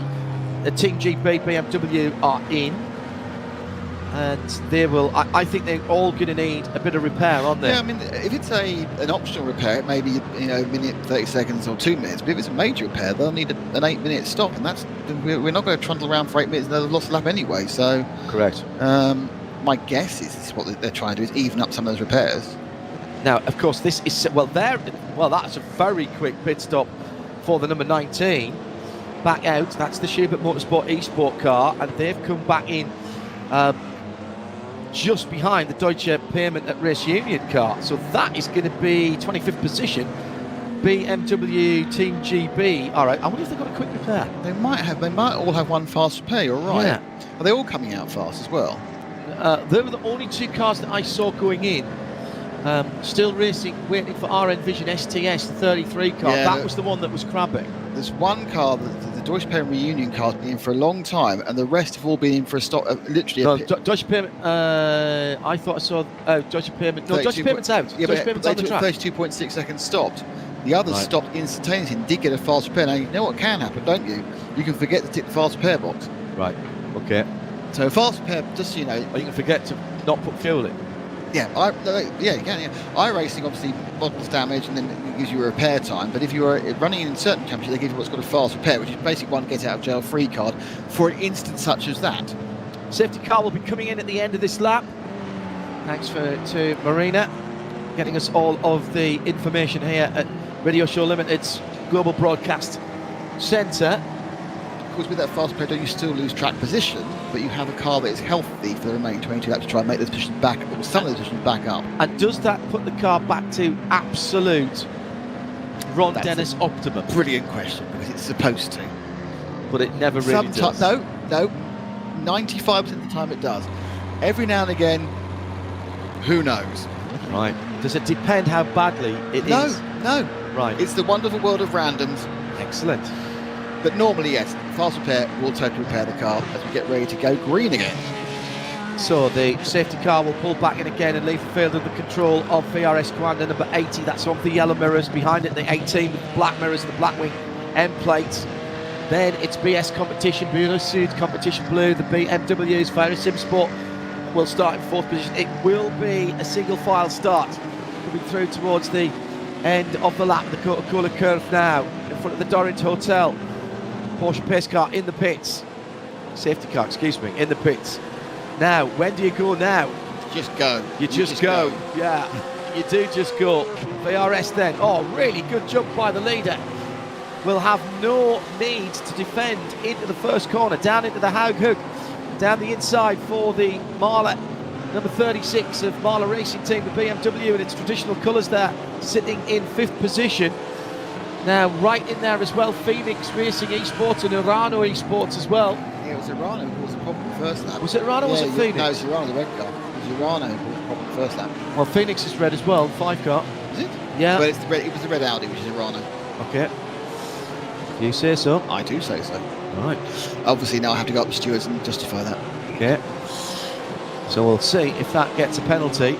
The red and white BMW making its way through further back down the field, and that is a striking colour. Is there damage on the front of that car? No, I think they've got away with it. That is the number 2 of Digital Motorsport, 21st position. Williams eSports just ahead. You can have some visible damage. It doesn't actually really affect the performance of the car, and that's something we would have needed to assess during that kind of first yellow flag. Is did we think it's okay? Otherwise, we come in and take our repair and lose track position. There's a queue of traffic now as we run up the hill again. And at the front of the field, VRS first and second have consolidated their lead. further back down, the number 8 is the Yas Heat car, and that's in 10th position. That turquoise or teal blue car sitting in the middle of that battle, with Marla having a look at the braking point and trying to make up a position on Fiery Sim Sport right ahead of them. That's 4th and 5th as they come through to complete the lap. Top 3 have just broken away a tiny little bit. BS Competition Blue, the Bureau Sud car with the zebra stripes contrast either side, goes across in 3rd position. Yeah, I mean, this is a really important part of the setting down after the panic and the weird reset of the first few laps. Because, I mean, very clear, that yellow flag period is not at all common in this sort of racing. It's obviously very common in IMSA racing and obviously in NASCAR, but in this sort of GT3 competition racing, you don't see that. You'll do a 24-hour Spa and that will never happen. But they've had this chance to reset, which is a good idea because it's a qualification for a main race. Let's not completely ruin someone's weekend on the first lap. Yes, there's been some disadvantages. BMW now, Team G, we've got back to 19. They can obviously take some time here, gaining some places, and then attack tomorrow. But there's a lot of people who are sitting there going, I'm really a lot further than I thought I'd be, forward or back. As the only Ferrari, I believe, of IES SimSport sits in 10th. And you kind of want it's the 159. You want to sit down and say, why have you chosen the Ferrari? Well, I mean, it might be brilliant, but everyone else hasn't. So what have you seen in the Ferrari that the half the teams who've driven Audis and half the teams who've driven BMWs haven't seen? Sorry, half the teams who've driven Porsches and half the teams who've driven BMWs aren't. There's a couple of Audis. Haven't. There's 4 models here. We've only one Ferrari. We've seen the 159 in real life running as a Ferrari. This is IES SimRacing Schweiz, sitting, as I say, in 10th position, right behind the Yas Heat, and behind them is the Phoenix Racing eSport Green. Raceberg Red in 12th, Riley SimRacing in 13th, Heusingfeld 148 coming back through the field. Now they were a big winner then. The Heusingfeld, they were down in the 20s at the start, and I think they wouldn't like that. And the 148 Heusingfeld car then up to 14th position, side-by-side action coming onto the back straight. That is the Bureau Sud car to the pit wall side, the red Bureau Sud BS car. That is 7th, 8th, 9th. Marla down the inside defending. Number 5 is the Phoenix. With the logo in 15th place, T3 Esports is supposed to be a Lamborghini. I haven't seen it yet, but it's supposed to be a Lamborghini out there in 15th. Right, I'll keep an eye for that. For the 71 cars up, yeah. It was just down there as the logo on the bottom of the screen with the Lamborghini prancing bull. Oh, that's not good. Now that's one of the Phoenix cars. That's the red, the Phoenix. That's 5. Car 5's gone out. Yeah, that's Phoenix Racing eSport Red. You're absolutely right. Even though it's not red. It's the eSport Red car. That's what threw me out before. So when I saw the 5, when we saw the 5 on the windscreen, that was position 5 and not car 5. Yeah, they've got that, of course it was. Lights. Well, that was. I don't think he was even helped there, was he? No, he was. Was he? Yes. I looked up and he was going. I was still trying to desperately find this Lamborghini that's supposed to be out there. That was more than a bit of a help. Oh, was it a love tap nudge?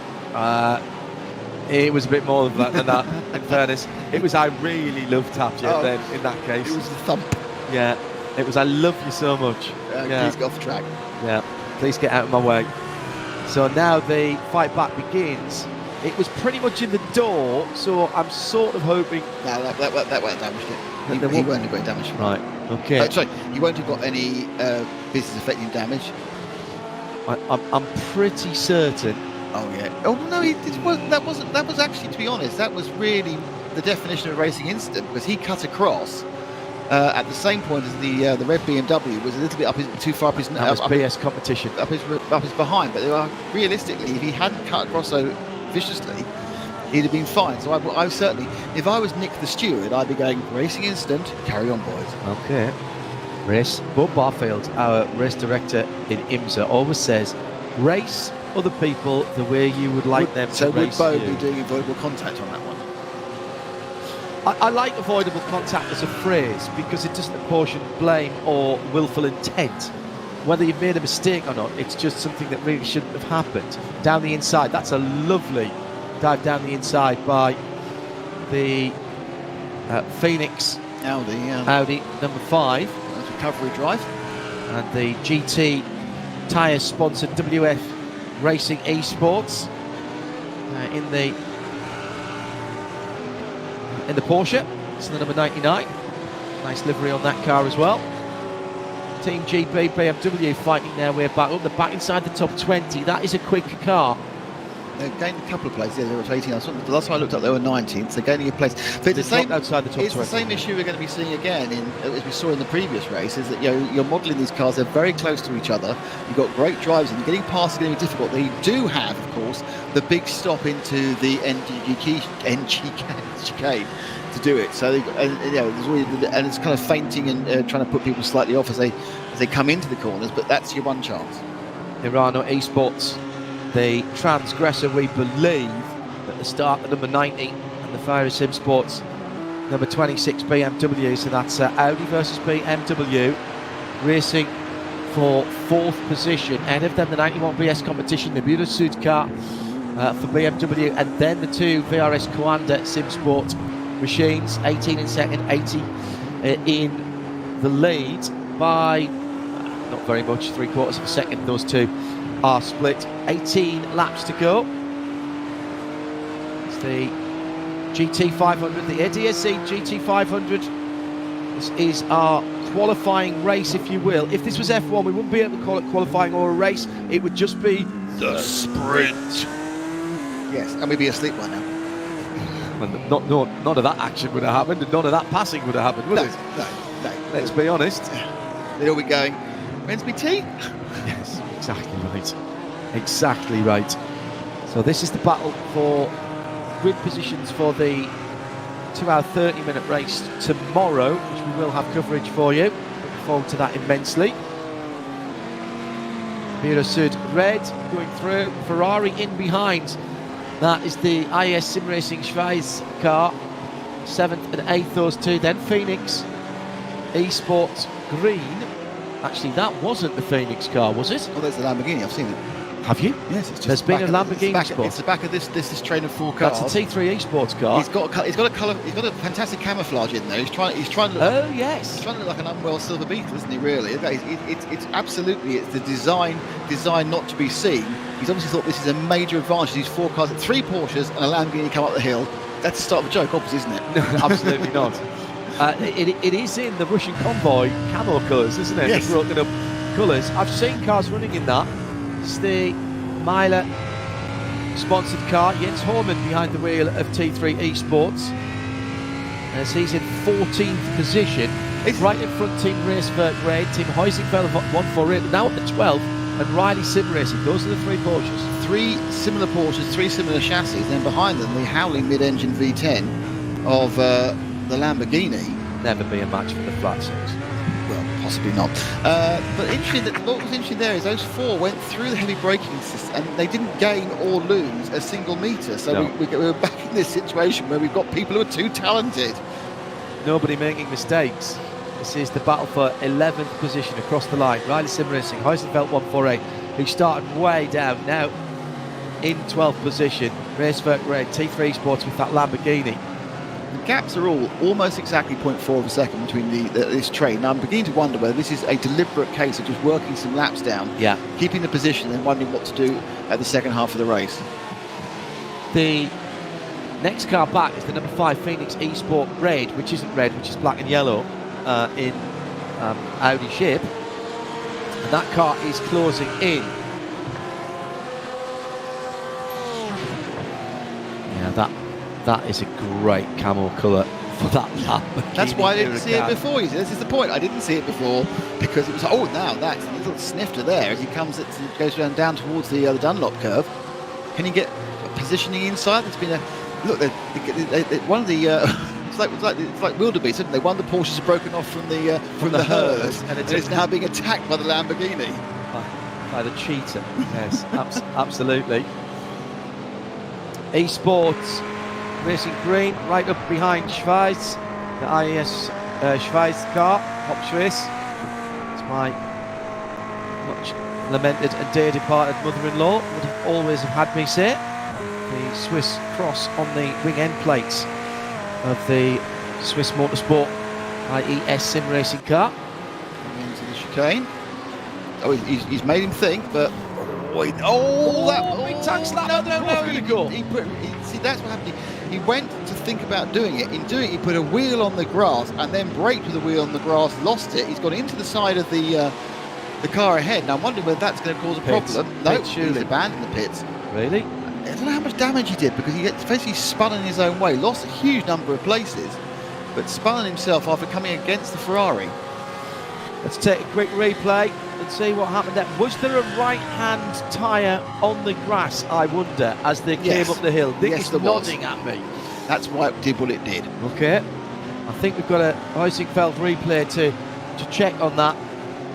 We have got cars in the pits. The Nürburgring Esports powered by Ringversiert SimRacing is in. And WS Racing Esports is in. And Eifelland Esports is the safety car, I think. So coming up to faint, the space isn't there, so they'll come up the inside, think about it. This is the Phoenix Esport green car, which also is green. There it is, the wheel on the grass. It's the old wheel on the grass trick. Yes, wheel on the grass, and the car goes round and round. Wheel on the grass car goes round and round. Okay, yes. It almost works. It's been a long scanned. day. It's been a long day. Well, now that we've sorted that out, with 15 laps to go, we're going to take a quick break. We'll be back with the GT500 conclusion next.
So 14 laps to go for the ADAC GT500 at the 2021 ADAC Sim Expo here at the Nürburgring.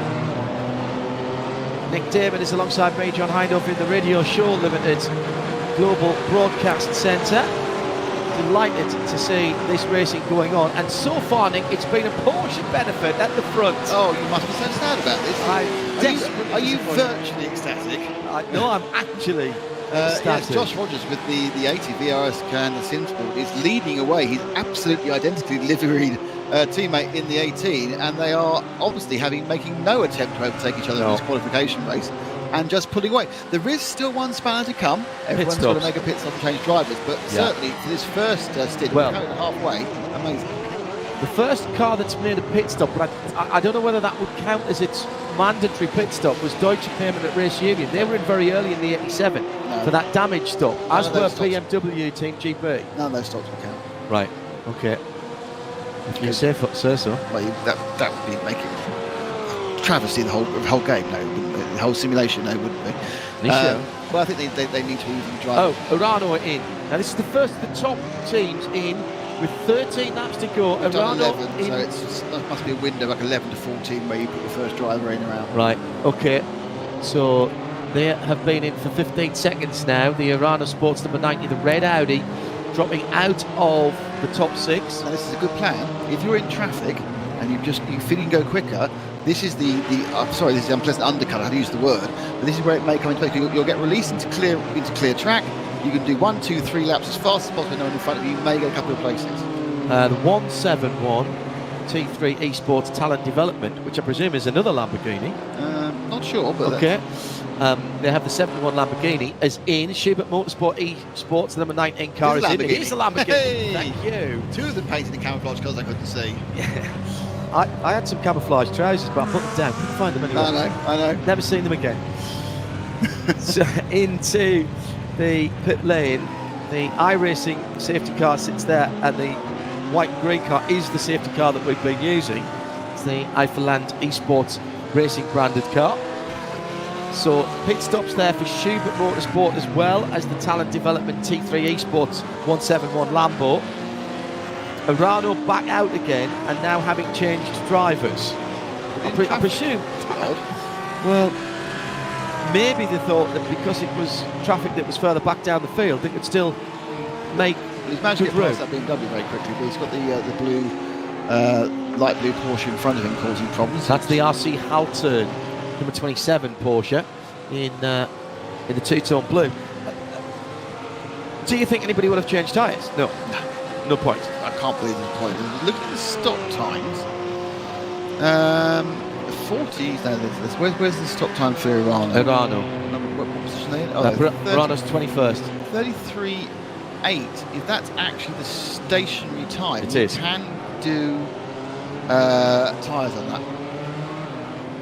Would there be any point in doing tyres? Well, no, I don't think so, because also considering you don't need to take fuel. Your driver change time is about 12.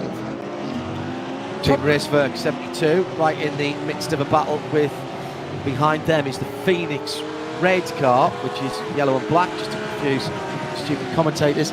And ahead of them is the Heusingfeld 148, who have definitely, that Porsche has definitely done the best of all of that schmozzle on the first corner of the first lap and used the yellow flag. Yeah, I mean, that's, they played the tactics. I'm not whether as surprised as I was to see the yellow flag coming out in a GT3 race rather than the Nürburgring Grand Prix tracker. But I'm now. It looks like everyone is doing these 30-second stops. So they are, there is a driver change time, and you can get other things done while the drivers change. They perhaps are making the most of that, making the point, well, we've got to stop anywhere and change driver. We'll put new set tyres off. The second of the T3 Esports Lamborghini is in and now out. Nürburgring Esports powered by SimRacing is in, and they're 36, 37 stationary, 40 seconds they were. It's quite a long time. BMW Team GP, by the way, their first stop, they were only stationary for 2.6 seconds. Fast repair. As with Williams Esports, 7.2. Sort of fast repair. Not quite as fast repair as what I was expecting. I'm getting the kind of feeling they might have just decided, perhaps they didn't click the ticket in time, but yeah. This is a good move. The outside, this is the battle for 11th and 10th, and up goes the 5 machine, the Phoenix Red, not red. Past 8th. Actually, that's battle for 8th. Oh, he's got 11th. He's only picked up 3 from going in the pits. He scored 11th as he crossed the line last time round, judging by his windscreen. Whereas he made 2 or 3 places in this lap. Yeah. Here they come across the line, and that's another place made up by the Esports Phoenix Red car, Red team, should I say, racing in black and highlighted yellow. Down towards the first corner, Heusingfeld, the 148, is the Porsche coming through from the back after picking their way through the carnage at the Haug Hook first time around, and then behind them is Team Racewerk Red, and then Deutsche Payment at Race Union. Now they have done a 32-second stop, but that was they did that at the start of the race. Right. That was one of the weird things about how they didn't use their fast repair. They may have. So do we think Fire a Sim Sport then, who are, well, they've just pitted. Everyone else with a high number has done a stop, apart from Deutsche Payment and Race Union. I think it's Digital Motorsports coming in as well, the number 2 car. This is a long stop for Fire Sim Sport. Probably doing. That's a minute. Yeah, that is a long time. Wasn't that from 3rd? Yeah, absolutely. 4th actually. BS Competition, I think, we're up in the 3rd. They've made an error there somewhere. Well, they're sitting very not up on the jacks. Now being stopped for over a minute. They must have been. My guess is they've had an issue with the driver change. Right. Something's happened because a minute and 32 is longer than doing a full tank. tank of fuel and a set of tyres. And there's an outside chance they may have made a horrible mistake and not clicked off "Don't fill it up," and they filled the tank right to brim by accident. Yeah. That can happen, though you can stop it halfway through. But even so, that and a full tyre change wouldn't take a minute 39. My feeling is more likely they've had an issue with actually getting an online issue with driver change. Nick Damon, our iRacing expert. Say hello to all of our friends at iRacing, Drew Adamson and the rest of the control room team in Boston, Massachusetts. We've worked with them a lot over the last 18 months. Down the inside for the number 8 Yas Heat, the teal, blue and black BMW in turn 1, now turn 2 around the outside of Ferrari. That is the SimRacing Switzerland car, IES. I thought the Swiss still side by side. I thought the Swiss showed some excellent spatial awareness there. Yeah. Going through the Howard corner. I mean, almost very fair, the Swiss. Absolutely. Very yes. diplomatic There through turn 1. You could always get a turbo between the two cars, couldn't you? No, not quite. Not quite at all. I think the car looks fairly neutral, the way it's handling. I think so, yes. We'll have a vote on where it's going to finish. Oh, that was a nasty little hip check. A little bit of hip and shoulder there from the number 8 team. Rude. Yes. Very rude. Yas Heat going through. Yas Heat going through. With that big red rear wing. Now the number 159 Ferrari. Let's forget about that now because they're under pressure as well.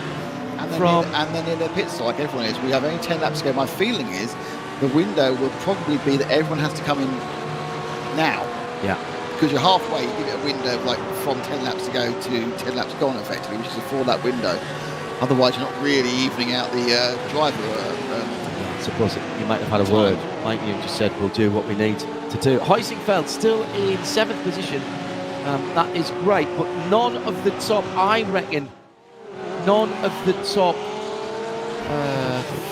12 have done enough time in the pits to make it a stop. And here they come, the two VRS Coanda Sim Sport cars from 1st and 2nd, 80 and 18, are in the lane. I think everyone's BS Competition Blue comes in from 3rd. Now will Yas Heat come in? The number 8 car from 4th position. They are trundling down the pit lane. Yas Heat have stayed out. The Swiss IS SimRacing 159 Ferrari come in. Yas Heat then go to the lead. It's the opportunity for Yas Heat. Got to be a really quick stop though. Phoenix Racing eSport go through. Heusingfeld go through. Racework Red go through. Tyres are being changed, John, by the way. Tyres are being changed for the Coanda. Okay. Maybe that's mandatory. We have seen that in some of the digital Nürburgring Längstrecke series. They should be finishing the tyres in the next 30 seconds now. 40 seconds. Should come down. They're down 34, and both come down. Oh, but slightly slower away for the second car. I think the BS Competition BMW got between them. There was a really slow pickup again from the 18. 18, yeah. They got split there. I'm not quite sure why you wouldn't just drop and go. So, one of the first cars that we saw going in was Urano Esports, the number 90. That was one of the first of the leading cars that went in. I think that's still behind. So it's effectively come back out in 4th position. It's behind VRS Coanda, the number 18 car. So this is... Yes, you're right. I can see it in the background. Right. That's a game. That's a game. Through the pit stop process. It wasn't in 4th. I think it was in 6th, wasn't it? 5th or 6th. Right. The big gain, though, is this change for net second. Oh, hang on a second, though, because when Yas Heat comes out, he's back in 5th again, isn't he? Yeah. So well, possibly, yes. But it's a big gain there for this BMW, the 91 car. That BS Bureau Sud, as it's running the opposite side, and we did see, of course, the Turner Racing BMW running with the Bureau Sud livery on one side. Yas Heat haven't come in again. No, 9 to go. 8 is across the line. Yas Heat stay out. And let's see if Phoenix Esports stay out as well. Yep. T3 Esports Talent Development have got a lap down now, but they'll get that lap back when Yas Heat comes in. Racework in from 4th, not actual 4th, but 4th when they came in. SimRacing Academy then go up to 4th in the 143. Heusingfeld yet to stop, but up from down in the 20s, up to 3rd position. They're 9 seconds off Yas Heat though, so when you look at where they might be coming out, you're going to be saying somewhere in the region of 11th, I think. When it all, perhaps a bit less, perhaps 10th, when it all shuffles back out again. But of course, you can't really tell what the relative lap speeds at the moment. There are a lot of cars finally seeing some clear air for the first time in the first half hour of the race. Just realised I don't have a last lap on my timing screen. I'll have that fixed for tomorrow. Excellent. 8 to go.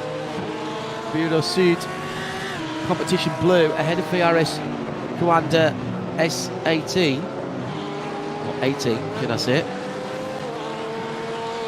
So I still think the VRS Coanda Sim Sport is the leader, having done its mandatory pit stop. Yeah. That would be my shout. There they are. It's dropping down the hill now towards the... They're definitely in the lead. It's the more of a sorry tale for their teammate who's just got himself dropped to third. Now, the interesting thing, Yassi have run, I'm sure, about as long as they can on their number one driver or their first driver. I'm surprised they've been allowed to go the end of the lap. 8 laps. It'll be 7 to go this time around. No. Stays out. They're completely flexible when you bring Yeah, the must driver be. in. Must Just be. have to do it. You're not evened it up. But the thing about the evening up is you get even use of tyres, don't you? You Right. do 12 laps. Heusingfeld's in. Heusingfeld is in. Running it long and short, unless you're very much sure your number one driver is the best, he's running on much older tyres than needs to be. So Team Heusingfeld 148 into the pits from what was third at that point. They're not yet at their pit stop.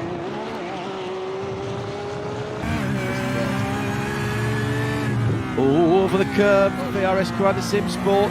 Young has taken over from George Moore. It's a pretty strong pairing, that, isn't it, really? Yes, very much. You kind of think, yeah, that's not going to have any problems. They've got Lego Technic as one of their sponsors. Did you see the one-to-one Tom Christensen Audi that Lego have built? No. Full size. What? Full size. 8? The last one that he drove, the 18. Wow. The one with the roof on. Oh, wow. Absolutely extraordinary. Amazing thing about those things is how much they weigh, isn't it? When you actually get them out, they weigh many times. Many times the weight of the real car. Lego, of course, who, among other things, are the biggest car tyre manufacturer in the world. Well, certainly at the moment, because no one's building any. Well, it doesn't matter. They still are. 7 to go. Race Union back in the pits for the third stop, as with BMW Team GB as well. I think they're fighting problems, and this might be their driver change, actually. Yes, I'm not quite sure if Team GB will their third stop. I think there was a couple of stops for damage early on. They stopped once to do a super fast repair. Good point. They don't know what's going on. That's weird. That's a strange situation, but you don't know. We aren't seeing every car around every lap, and there may have been an unfortunate off at some point. True enough. So Yas Heat still have yet to stop. Phoenix Racing, Esport Red in second, have to stop. See above comment for SimRacing Academy GT500, the 143 and the 15 Phoenix Esport Green. And they are some 30 seconds ahead. The leaders are due round any time now. They've done another lap. So Yas Heat and Phoenix have gone another lap. Right. They really are going to just do it right towards the end. They've only got a 30-second gap between themselves and VRS, 35-second gap. That's their stopping. So the transit time in the pit lane is going to be what pushes them back. They're going to be bottom end of the top 10, maybe a bit further down. Yeah, this is why I don't understand, because these guys have put on new tyres, so they're getting 12 laps effectively on each set of tyres. Makes sense. Whereas they're already on to lap 18 of this tyres. When they change, they'll only get 6 on the new one. So they are giving themselves more old tyre, if that makes mathematical sense. And certainly looking at the fact that they're not really pulling away, it's an interesting. Well, it's an interesting concept. They decide they're going to run long. They're going to run long with driver 1. Driver 2 is going to may get only a lap or may get 2 laps on fresh tyres, but they'll be cold as well. So it's a really strange concept. Yes, break it in 2 would be my opinion. Yeah. Lap either way. I mean, obviously we had that 2-lap safety car period, so that obviously moves halfway actually to lap 13 or 14 rather than lap 12 as far as tyre usage is concerned. But Yas Heat ploughing their own furrow. They are losing time lap over lap to the second place scored Phoenix Racing Esport Red, who gained 9 tenths, then 7 tenths, and 3 tenths, and 6 tenths. So they gained 1.6 to about 2.4 seconds over the course of the last 4 laps. So I think Yas Heat are not going to emerge as they do another lap without stopping, are going to emerge as far ahead as they would wish to be. I think you're absolutely right with your prediction, John. I think 10th or 11th. It might be as bad as 10th or 11th. Yeah. Don't forget, when they didn't go into the pits, what were they, 5th? Yeah. When everyone else pulled in. Well, we've got 5 laps to go. Surely pit stops next time round. Yas Heat have not stopped. Neither has the top 4. We reckon VRS Coanda SimSport at 80 from pole position is the leader after the stops.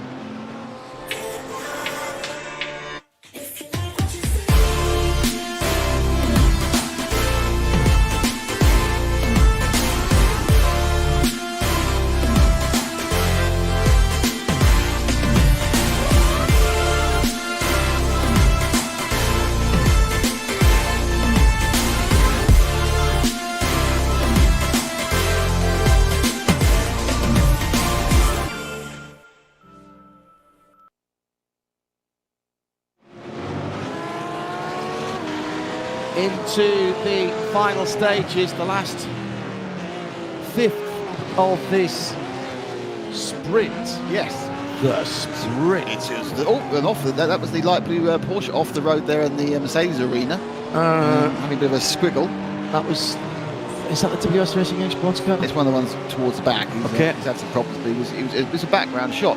But is that the second Coanda car ahead back into second place? I think yes, it is. Net second, not actual second, net second. The other thing is the 2 BS competition cars are together on the timing screen in 7th and 8th. Still, the top 4 have not pitted, but that is a change of position with the 18.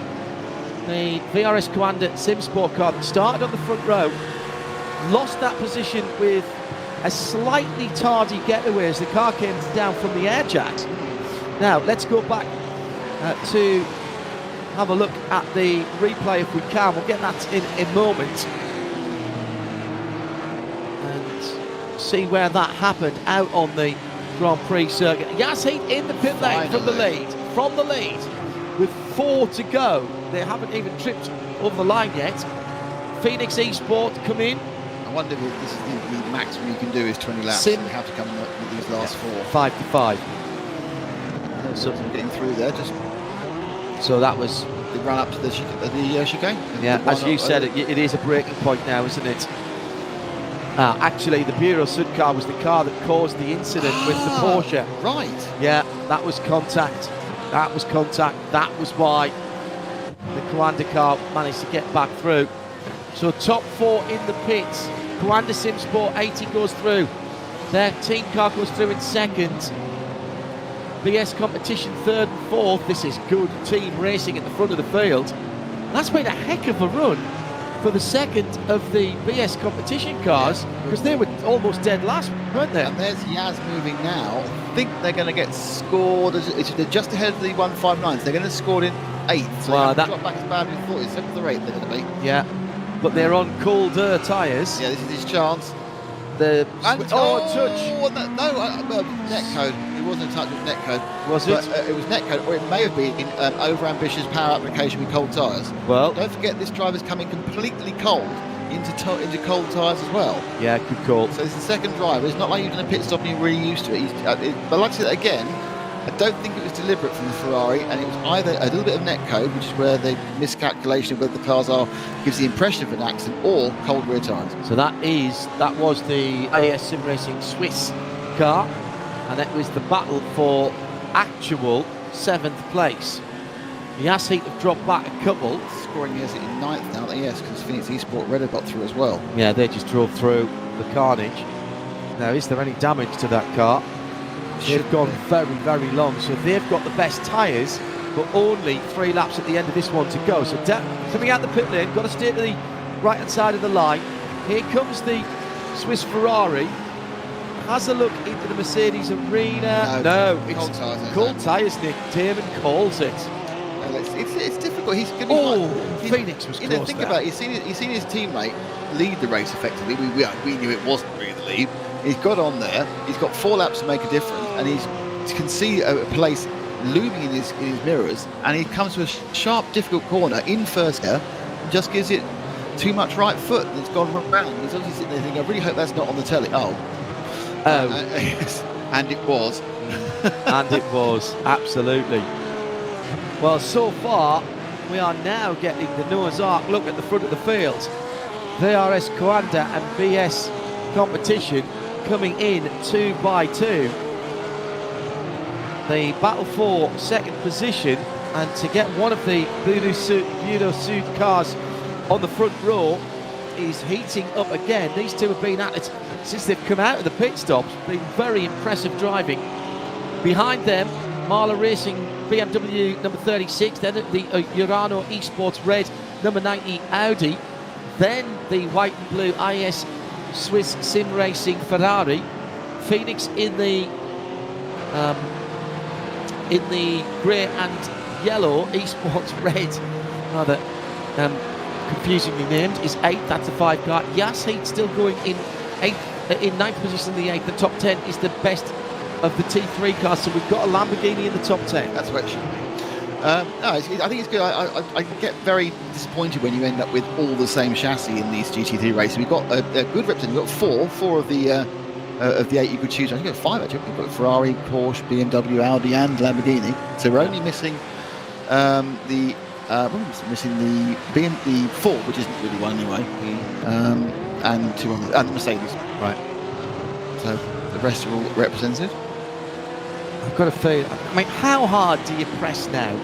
You know, it's the difference between starting on the outside of the front row or the inside of the second row. And this is the sprint conundrum, isn't it? Yeah.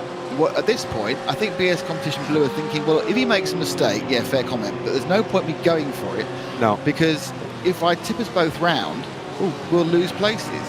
Now, VRS Coat and the Sim Sport is catching a bit of traffic there. The leading car, I think it's got through okay. Yeah, I think he just nipped through. Yeah. Don't forget, you will get a blue and blue flag effectively in your cockpit in iRacing. You know when you're being lapped. Now, actually saying that, it looks like BS Competition decided, no, we're going to go absolutely hassle VRS Coanda for second place overall. Last lap for the leaders now in the sprint. Okay. Oh, well. I don't think it is. I thought there was one to go. Well, it's this final lap. Let's find what happens in the lap. Possibly because of the yellow flag business, it may have timed out. Yeah, good call. The time has run out. Was it 24 laps, 50 minutes? Whichever comes the quickest. Yeah, I think you're probably right, Nick. Something else I haven't got on the time screen is lap counter, I've just realised. Okay, making up for that for tomorrow. Bit of column shuffling. I mean, one of the things, obviously, all the races we've done so far today, or over the course of the 2 days, have been on different platforms. Yeah. Oh, this is a great idea. Just has them on the last corner. Oh, in the Michelin. That is great driving from both, side by side. They're going to dive down the hill. Does Burnout suit steer on the outside? Yes, they do. And they're going to tough it out to Advan at the bottom of the hill. Oh, it goes round the outside. That is outstanding driving, though. Racing Room asked for and given there, Nick, on the last lap, the last half lap, and it will be a VRS and BS competition front 2 rows. That's amazing. That was he went for it, got it in a brilliantly clean way on the last lap, where the risk versus the reward was quite limited. They come off the final corner, but I think they'll still get it over the line. As Mitchell de Jong comes over and Digital takes the win. Motorsport's going very slowly there, and the Schubert car as well. I think just deciding to knock it on the head. Now the battle for 7th position. Which side of the 4th row do you want to start on? The Swiss Ferrari and the Phoenix Racing Audi. I think the Ferrari's going to get the inside track. Yes, does. Very hard to outtrack the car between the such a first short corner run. and the. If you get a really good run, you've got a chance to get. Yes, he came home in 9th after running in the head of the field. Lamborghini in 10th for T3. Biela, that's a good run for Biela. They were outside the top 20. They started outside the top 20. So the 23 car up there. Team Racework in 12th. Riley SimRacing and Team Huizinfeld. Huizinfeld, who ran very high and did their best. And they've made up about 10 places, I reckon, in that 148. The losers there, Fire and Sim Sport, they're well down. Weird long pit stop when they came in from 4th at half point. The other big loser, of course, Williams Esports and BMW Team GB, the 55 car, although they've fought back to the inside of row 10 for the race. Any progress after that initial first push. In the last 15, 16 laps, they made no progress at all. Across the line for WS Racing Esports. That's the GT tyres car. And just waiting for the second of the Lamborghinis to come through. The T3E Sports Talent Development. Last car on the lead lap, correct. Digital Motorsport in 24th was lap, as was Schubert, RC Halton, and the STS Sim Racing team all finished a lap down. Confirmation then, Josh Rogers and Mitchell de Jong winning for VRS. Great run by Niels Koch at the end, no wonder. What a great drive. Ryan Barneveld started that one off, and he takes the outside of the front row for tomorrow. Tommy Erstgaard and Martin Kroenke will be in the VRS on the inside of the row, row 2 from BS competition number 28. Then the Marla Racing team, Alessandro Pico finishing off the good work by Daniel Lafuente. He's got the Urano Sports Audi alongside them. Then it's IS Sim Racing Schweiz from Phoenix Red, Kevin Volkman, Fabian Holstatter. Jas Heat. Looks like a single driver for Jas there in that, but still would have to have the minimum driver time when in the pit stop. Jens Hohmann and Oliver Ackermann making up the top 10 for T3 in that Lamborghini.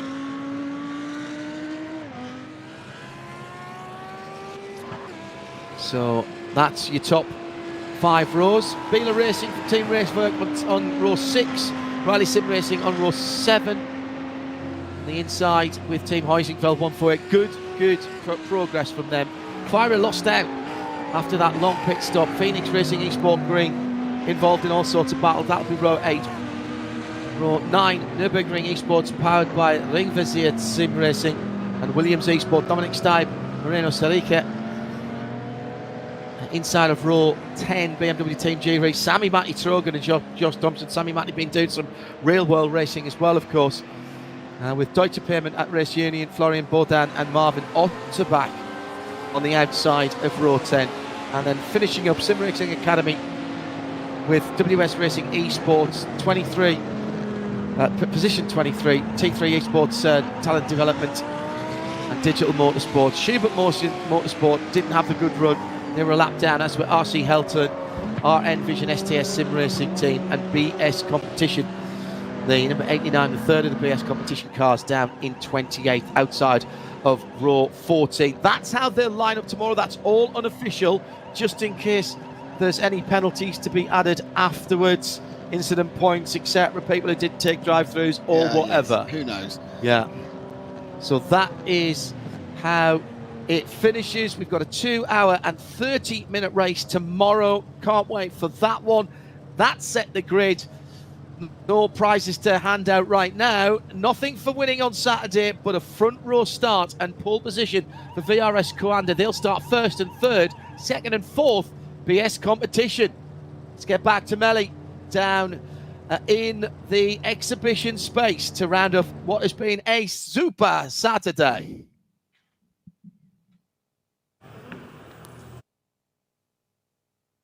Thank you so much, Radio Show Unlimited. And yes, now we're here on stage and almost done, ready to welcome our winners of this GT 500 qualifying race.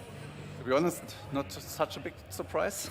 Yeah, I mean, those two guys have been showing consistent performance over the past years. Am I right? Also that, and Mitchell is already coming around with Joshua, and Mitchell is actually one of the guys which will probably maybe in the chance for the NASCAR championship. And when that sounds quite amazing. Yeah, when he wins that, he's one of the few drivers which already had like Rallycross World Championship, then NASCAR, maybe Porsche Cup after that, and then he's maybe for Dirt Oval, and then he maybe has all the titles we can get in iRacing. So quite famous guy.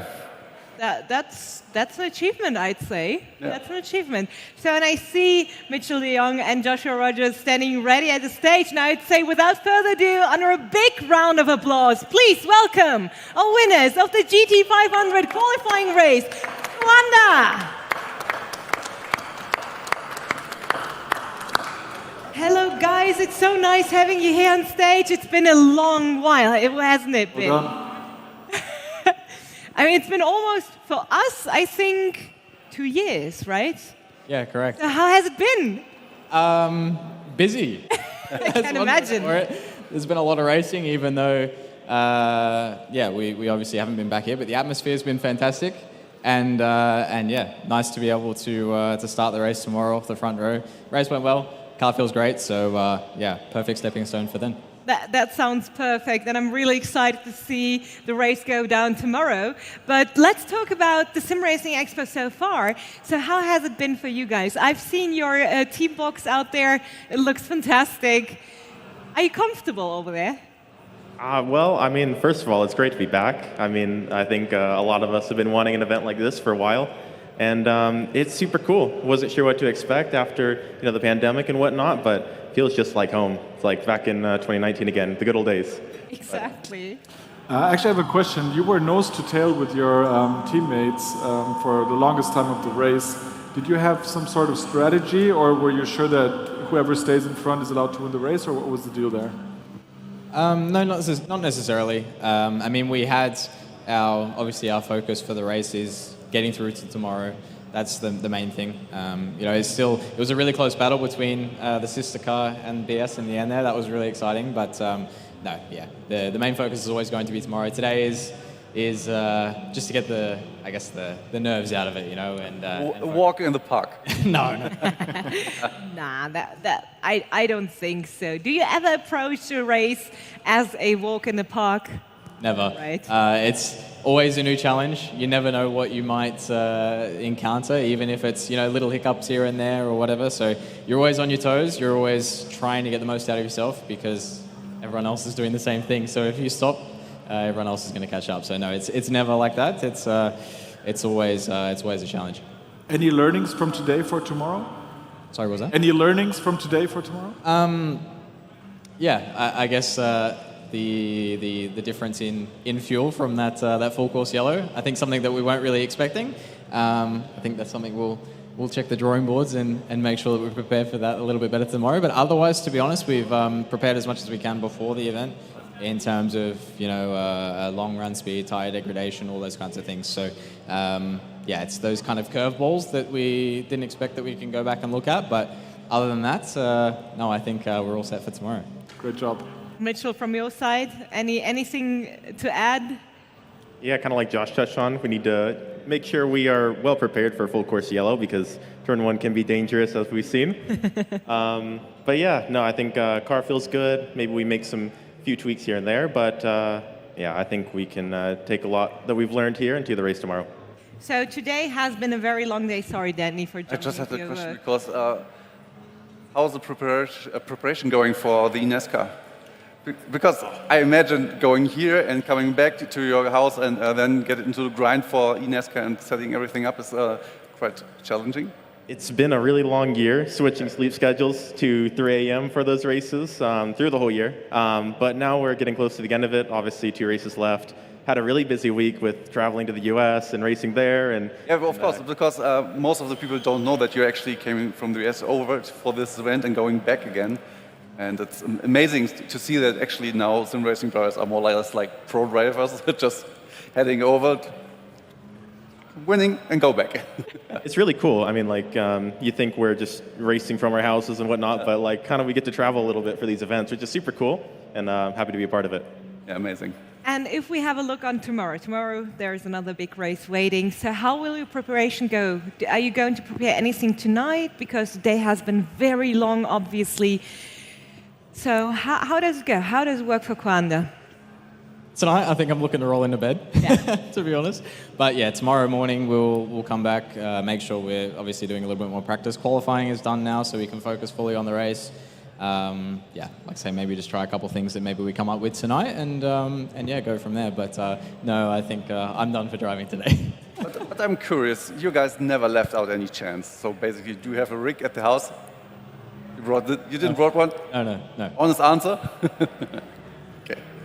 But guys, thank you so much for your time after this race and of course this very long day. And I wish you best, well, we wish you best of luck for tomorrow. But for now, guys, once again, our champions of the GT500 qualifying race, Joshua Rogers and Mitchell de Jong from Coanda. Please, once again, put your hands together for the two of them because they did very well today. And we expect nothing less tomorrow. And therefore, I think you can go now, actually, because I don't want to keep you for any longer. You've done your deed. You've been fantastic, guys. Take your rest. You deserved it. And yes, for us, there's nothing left to say, actually. I mean, it's really been a long day. Yeah, it was really very a long day. Yes. For you, more than for me, but yeah, I had some time to enjoy with the community. Actually, it was really great. But still, I mean, it was lovely seeing so many people here on site, and I still have the queue in front of my eyes, like going out of the Ring Boulevard or over the bridge. I made a screenshot of the video because I couldn't believe it, actually. I've been now for 3 or 4 times here, and the first time I see like people standing at the bridge, actually, for the parking lot. It's crazy. Joe, how has it been for you? Actually, it's been really cool, really nice experience. And for me today, the most, let's say, funniest thing was when Danny tried to came back from the toilet, and he tried to come back to the main stand, and it took him like 45 minutes for 50 meters because everybody was just on top of him. Yeah. That was quite funny to see. Really cool. So a lot of engagement. Obviously, people having the chance to drive all the rigs here. Really nice. Yeah, I'd say then without further ado, let's close off the day because it has been very long and you guys at home deserve an own prize for sticking with us for such a long time. And we'll see you guys back tomorrow, right? When are we starting? Again at 10-ish? 10-ish. 10-ish. And I'm going to beat your lap time now. Okay, let's go. There we go. It seems like we're having things to do. So guys, take care, have a wonderful night, and thank you so much for joining us for day 2 of the ADAC SimRacing Expo 2021, powered by Coanda. And yes, my name is Melek Baygun, this is Danny Juza, this is Johannes Stuck, and we're happy to be welcoming you tomorrow. So guys, take care and have a lovely night.